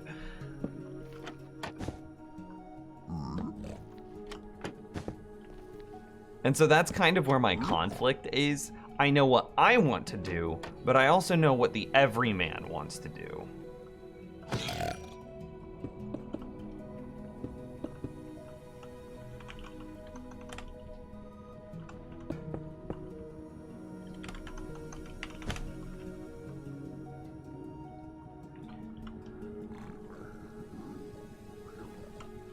So, like, there's a part of me that's like, you too could build this world because I didn't do anything special or ridiculous with it. The everyman does not want to build a Wither Skelly farm.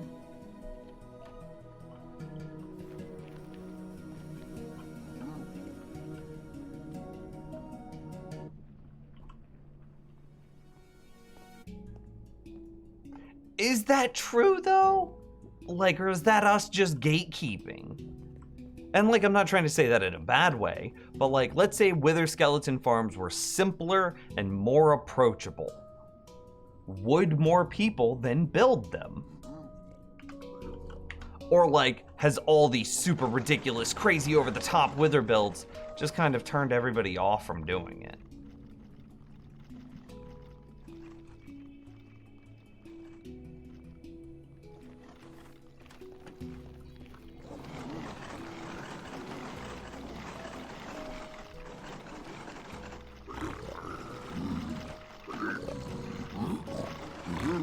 It's not getting jammed. We're getting like 2 or 3 processed per second with no jams. Like, they bump into each other. They have hitboxes, of course. But like...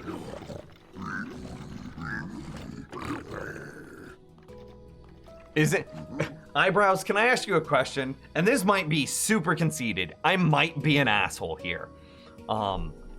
You said you were working on figuring out how to solve the jamming problem, and I did it in 5 minutes.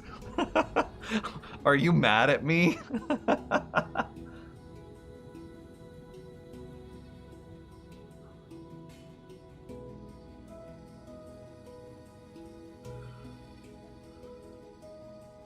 I figured you'd be able to do it faster than me. I'm not good at the game mechanic. Okay.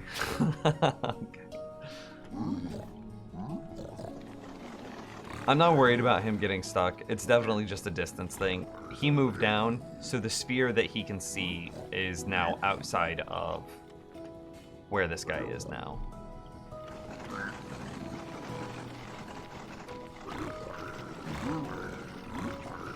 They definitely seem to bump up against the trapdoors more in this configuration.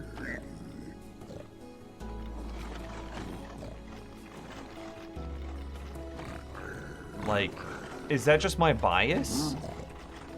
But see, like, they run at the trapdoors, whereas previously they would, it felt like they would take a more direct line to the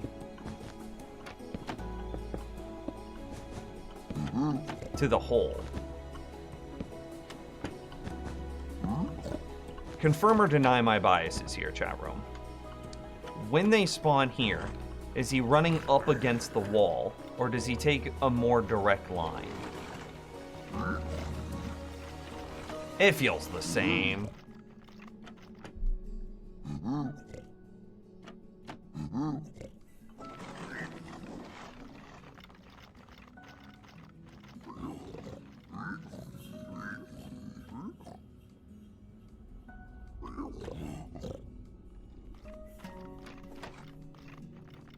Yeah, look at them. They went from this corner to here to then zigzag in.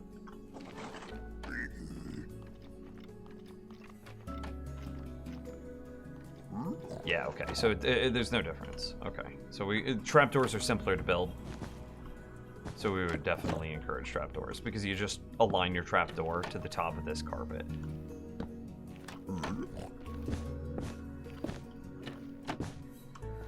And like, that is way easier.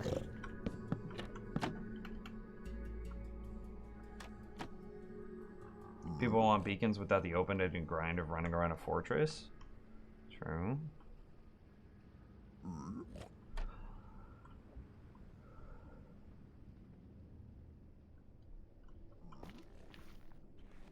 Ramp.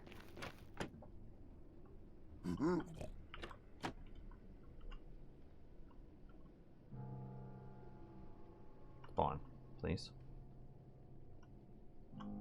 I think it's actually better if I stand on this side because I've cleared more on this side.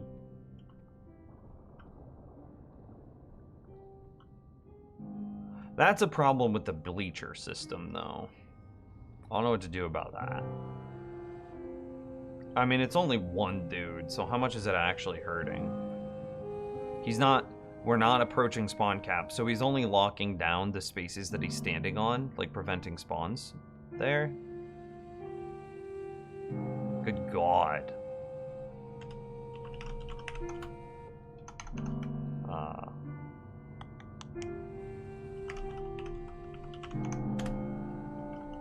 I just want to be able to stand here.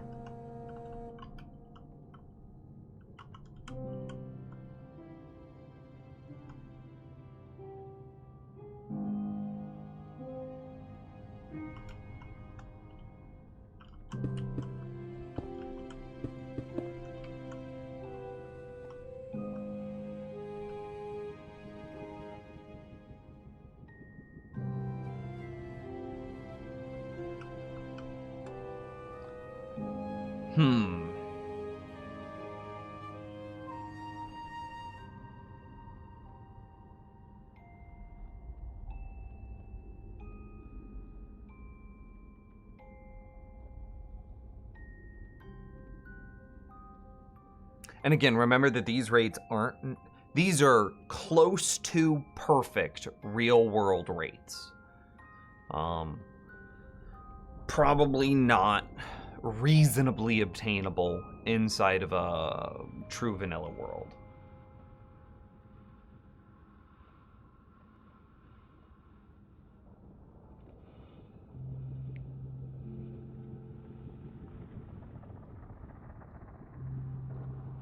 I wonder what it is about the walls that make them pathfind correctly.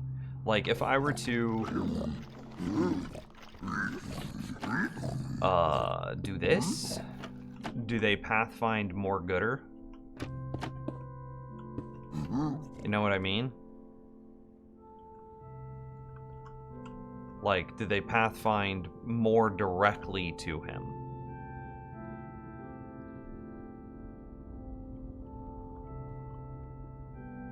No, he's still zigzagged over. Yeah, see how they come up to right here? And then they spin around and fall in?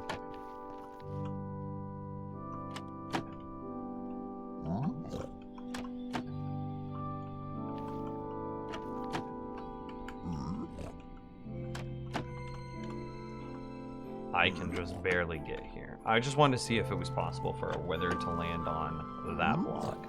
I don't think it is. Okay, is it something maybe about, like, being a block lower?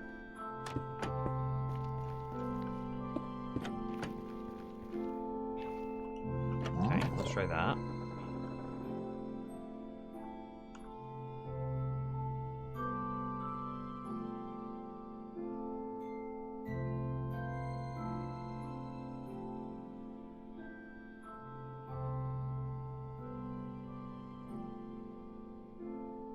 There's one spot that I'm very specifically interested in, and it's like the spot that's here-ish. Because they go from there to this. Yeah, he still did it. So none of this matters. Okay. Maybe it's the carpet that's mattering? We'll see.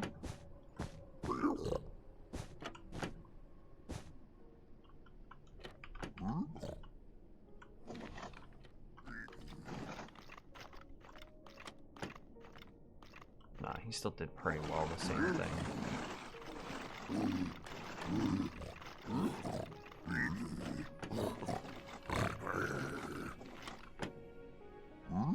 Okay, yeah, I don't think it matters.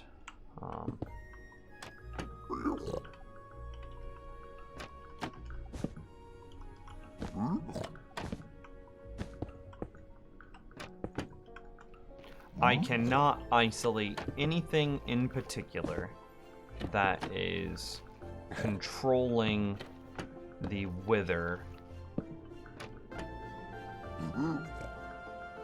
from being able to path directly in over here.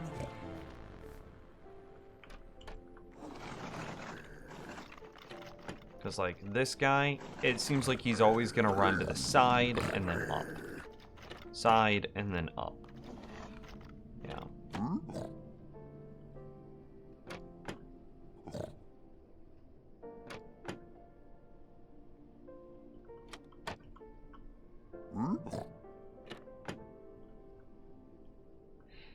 I mean, yeah, this all works pretty good, though.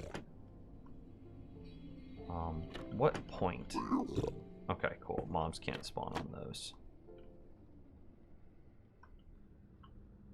If we were to bail on the corners, what happens? Okay, he wants to get through. Oh, okay. That's not good. We don't do that.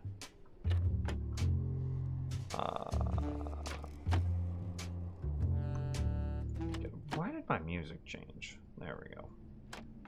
That was like some Pink Panther stuff.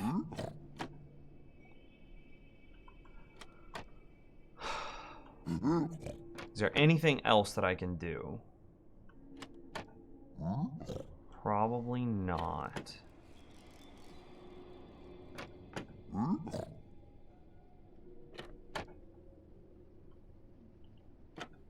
Yeah, probably not. Because if I get rid of any of these diagonals, he could get hit.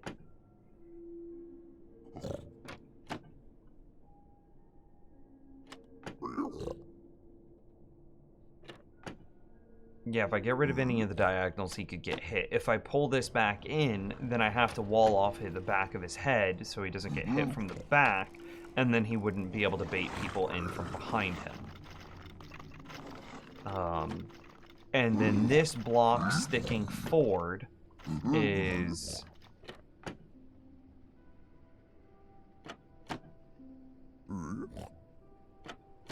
This block sticking forward is what prevents the jam from happening, and this is the tube.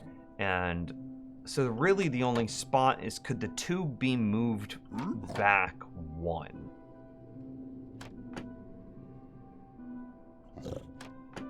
God, that would be such a tight fit if I can do it. I want to explore it and see if it's possible. We don't want to go out that far. We figured that out from last time. Okay, so we have... let's just clear inventory. And we have... Wall... block, a dude named Bait. Yep, all of this is... Okay, so that's it. So it's just... there with carpet, there with carpet, which makes this our glass, so double carpet here. That's where our guy sits. And then we go 1, 2, 3, 4, 5, 6. And so then we would summon our piglin right there. And then this is here. Okay. And this is what we would do. So now the question is, can I get this guy okay.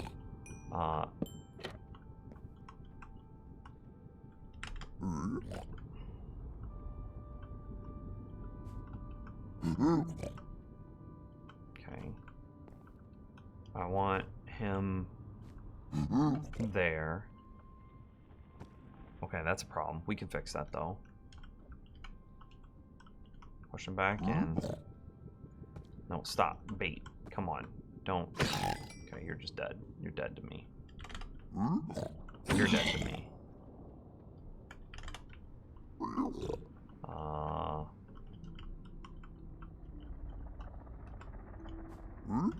Okay, you're dead to me.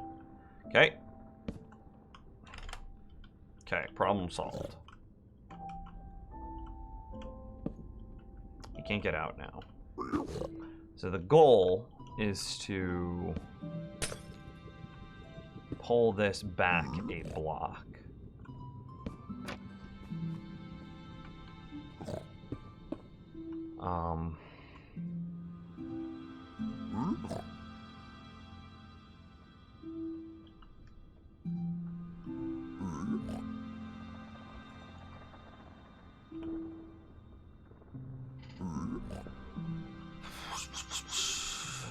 Can a wither fall down through this hole? A player can. I don't know if a wither can. Did we test something similar to this already as well? I don't remember. Okay, that does not work. So I have to get him further back. How can I get you further back than a trapdoor? So we have things like chains. We have things like end rods. We have things like glass walls, glass panes. Yo, Flame Wheel, what's up? Happy Dance! 40 months! Dude! What a legend! See you later, Space Lamb. Have a good one. What are the differences in depth that you can push against these?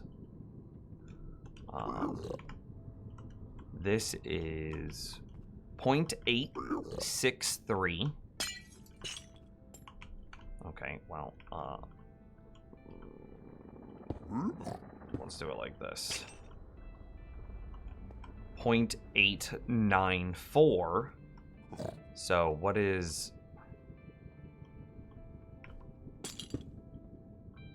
This lets me go forward further. Yeah. So if we went... What if we went... Yeah, he's dead. Okay, we don't want that there. But what we do want is like...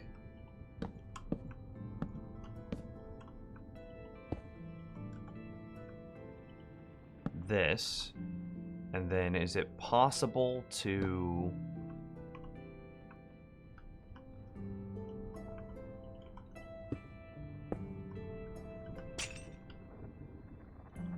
put some chains there. And hold this guy. Oh Lord, what a tight space. I don't want them to connect is the problem.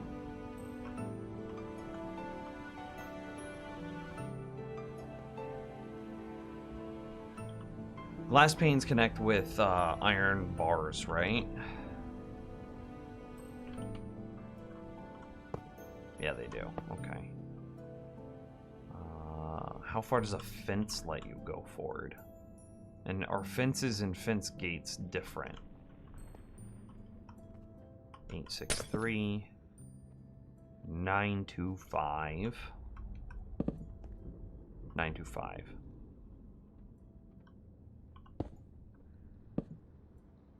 Okay, so a fence gate holds you back further, or a fence does. But that's a fair amount of space, right?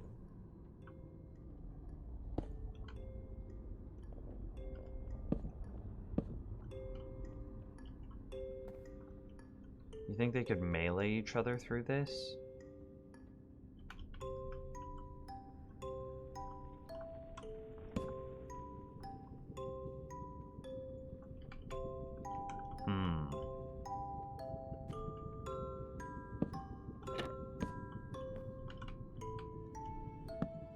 We have another problem. No. I have to be able to keep the wither back.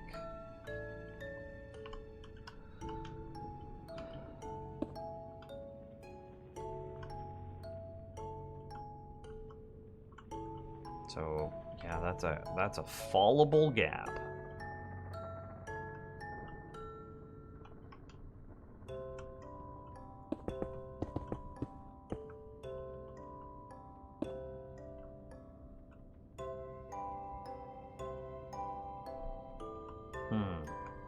Trying to fix pathing. Skeletons go straight to the piglin, but have to walk around to drop. He wants to try to bait them and drop. Yeah, exactly.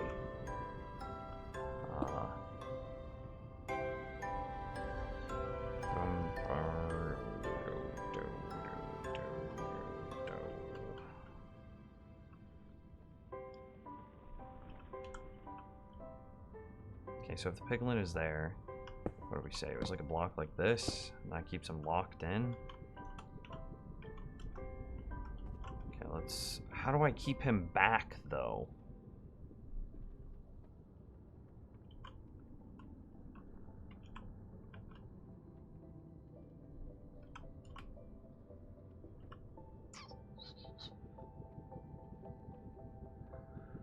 Oh, are lightning rods a thing?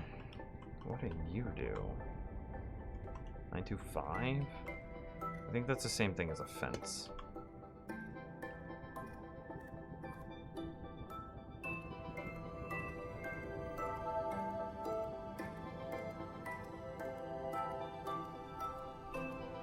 I need to be able to, like, push the piglin into a space is the problem.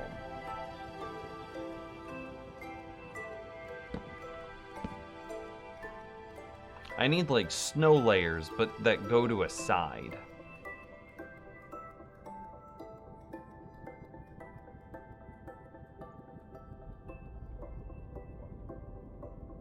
I wish that this worked. But it frickin' doesn't. This kind of would work.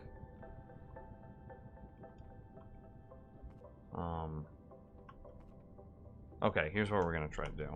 I have an idea.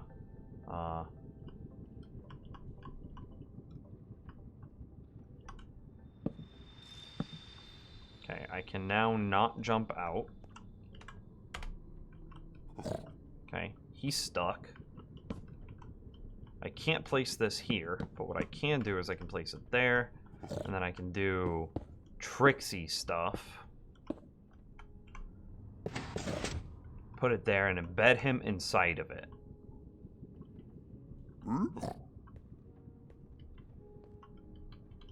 Okay. So, what happens now to a wither that spawns in front of him? Can he get meleeed? All of this was wasted.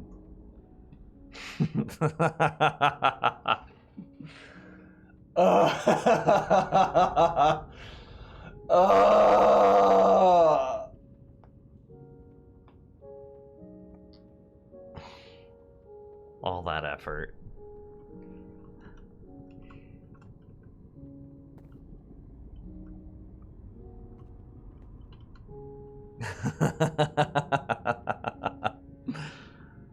Just instantly murdered. Apparently that's still too close. I'm like, I don't know, because I'm, oh, sorry dog. Just because I'm curious. If a wither is here, and we have a, yeah, basically. Okay, what's going on? Oh, you're withered? Oh, I can't even heal you, because it's game being instantly destroyed.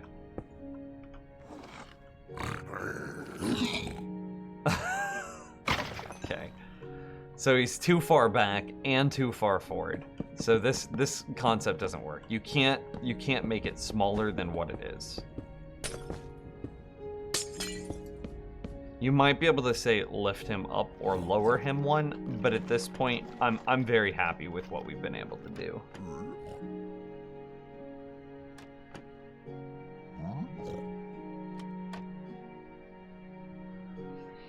It's okay. This is OG bait right here. Through all the different designs, I've managed to keep this one piglin alive.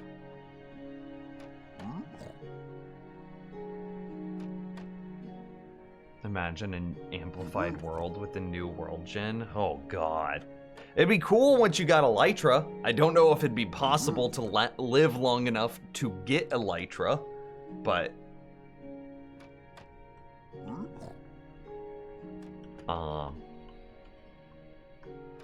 yeah.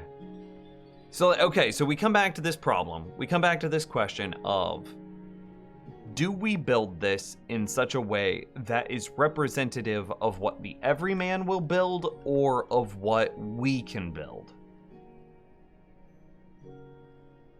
God, imagine if mobs had Elytras. Imagine just a zombie jumping off a cliff and just floating at you. terrifying.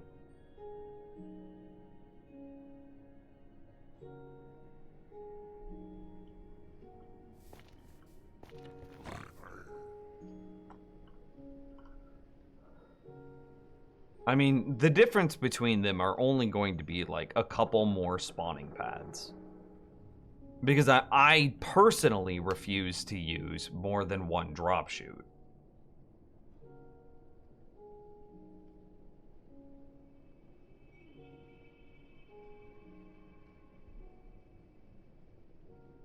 Go with the Nimstute design. So here, okay, so here's what I think we do, and I think we set this up in a way that we could upgrade it in the future. So now let's hop over to the real world and start to plan it out, because I do agree that like we're not Hermitcraft, we're not going crazy hard, and a lot of my Let's Plays are dedicated to figuring out how to do stuff to then teach them to teach how to do that to everyone else. So I think that if we were to, it would be disingenuous to, yeah, we're on the same page. Okay. I need a lot of wool. Huh, I need way more carpet than that. Nimstut is my Egyptian name.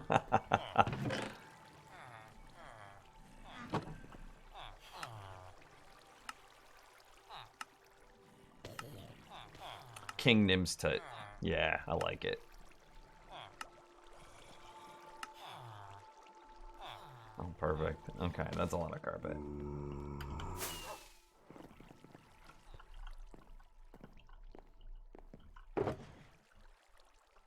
Should be good. Immediately, we don't need anything else. The other things that we would need would be inside of our redstone chest. And all we want to do is get the infrastructure set up today, right? Yeah. I do think that we need some walls, so we can go ahead and grab those. Walls. And then a few of them. Anything else? No, don't think so. Powdered snow. Oh yeah, we gotta get that set up like instantly. It'd be cauldrons. I gotta make hella cauldrons and go put them on like that mountain.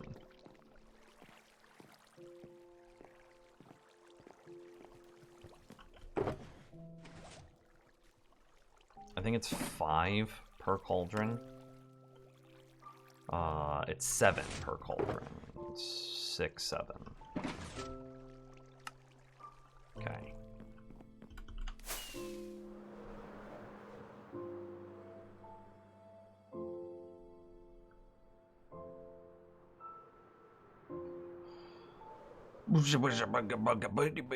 Should we just put this in the sky? Should we build a small platform up in the sky? 64 blocks. What, 8 times 8 is 64, right? Yeah, well, that's what we do. Let's go get like 64 building blocks. I need some scaffolding. And then, yeah, we'll just build the whole damn thing out of scaffolding because this is temporary.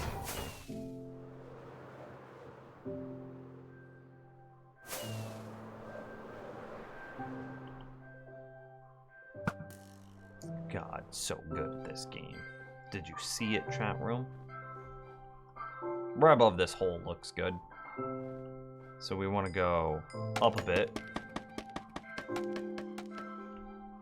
That might have been too many bits, but that's fine. And then let's just go like... 1, 2, 3, 4. 1, 2, 3, 4, 5, 6, 7, 8. The math. Oh.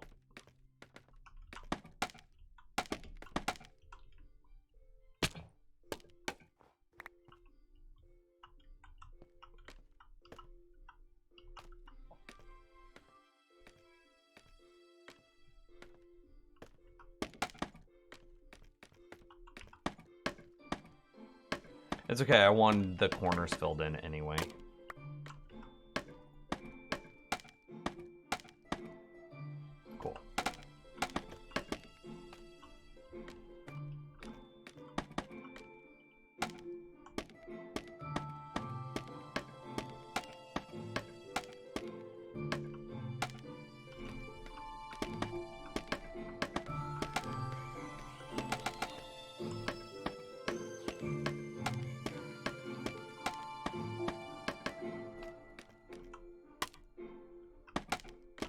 Setting up a very basic powdered snow farm.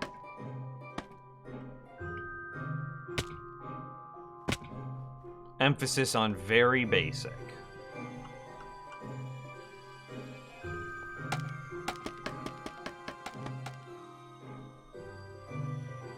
I think it needs one more. Yeah, that's good. Nothing break? Hell yeah.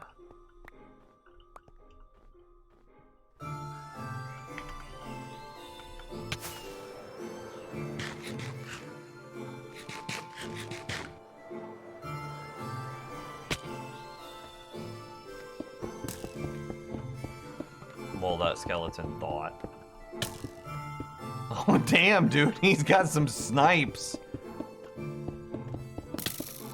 His name is now Wesley, because he's got them snipes.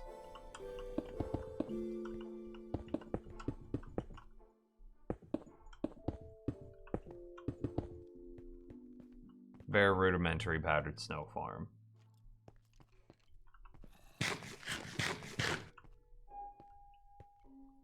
We come back. I AFK tonight and come back, and all of these should be full. Yeah, okay.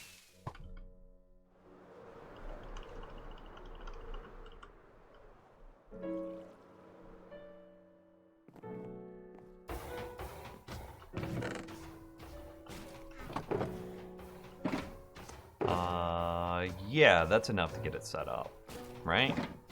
Should be good. Yeah.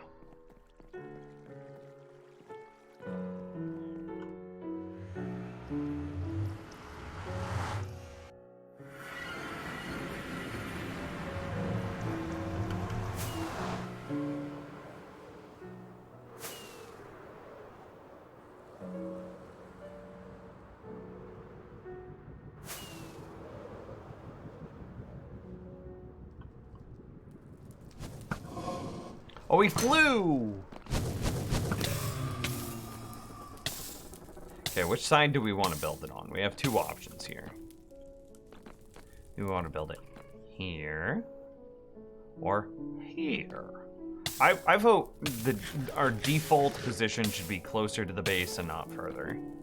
It's just less distance traveled.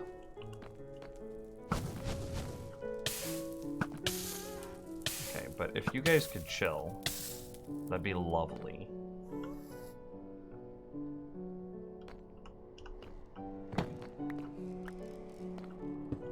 Okay. We now mine 9 blocks out in every dimension. 1, 2, 3, 4, 5, 6, 7, 8, 9. Can I count? Did I do it? 3, 4, 5, 6, 7, 8, 9. Hell yeah. 1, 2, 3, 4, 5, 6, 7, 8, 9. 1, 2, 3, 4, 5, 6, 7, 8, 9. And 1, 2, 3, 4, 5, 6, 7, 8, 9. 1, 2, 3, 4, 5, 6, 7, 8, 9. 3, 4, 5, 6, 7, 8, 9. Okay, that's our platform. Done. Wither skeleton farm, done. That's it, chat room. We're done. We're calling it a day. Look at us. We're awesome. Excellent. GG's.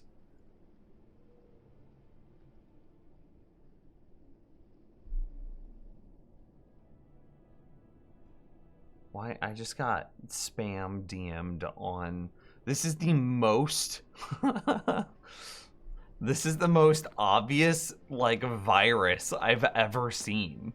Can I can show this on chat, right? Yeah, I can. 100% I can. This is comical how this is the most obvious virus I have ever seen in my life. Hang on, I will show you. Open Discord in browser. Okay, I just got this DM. I could show the rest of this, right? Yeah, nothing else here is a problem. Okay, look at this. There's just attractive woman, very busty, low-cut top, with just a message out of the blue that says, new, Bella Thorne's photos from OnlyFans, password 123, with a file to download. Like, is this person even trying? Like, this is, oh God. That is the most obvious thing I've ever seen. I'm so amused by how, like, terrible that is. Seems safe enough. Exactly. Definitely click and download that. 100%.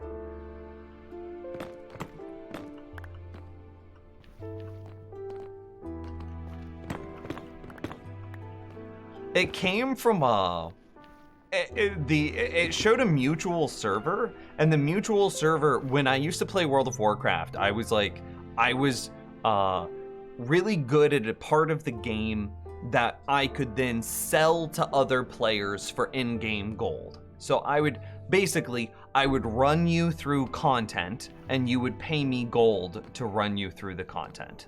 There was a Discord server that connected people that would sell those runs, me, and people looking to buy the runs. That Discord is that bot's mutual server. Do I have any fire res? Sure don't. I have 35 rockets though.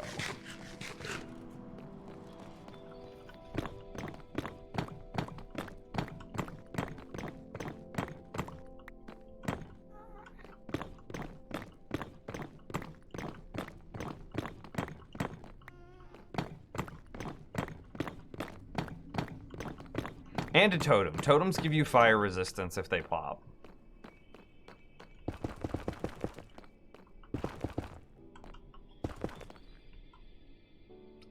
Never underestimate the gullibility of horny 18-year-old dudes on WoW. That's fair, I guess. Yeah.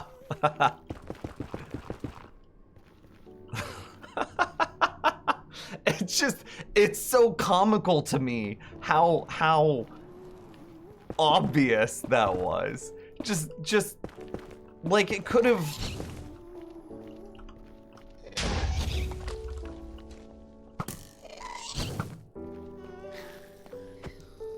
Like the bot could have at least asked a question, and then regardless of what I responded, it could say something that was just like, it was like, hey, I just got so-and-so's leaked whatever.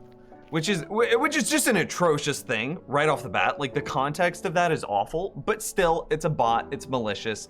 We're just assuming malice here.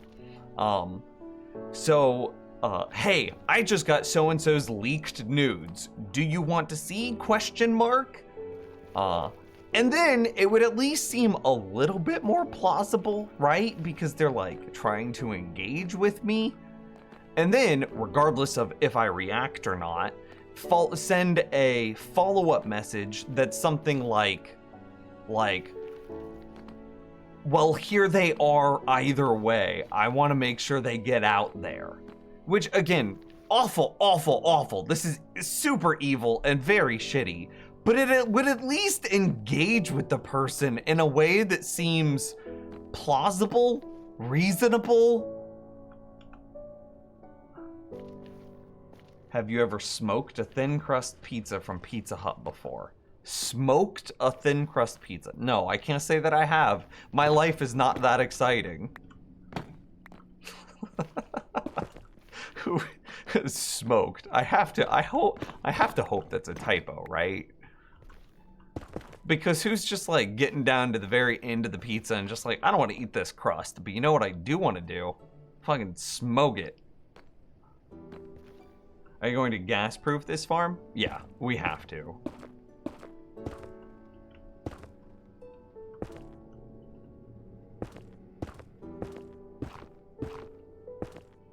Basically, you crush it into a very fine powder, roll and lick it, then spark it. Okay, it wasn't a typo. Man, that's an experience I don't think I ever want to have. Red Hot Chili Peppers.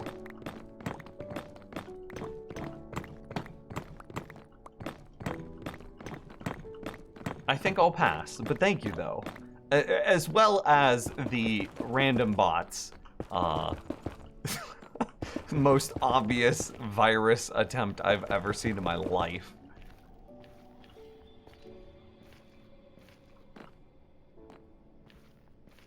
Smart fish don't take the bait anyway. Might as well filter out the smart ones. Hey, that's a good point, James. Maybe it's just not worth the time.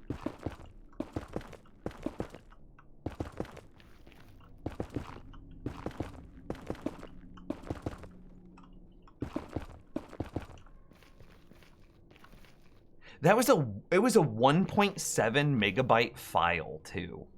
Like, hang on. Yeah, it's a 1.71 megabyte file. Isn't a single photo bigger than that? Like, hang on. I'm actually curious. Like, how big is a single Minecraft screenshot? App data, roaming, Minecraft, screenshots. Details. 775 kilobytes, which means that well, I have some screenshots that are actually like 1.2, 1.3 megabytes. Yeah, here's a screenshot that's 1.34 megabytes. So like, in a 1.71 megabyte file, that is 1 to 3 photos. Oh, like, what?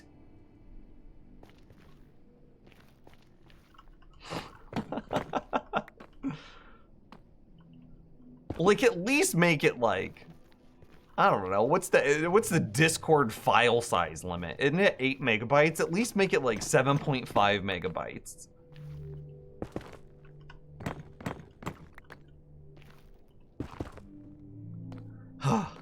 The most obvious virus. The most obvious. Did something just fly past me? Did that blaze just shoot at me, hit a skeleton, and then had to fight the skeleton to death? Wait, what just happened? What did you just miss? Right before you joined the stream and tried to convince me to smoke my pizzas, I got a Discord DM that was the most obvious virus I've ever seen in my life. It was, do you want to see so-and-so's leaked nudes from their OnlyFans?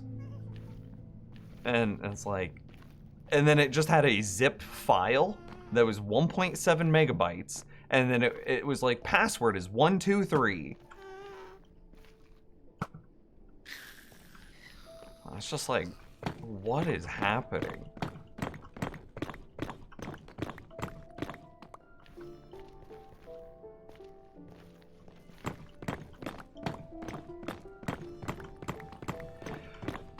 A question. Do we want to build a floor underneath this netherrack out of obsidian to keep it safe? I think I do. I would rather spend the time now to keep it safe than have to worry about it later.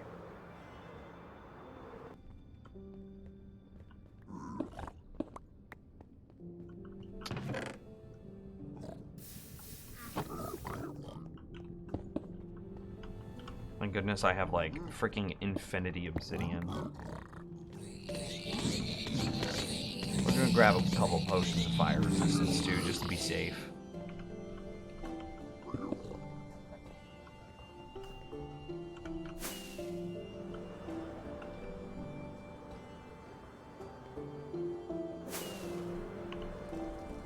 Oh god.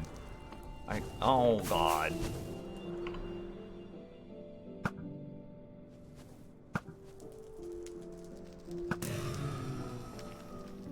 I just want to work in peace, please.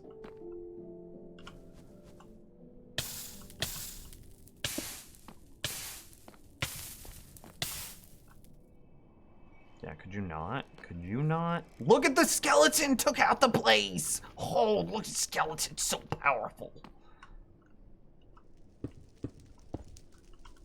shoot. Okay. Don't miss again. I should have done this before I put in the other platforms, TBH. Shoot!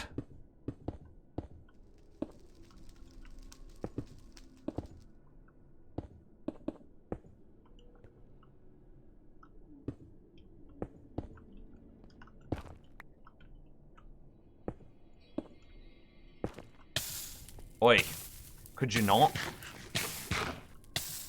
Drew Tech, what's up?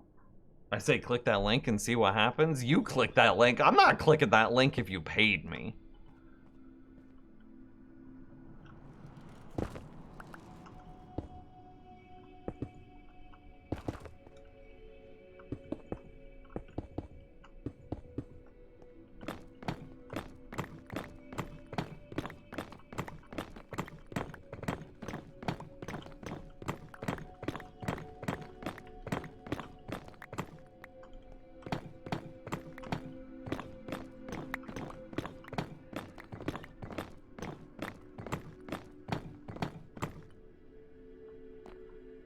How's been the stream? Wither Farm? Yeah, Wither Farm.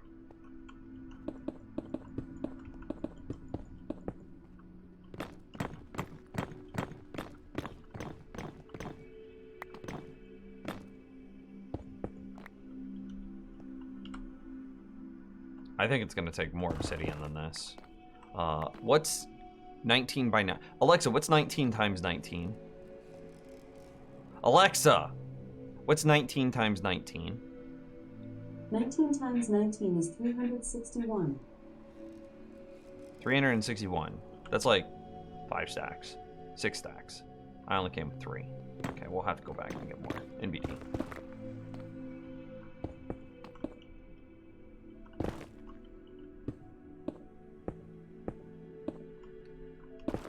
Two more.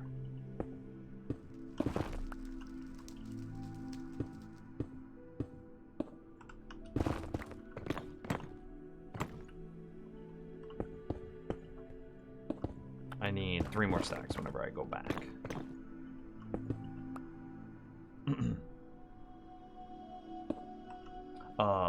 Wither Rose version? Yes, the Wither Rose version for sure.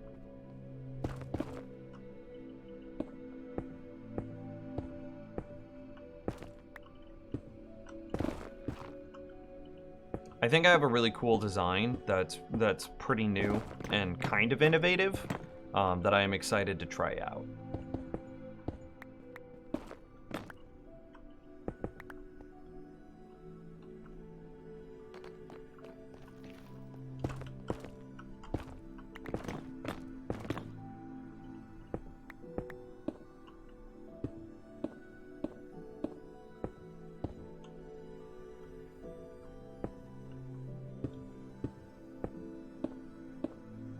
Perfect. Okay, cool.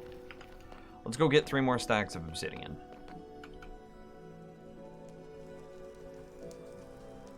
It was probably Blizzard who sent that link, probably. So the obsidian is so you don't get blown through the floor. Pretty much. Our world is not perfectly mob-proof, as evidenced by, like, all of the things shooting at me as I'm building this. So... yeah, I just don't want a ghast to blow something up in the middle of the build process. I need 3 more stacks, I think is what I said. Yeah.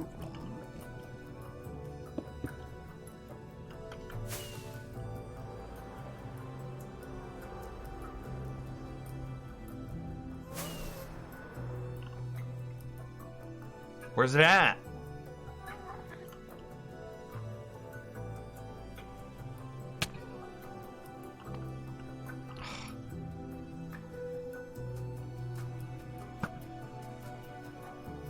Short.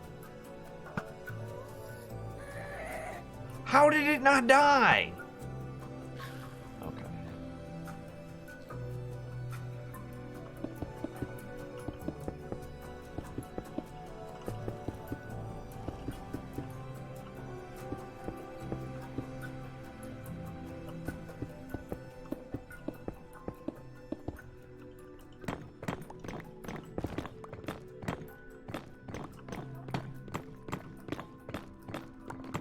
What a nice looking nether bridge. Thanks, man.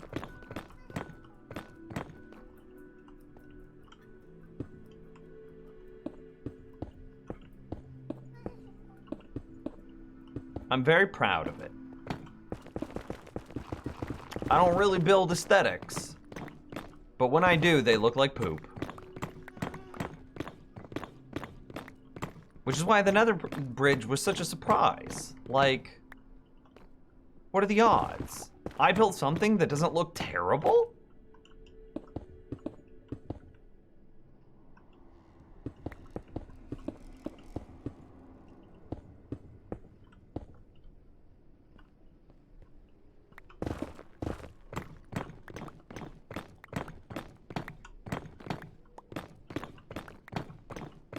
Your lungs are on fire? I wonder why, man. I really do. I could not think of any reason in the world at all why you would be experiencing that.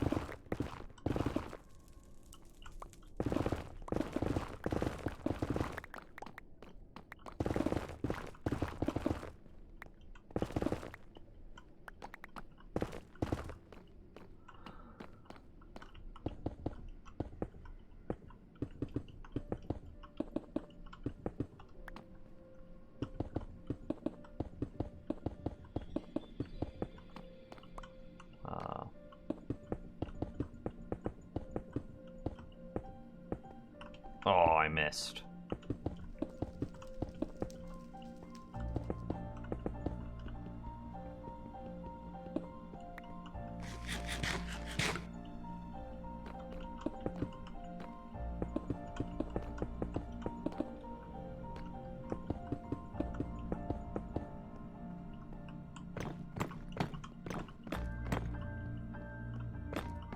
Imagine if I just broke the shulker there and it fell down into the lava. How sad would we be?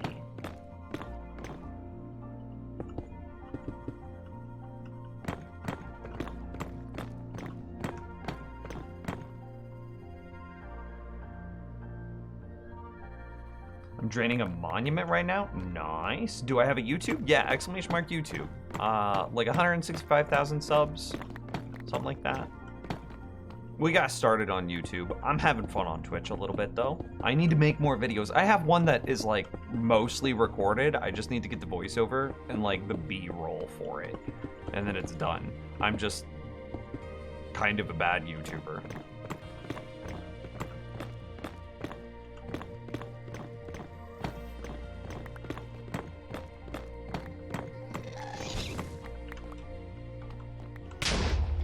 And that's why we made this obsidian.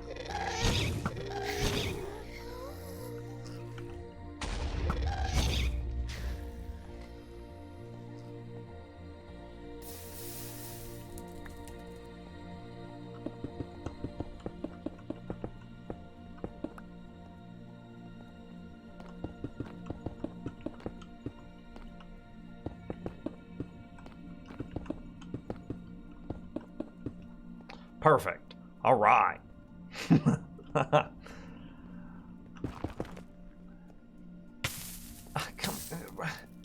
I'm just trying to live my best life out here, please.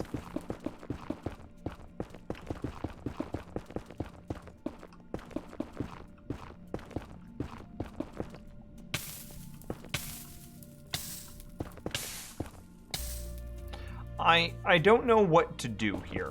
Let me tell you my conundrum. If I slab the rest of the base, like the rest of the fortress, then I'm going to be dealing with hella mob spawns once I get this thing like kind of even remotely set up, which will make it hard. And I don't want to be dealing with that many mobs spawning while I'm still trying to get this damn thing built. But now I have the problem of like ghasts and wither shooting at me. So what do I do?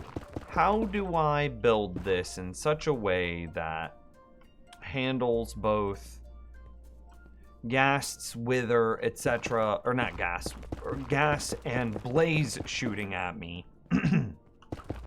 as I build this project?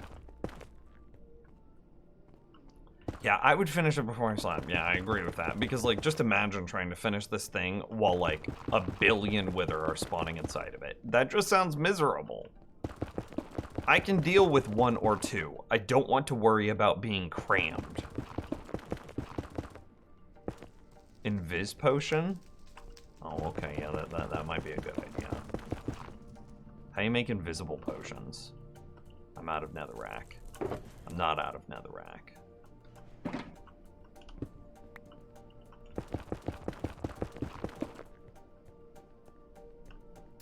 What are you talking about, Red Hot Chili Peppers? I think Grog's right. Are you a bot? Prove to me you're not a bot.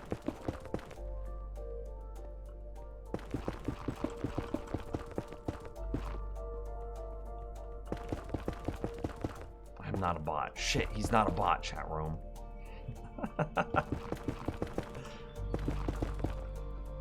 He's just smoking his pizza crusts out here. That's it. That's my man, Red Hot Chili Peppers.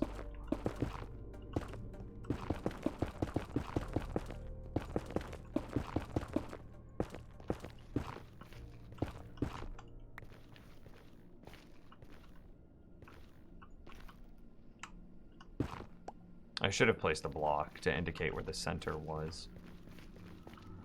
1, 2, 3, 4, 5, 6, 7, 8, 9. 1, 2, 3, 4, 5, 6, 8, 9. Okay, we did it. God, I'm so smart.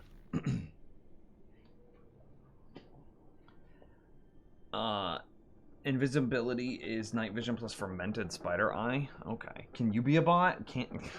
Can you be a bot?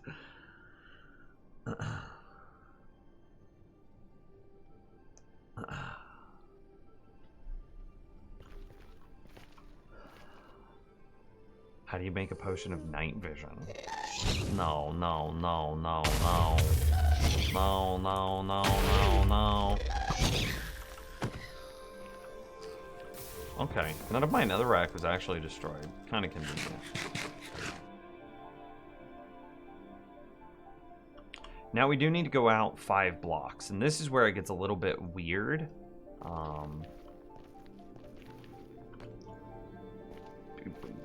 I don't want to lose where this intersection is.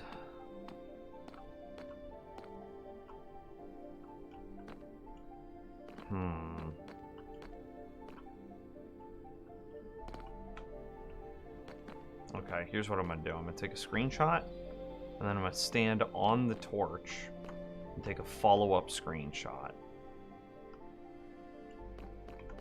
Okay. That way I don't lose where that intersection is. Night vision equals golden carrot. Man, I don't know if I have enough golden carrots. Do I have enough golden carrots, chat room? Have I ever been extremely close to dying? Yes, a couple of times. In statistics, we can come into items and we can go times used and see that I have popped 22 totems of undying, but that's not true. Sometimes I'll just fly up in the air and then smash into the ground just because I think it's funny.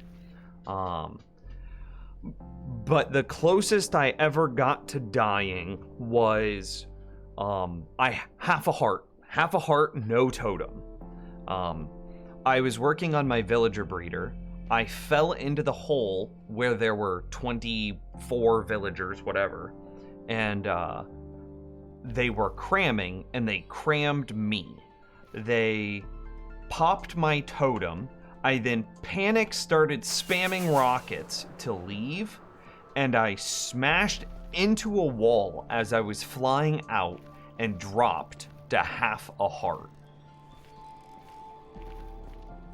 after my totem popped. Yeah.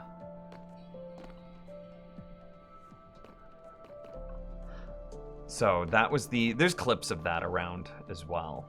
Let's go get more obsidian and take this 5 blocks out, now that I know. How much more obsidian is that?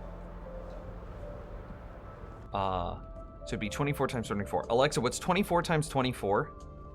Alexa, what's 24 times 24? 24 times 24 is 576. 576. Alexa, what's 507? Alexa, what's 576 minus 370? 576 minus 370 is 206. 206. So that's basically 3 stacks. Yeah, basically 3 stacks is the difference.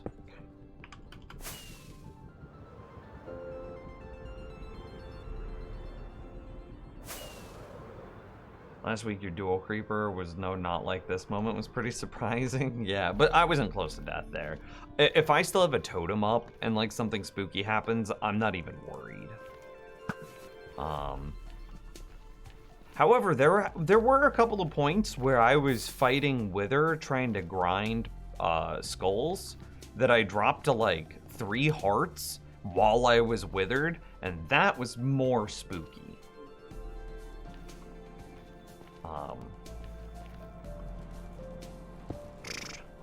1, 2, 3, 4, 5. 1, 2, 3, 4, 5. So then we square from here.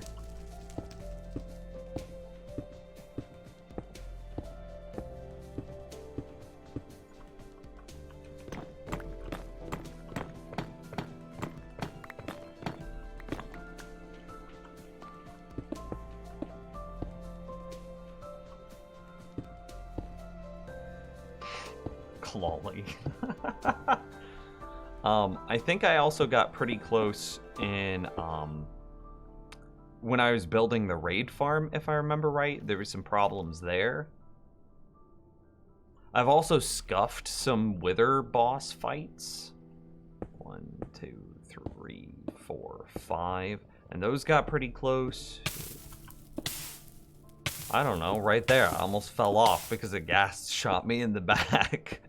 No, that's nothing.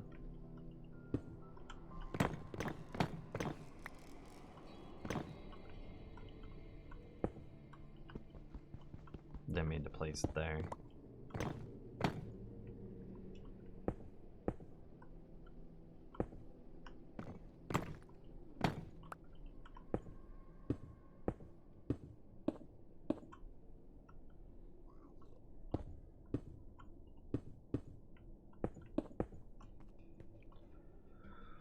One, 2, 3, 4, 5.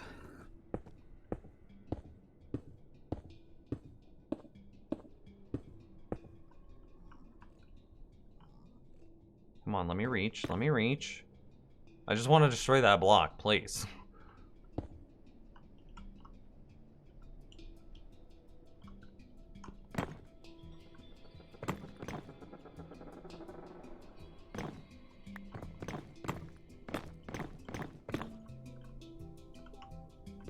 Okay, thank you.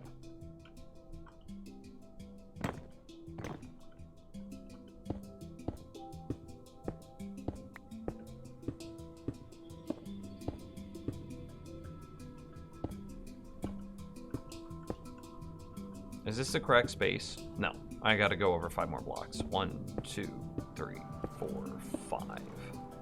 And now we're just connecting. And this will provide the platform for all of the netherrack to sit on top of, so that way we don't have to worry about at least gas blast from underneath. Yeah, and then we just fill this in. Cool.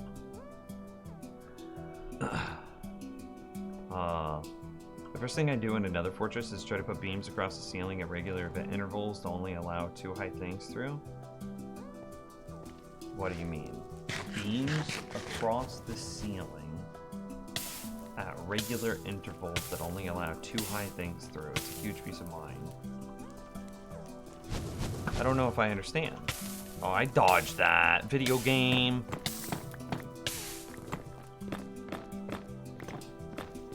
Actually, this could still be another brick. Doesn't matter.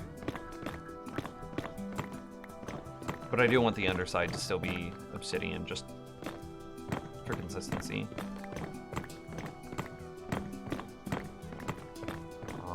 One of my only deaths to mobs this past year was getting ambushed by wither skeletons from in front and behind, not knowing.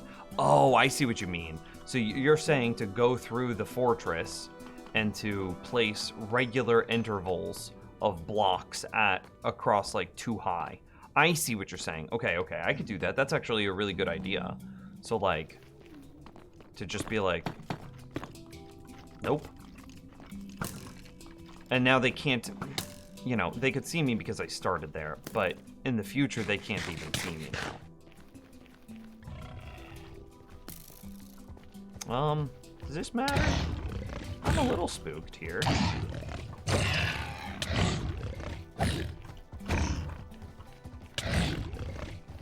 Yeah, I think I'm a little spooked. Are we a little spooked? Man, these guys hit hard. Yeah, we're a little spooked. There's only 2 left, though. Ow, ow.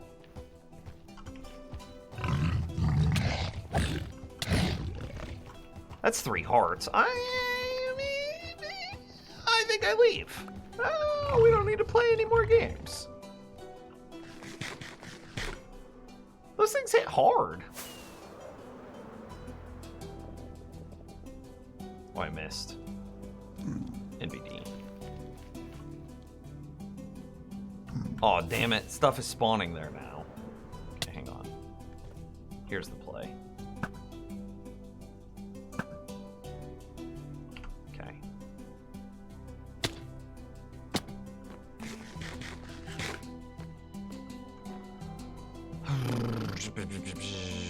Yeah, this is fine, because my back is to nothing.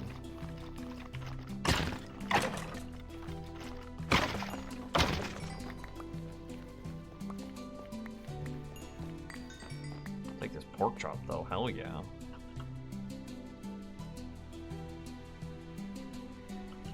This should be on my action bar.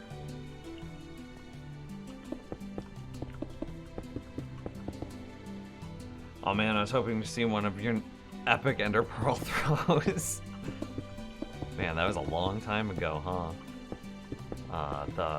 What was that? Inferno Mines? I was walking along gravel, and it was a gravel trap.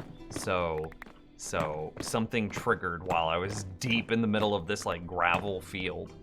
And I started to fall into the void.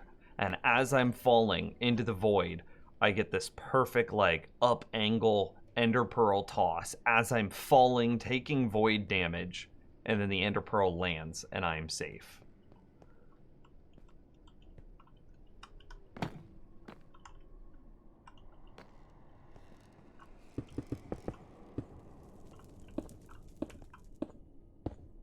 Would you say that's a fair description? Good try.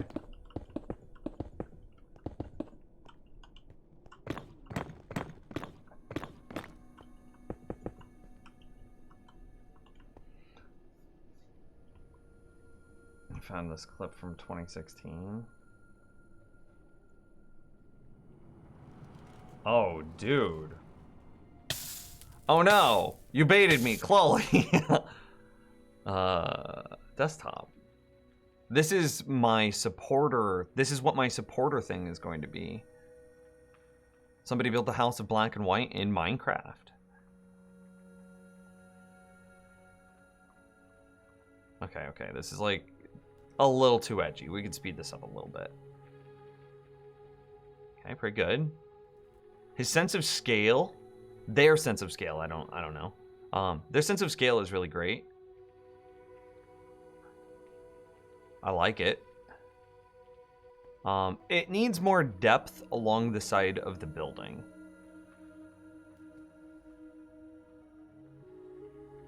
Let's see, how did they open it? Oh, they just get teleported in. It's just command blocks. Oh, do you know why they do it that way? Because the inside of the building is going to be much bigger than the outside of the building.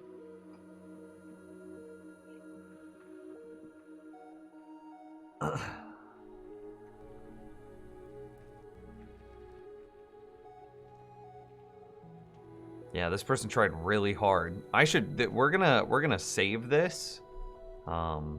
We'll just thumbs it up. It'll be in my liked videos. We're building bigger than this, though. But this is very cool.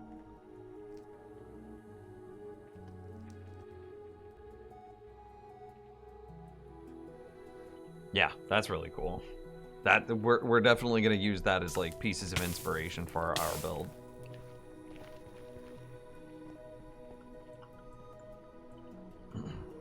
Almost like you memorized it. I didn't memorize it. I just member it.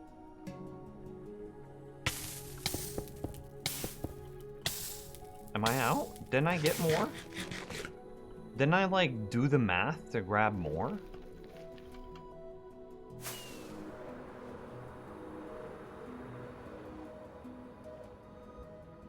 No, it wasn't.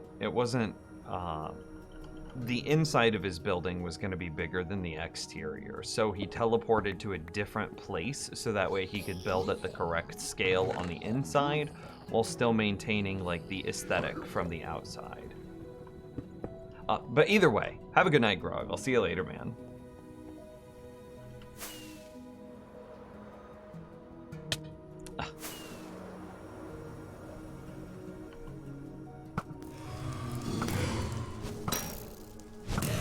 Dude, I just got 4 back-to-back. Come on. His head is just peeking out. Did he fall? Did he walk off the edge?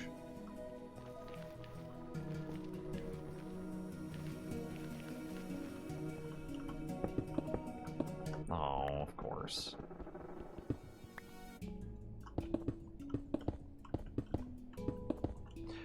Actually, we don't want to make it out of nether brick because we want to try to preserve the size and shape of the fortress underneath as much as possible. So that way if something needs to change, we know where the platforms are to then isolate their bounding boxes. So we do not want to build anything out of nether brick unless it's where this fortress was. And this is a response to myself from earlier saying that we could build this outer platform out of nether brick. We should not do that.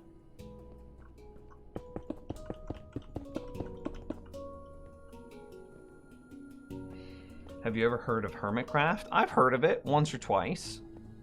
In passing, you know. Tell me about it. What should I have heard?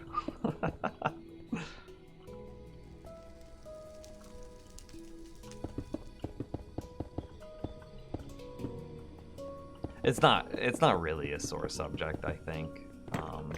I think that it's more like,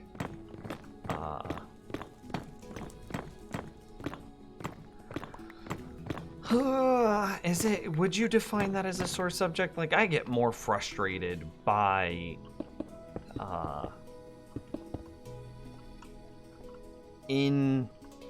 what are the words?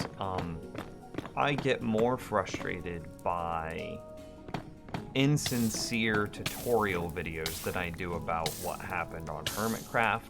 But like what happened regarding the people from Hermitcraft is a way worse experience. I must have done my math wrong.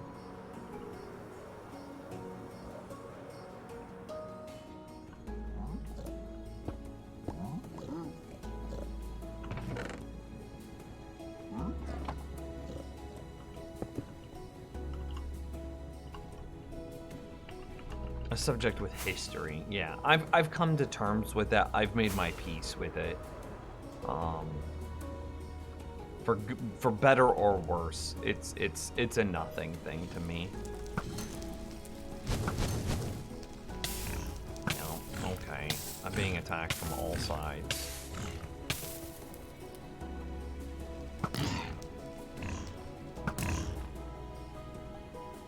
Why don't you fill sugar with obsidian, you dongle? Don't call me a dongle, you dongle!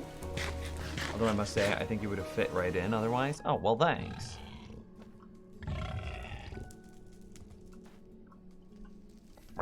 I don't think I build on large enough scale or aesthetically enough for Hermitcraft. Honest.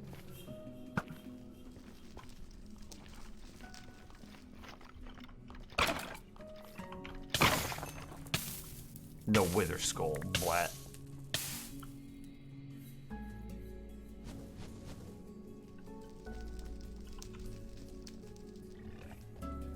Can you get up here? Oh, he can!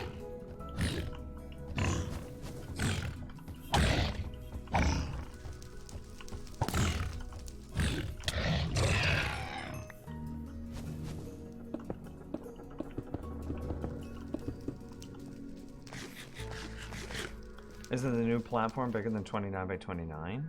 Isn't it only...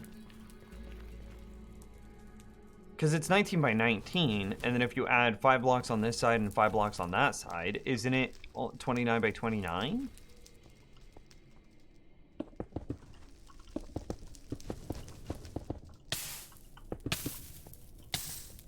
I think? And then, so then I was like, what's 29 by 29? And then I subtracted out the 360 that the inside was. It was like 364, but... I don't know. I guess I did... I clearly did the math wrong somehow. Oh, I did 24 by 24, not 29 by 29. Oh, well then I misspoke whenever I did it. Damn it. Damn, damn, damn. Son of a dang it. Oh, this needs to come out.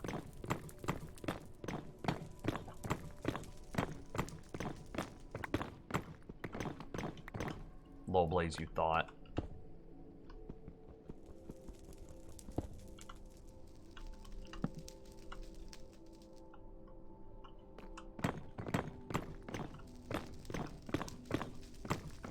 Lol, he missed again every shot. That's what my aim is like in competitive shooters. I draw outlines around people.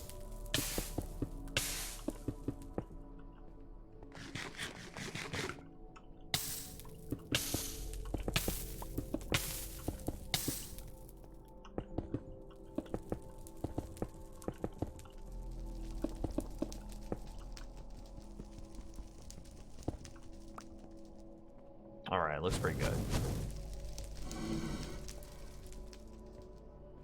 Looks pretty good.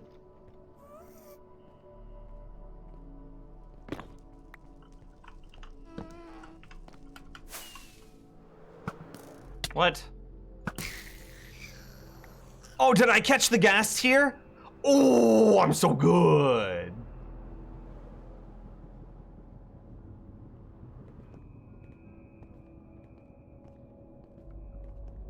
I think we'll build the rest of the edge out of blackstone. I have that with abundance. Yeah, probably blackstone. It could also be gravel or soul sand. Like, what are we using those blocks for, right?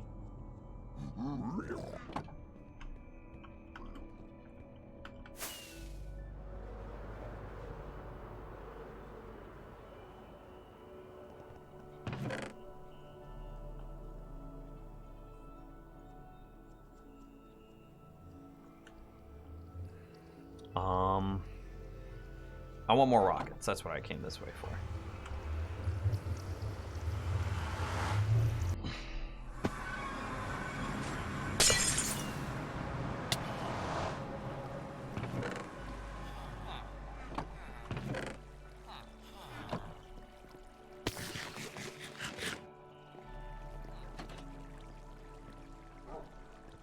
Remember when Nims wasn't constantly on fire? Good times. Hey, I'm a phoenix. What do you want from me?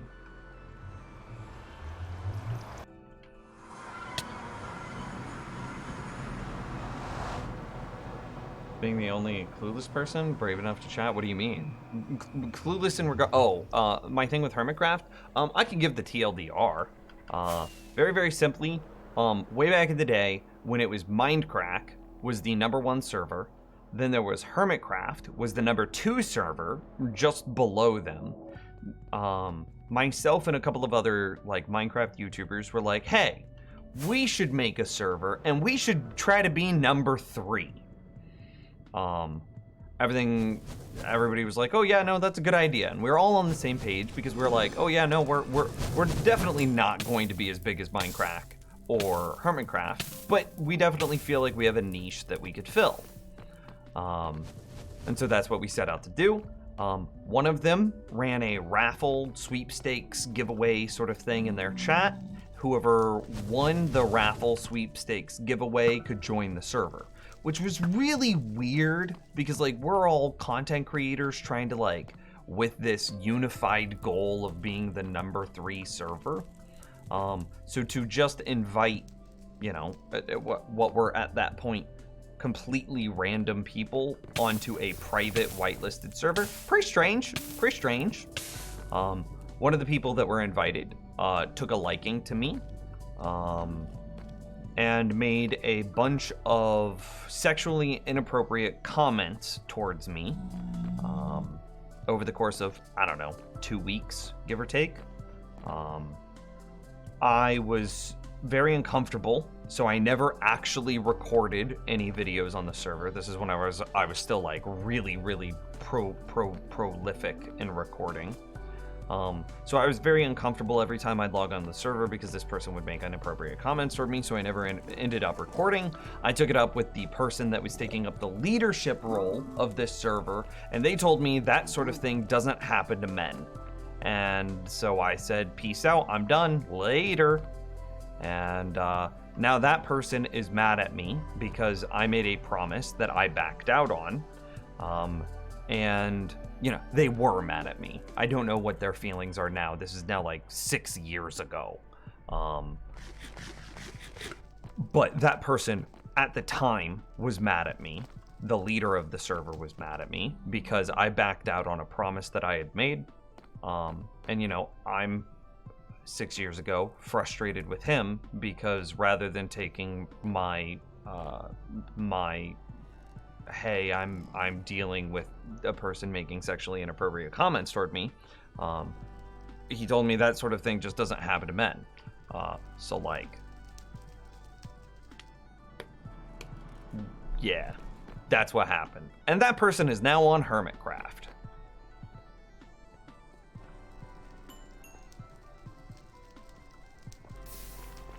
That's the TLDR.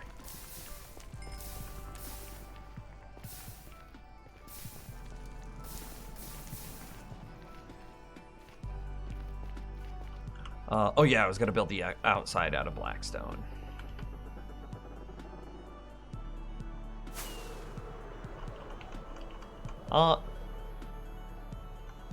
Several years I've been watching you. This is the first time you've told the whole story. I'm sure I've told it more than that. I've said. I'm sure I've said that before. I know I have. Blackstone is what we said we're building the edge out of. Yeah.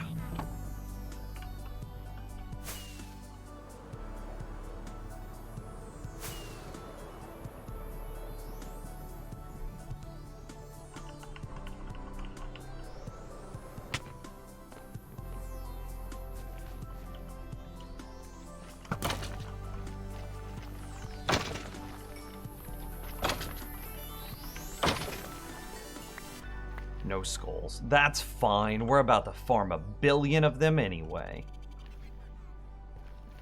You should tell us who it is. I'm not interested in starting drama. And like I said, this is something that happened 6 years ago. The person hasn't...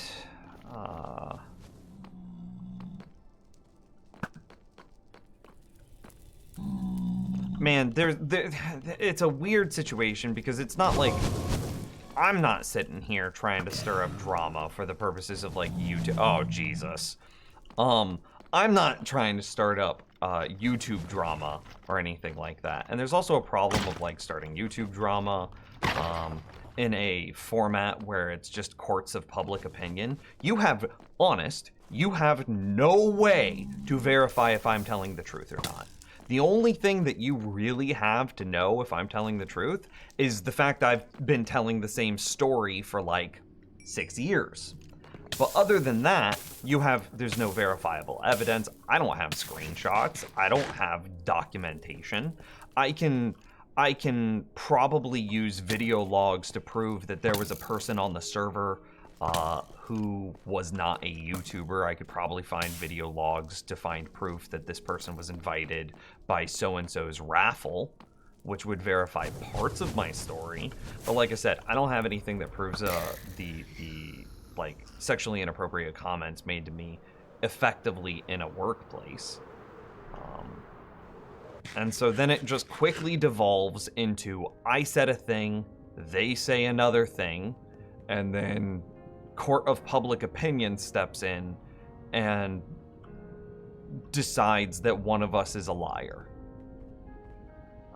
And that is not a good situation to be in, period. Even though, like, I know my objective truth, I know my truth, and I know what happened, it is not a reasonable situation to put anyone in.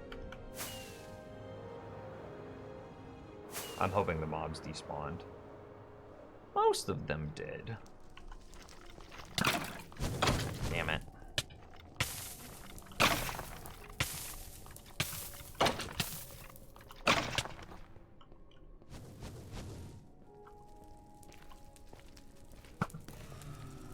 It's like 128 blocks, mobs start despawning. Does carpet burn? If fire can't connect to it, does it still burn?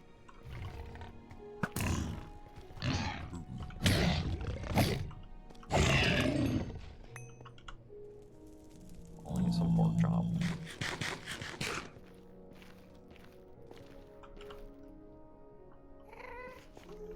Oh, come on. Give me a break.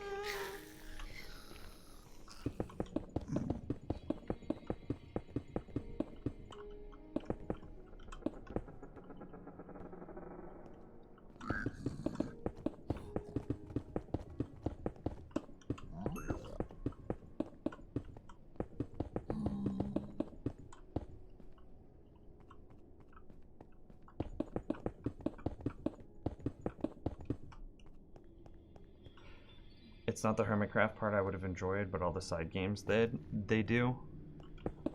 Yeah, that would be fun.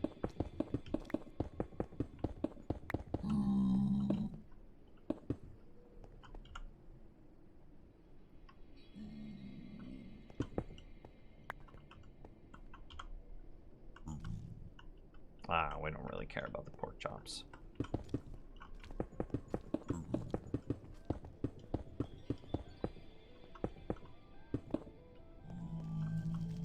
Can gas destroy the flowers? Yeah, I believe so. I have to imagine, right? It's a blast resistance of like negative a billion. It's a flower.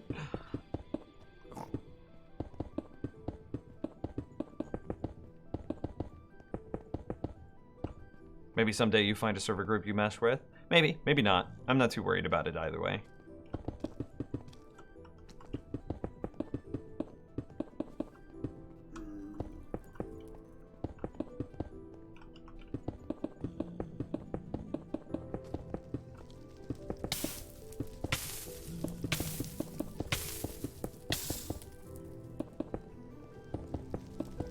But as long as you enjoy the content you create, I mean, yeah, I've had fun dying a little bit.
No, don't walk at the hole. Okay. I didn't want him to walk at the hole because then I would have had to have killed him, and then I would have had all the zombie piglin aggroed on me, and it's just like, I'm just trying to get this done, please. I missed. He didn't die. So this is the center of the spawning platform, which would be where they fall. So if I built this, then directly under this point is where the trapdoor goes. All the roses would, all the wool would stack out to here. And this entire inner area would be wither roses.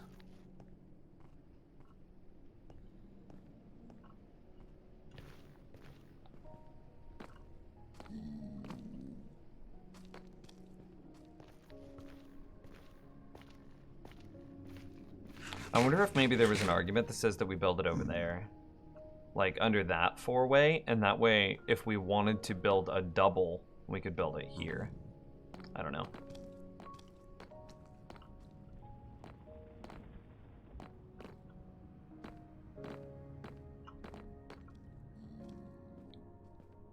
A bit dazed. What's up? Who's called? Good night.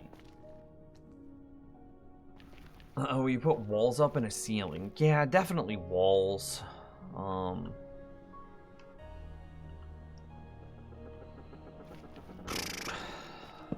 Yeah, definitely walls. Do we add the roses now? We have systems that can give us basically infinite roses, right?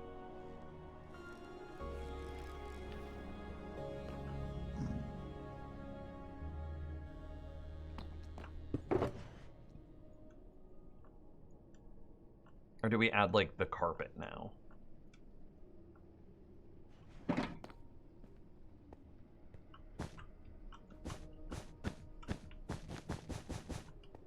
Oh, this part's gonna be annoying.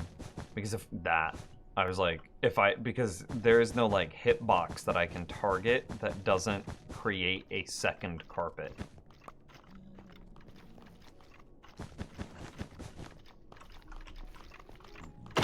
Please, mister.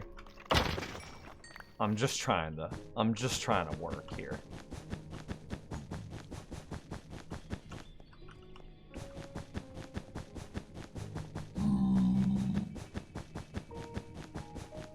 I think we just deal with the second, and then we fix them later.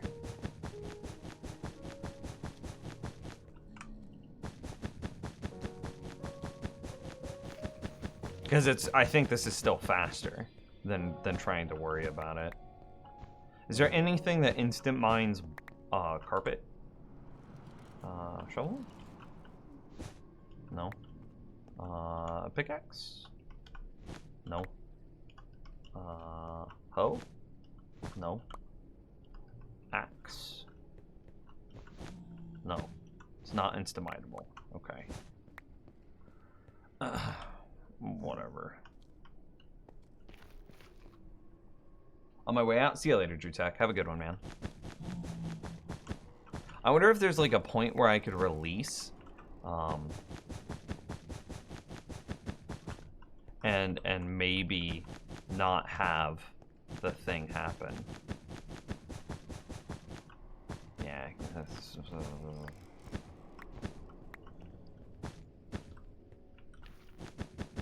if I start like behind and rotate my mouse forward, I can kind of swing it where it doesn't happen. But like it's very hard to correctly aim. Shears. Oh yeah, shears are a thing. I don't just carry shears on me, chat room.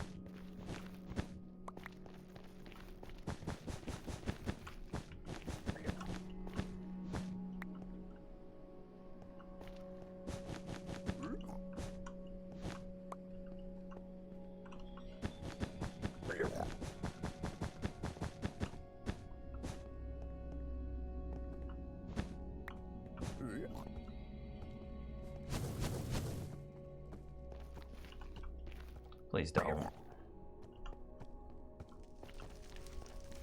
Okay, so are you on fire? Okay, yes, and it's definitely spreading.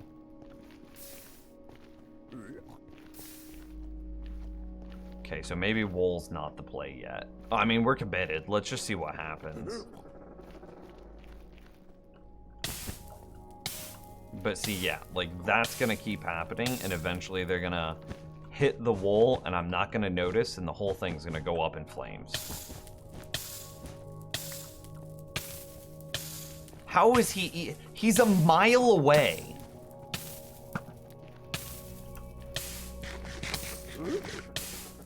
Thank goodness they don't get angry when I eat golden carrots.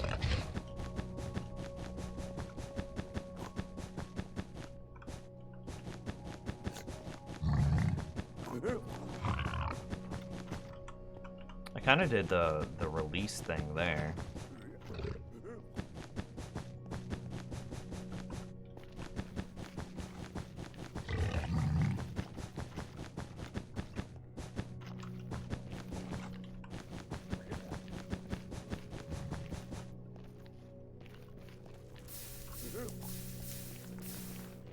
Where? Just where is it? Is it really that one?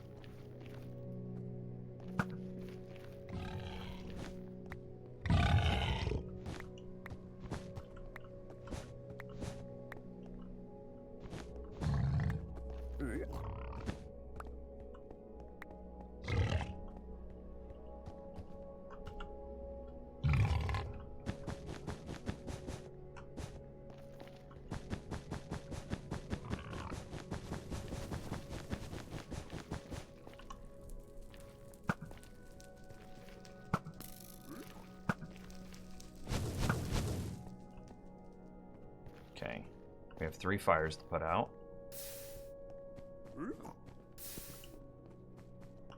Yep, and it definitely destroying my wool.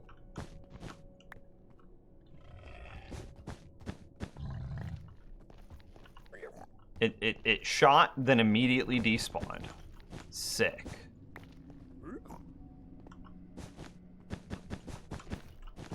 Okay, so the big thing that I think we're worried about is blazes. So I think we go get a bunch of slabs and we work on slabbing this fortress. Yeah. Okay, make sure that nothing caught on fire. Fly straight up, fly out. So that way, okay, it's not on fire. I think simple walls would protect the wall.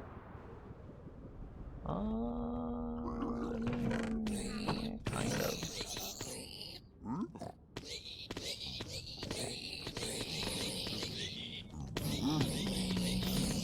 How is it that you combine cobblestone with diorite again?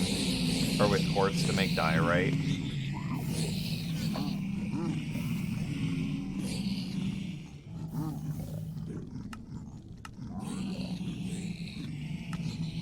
I figured it out.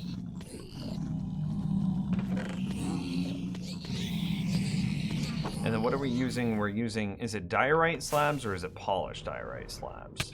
This looks like polished. Yeah, polished.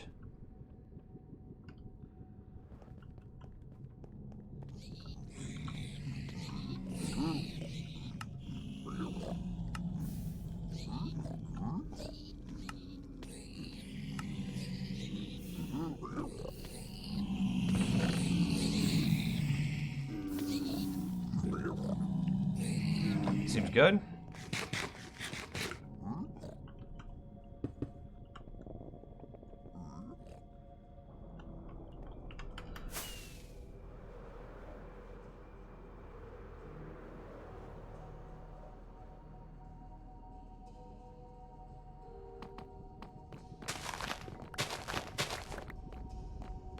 I also should probably head back at some point and add the wither roses to the farm. Damn it. Damn it. I should probably head back at some point, add the wither roses to the farm to stop blazes from spawning on the inside as well.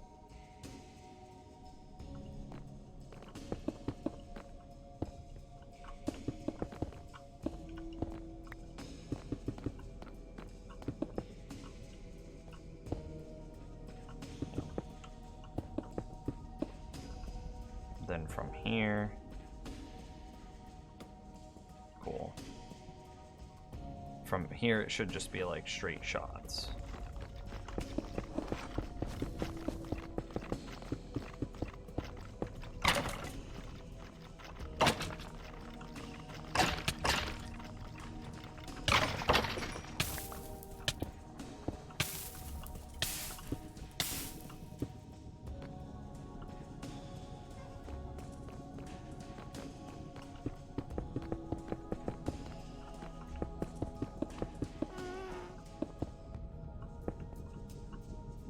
Because Blaze can't spawn outside of a fortress. So I'm really only concerned, at least for the building process, about Blaze. Gas should be...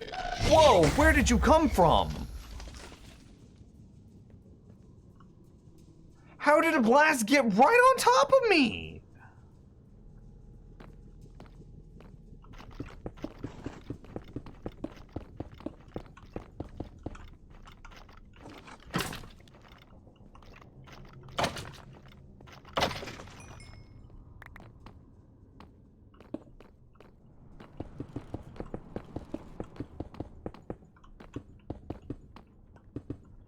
I'm gonna run out of slabs quick, aren't I?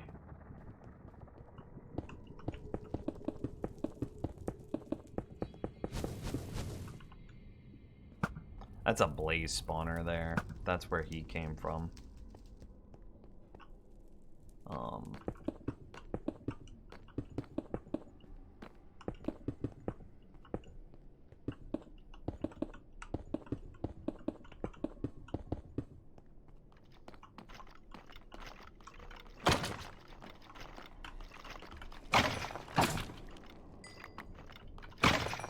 I wonder how many Wither Skeleton heads I'm going to get by the end of the project.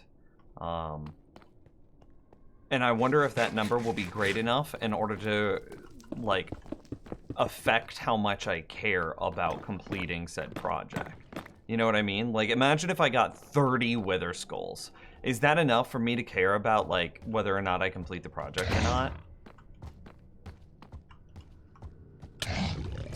Bro, I can't even, like, corner bait you?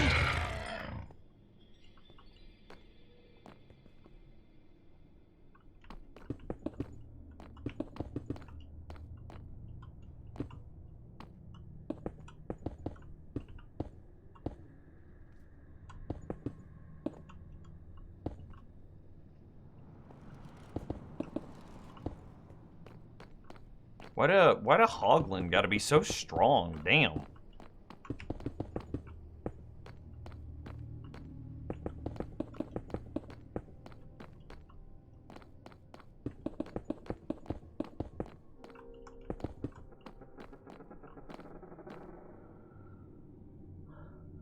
We in the project for the toot, for the toot, for the toot. Yeah, there's a little bit of broken platform right here. You see it? I'm really scared to throw that ender pearl though. Think I can fly into it? Oh god, I'm a professional. Oh no.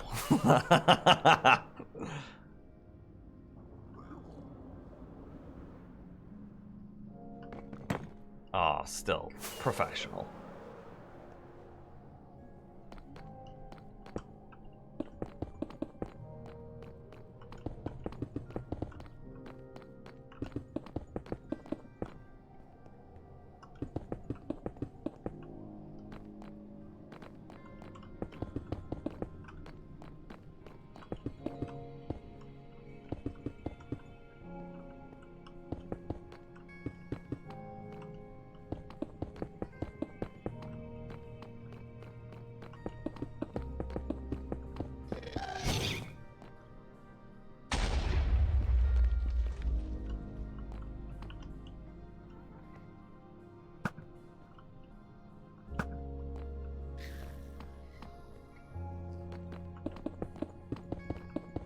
Name's Pro, true. 10 out of 10. Sniper aim. You call me Hawkeye.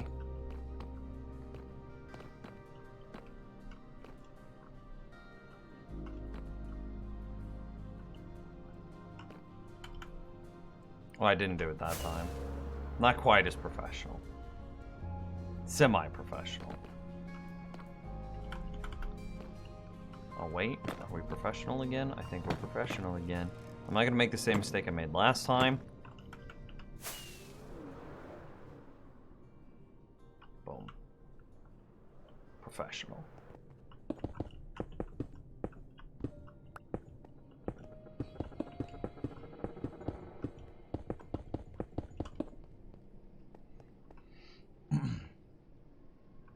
I get a Twitch notification that Nim just went live? Dude, true! I did just go live. Look at me.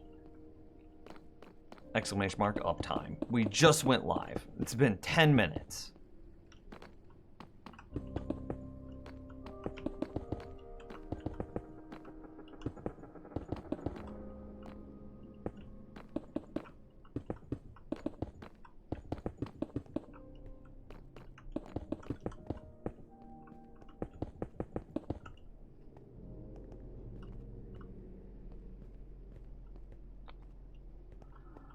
I mean, so far so good.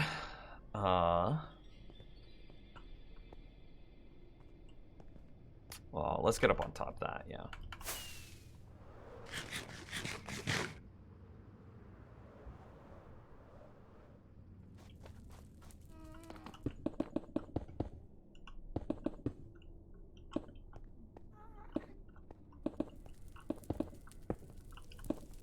Oh, and see, that's why we go hard to make sure that we get those little under platforms, because mobs can spawn on them, and it's important.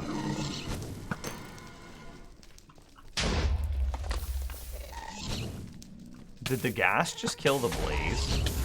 How absolutely incredible was that if he just despawned right in front of me? I hate it. I hate everything about it. No.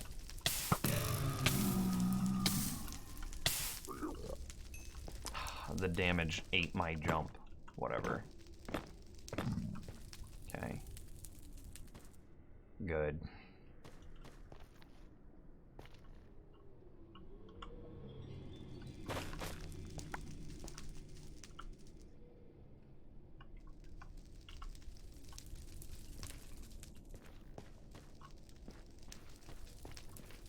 The blaze sees me. Please don't shoot at me. Please don't shoot at me. They shot at me. Is my thing on fire? No.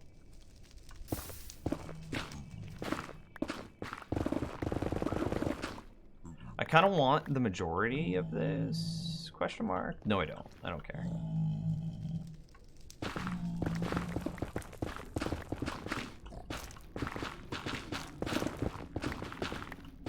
I was thinking, do I actually want the netherrack? Does it matter? No, it doesn't matter.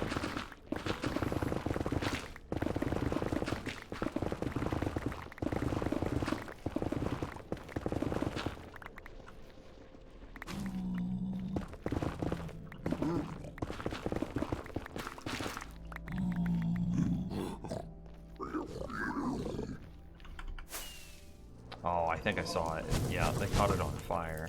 Oh, Lord.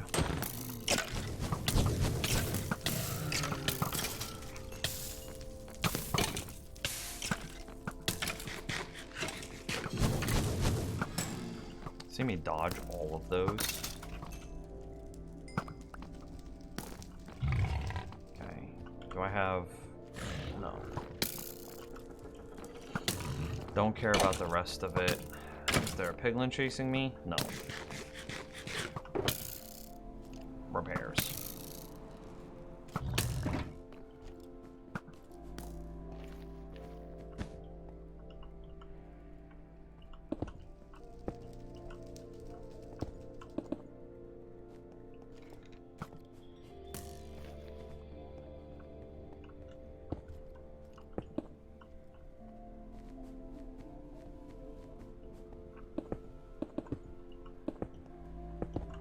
We'll probably modify that in the future, but I would like to get it disabled for the short term. Dangerous to not have my carrots on my action bar. I kind of want those things. Okay, bro. Okay, you're just using me as a pincushion.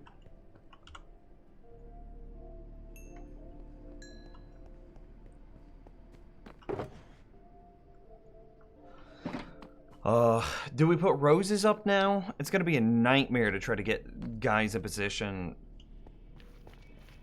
Our single hoglin in position. Piglin, hoglin, hoglin, piglin. That's what he is.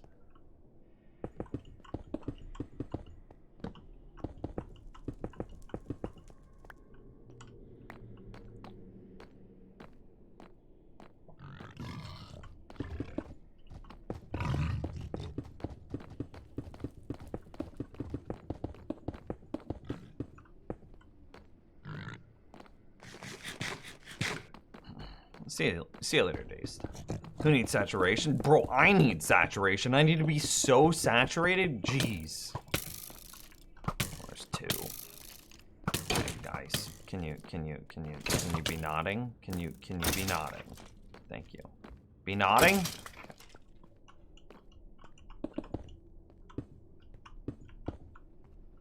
Yeah. This little bridge here is probably the last we got. Needs more pink? Yeah, shame. Needs more pink is dead. Gone forever. Its time with us was precious, but short-lived. Okay. It's not actually dead, but still, it's dead in my heart. That's it, that's all I got.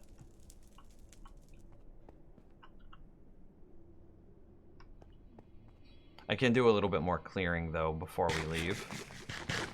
5 carrots. We gotta kill these 2.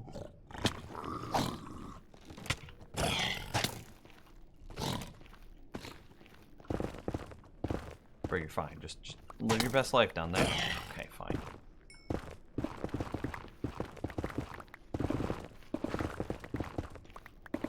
Every time I see that, like, little glint of purple there, I freak out. I'm like, what the hell is that? And then it's like, oh, it's my pathway. I'm fine.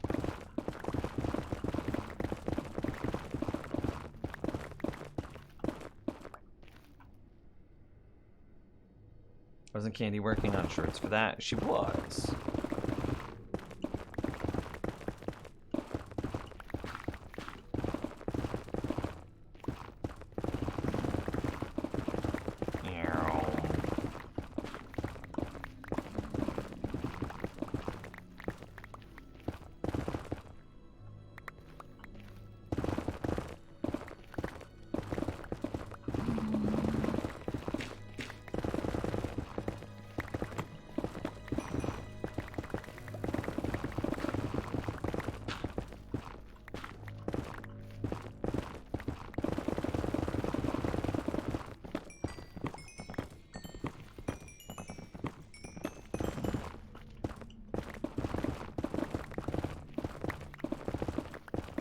Yeah, see, this is what I'm talking about. We're gonna have to take out, like, a chunk a day, or something like that.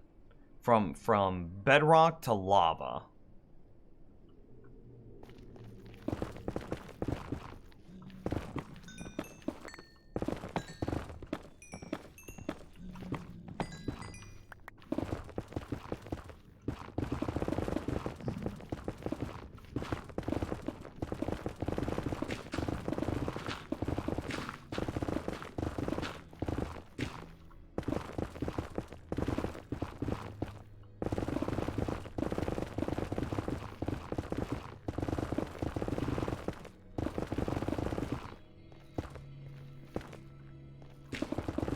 Do you have a set of dailies to do every day or a random daily? See, I don't know.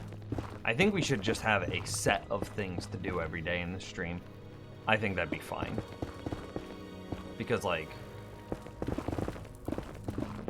if we just randomized them, I don't know how much progress we would actually feel in our world. Do you know what do you know what I mean? Like if it was like, go place down 5 stacks of slabs at the slime farm. How long until we actually feel that progress? If it was clear 1 chunk or clear 2 chunks in the nether, around the Wither farm. How long until we actually feel the progress? Whereas if we made sure that we did a chunk every day and like a few stacks every day, then I think we feel the progress much quicker.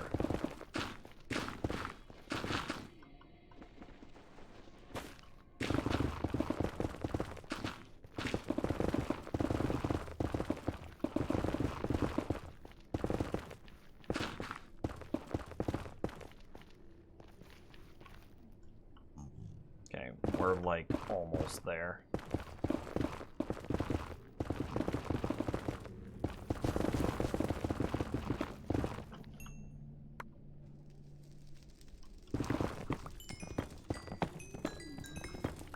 I'm fat? Yeah, true. Verifiable.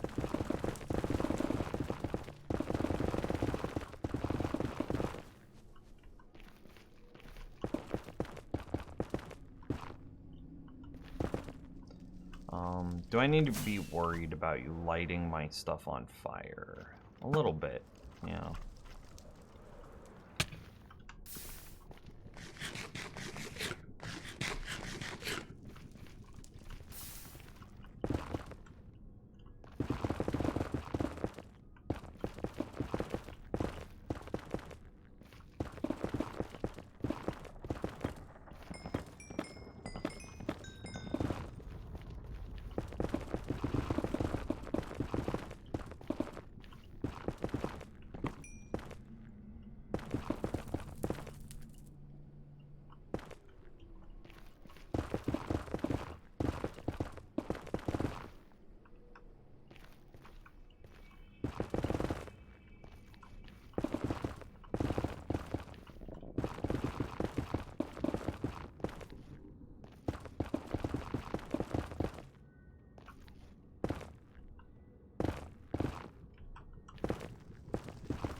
I mean, it's not perfect, but it's definitely fewer spots that mobs can spawn.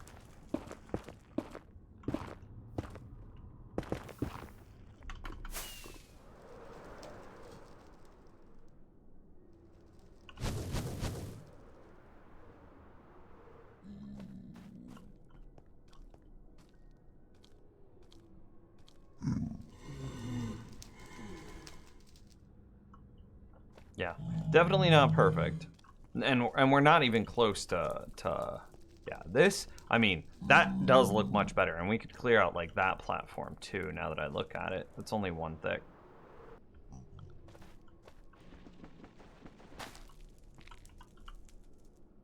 I want that, and I also want this. Yes.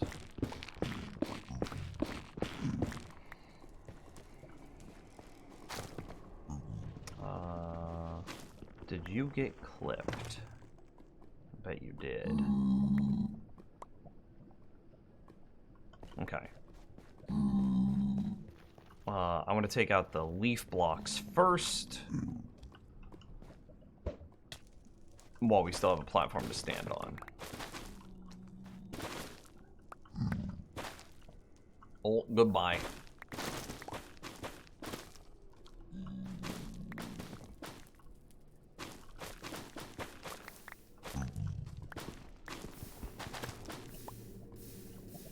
Almost punched the zombie pig one. That would not have been good. Fly.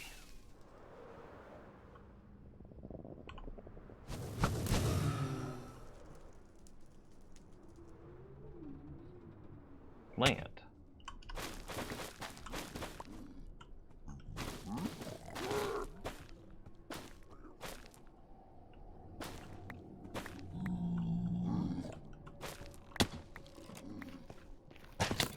Well, I'm just trying to pick up these blocks. You're dead. Okay, that's all that matters. Okay, it's not all that mattered. He's dead too.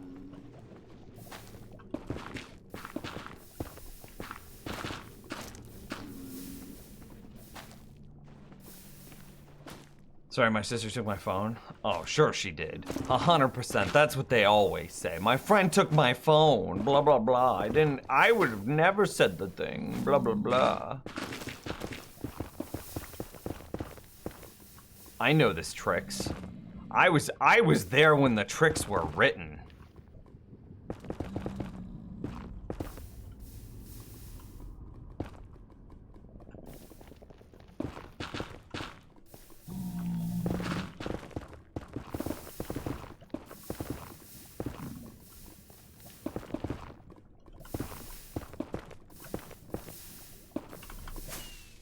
Oh, don't tell me it respawned.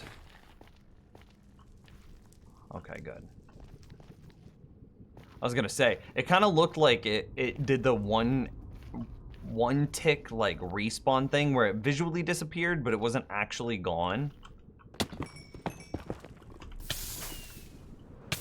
Oh, okay.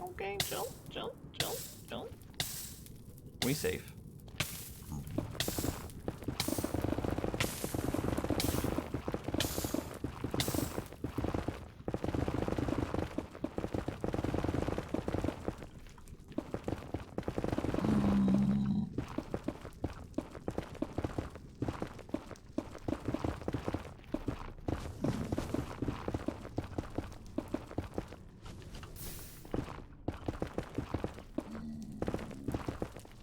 Excuse me, Mr. Blaze. I'm just trying to clear some space here. Could you maybe provide me a bit of space?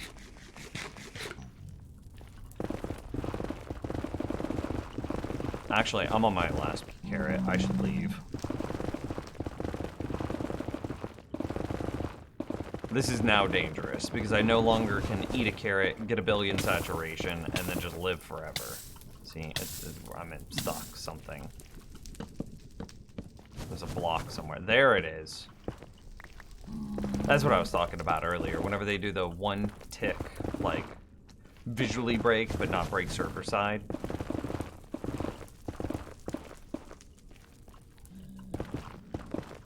Okay. Bro? Yeah, that's it. I'm out of saturation. Make sure it's not on fire. It's not on fire. We're good.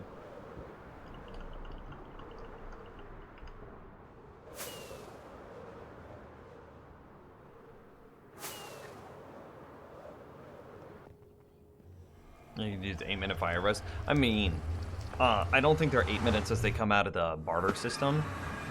I'm pretty sure they're, yeah, 3 minutes. Let's see, we gotta put some stuff up. But it's just dangerous no matter what. Like, what if I got, like, a skeleton spawned with a power bow, I get withered, maybe a hoglins on me, I don't know. It's just, it's too many variables to keep track of. It gets too spooky too quick. Is wart effectively a wood block because it's the equivalent of leaves? Should wart go into wood box? Maybe like plant box? I don't know. The where'd it go?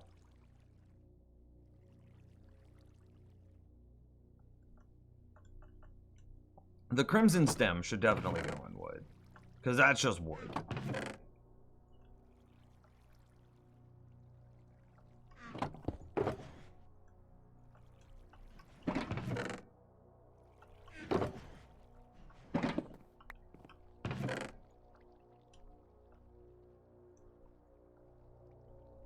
Yeah. And now this affords us enough inventory space to micromanage the villagers to buy more golden carrots.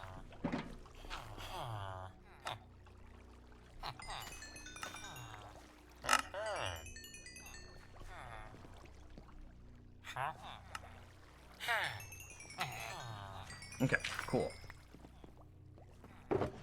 Might as well bring some slabs back too. Well, unfortunately, we're not going back. It's now 7 o'clock. I've been streaming like 6 hours. I'm gonna call it a night. I'm hungry. I want to go get dinner.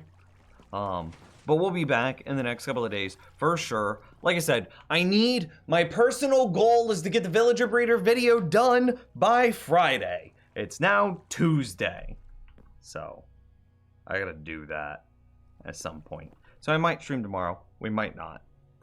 We'll definitely be streaming at some point in the near future, so if you haven't, you should follow the stream or join the Discord. I'm off. Shout out to like Flamewheel, Vaco, potentially Eric, Clawley, a whole bunch, Eltrian, and Nico, and Jamu Hair, and Clawley. Did I miss those? No, I didn't. No way I did. I called those out when they happened. Anyway, you guys have a fantastic stream. Thanks for hanging out with me today. I'll be back soon. See ya.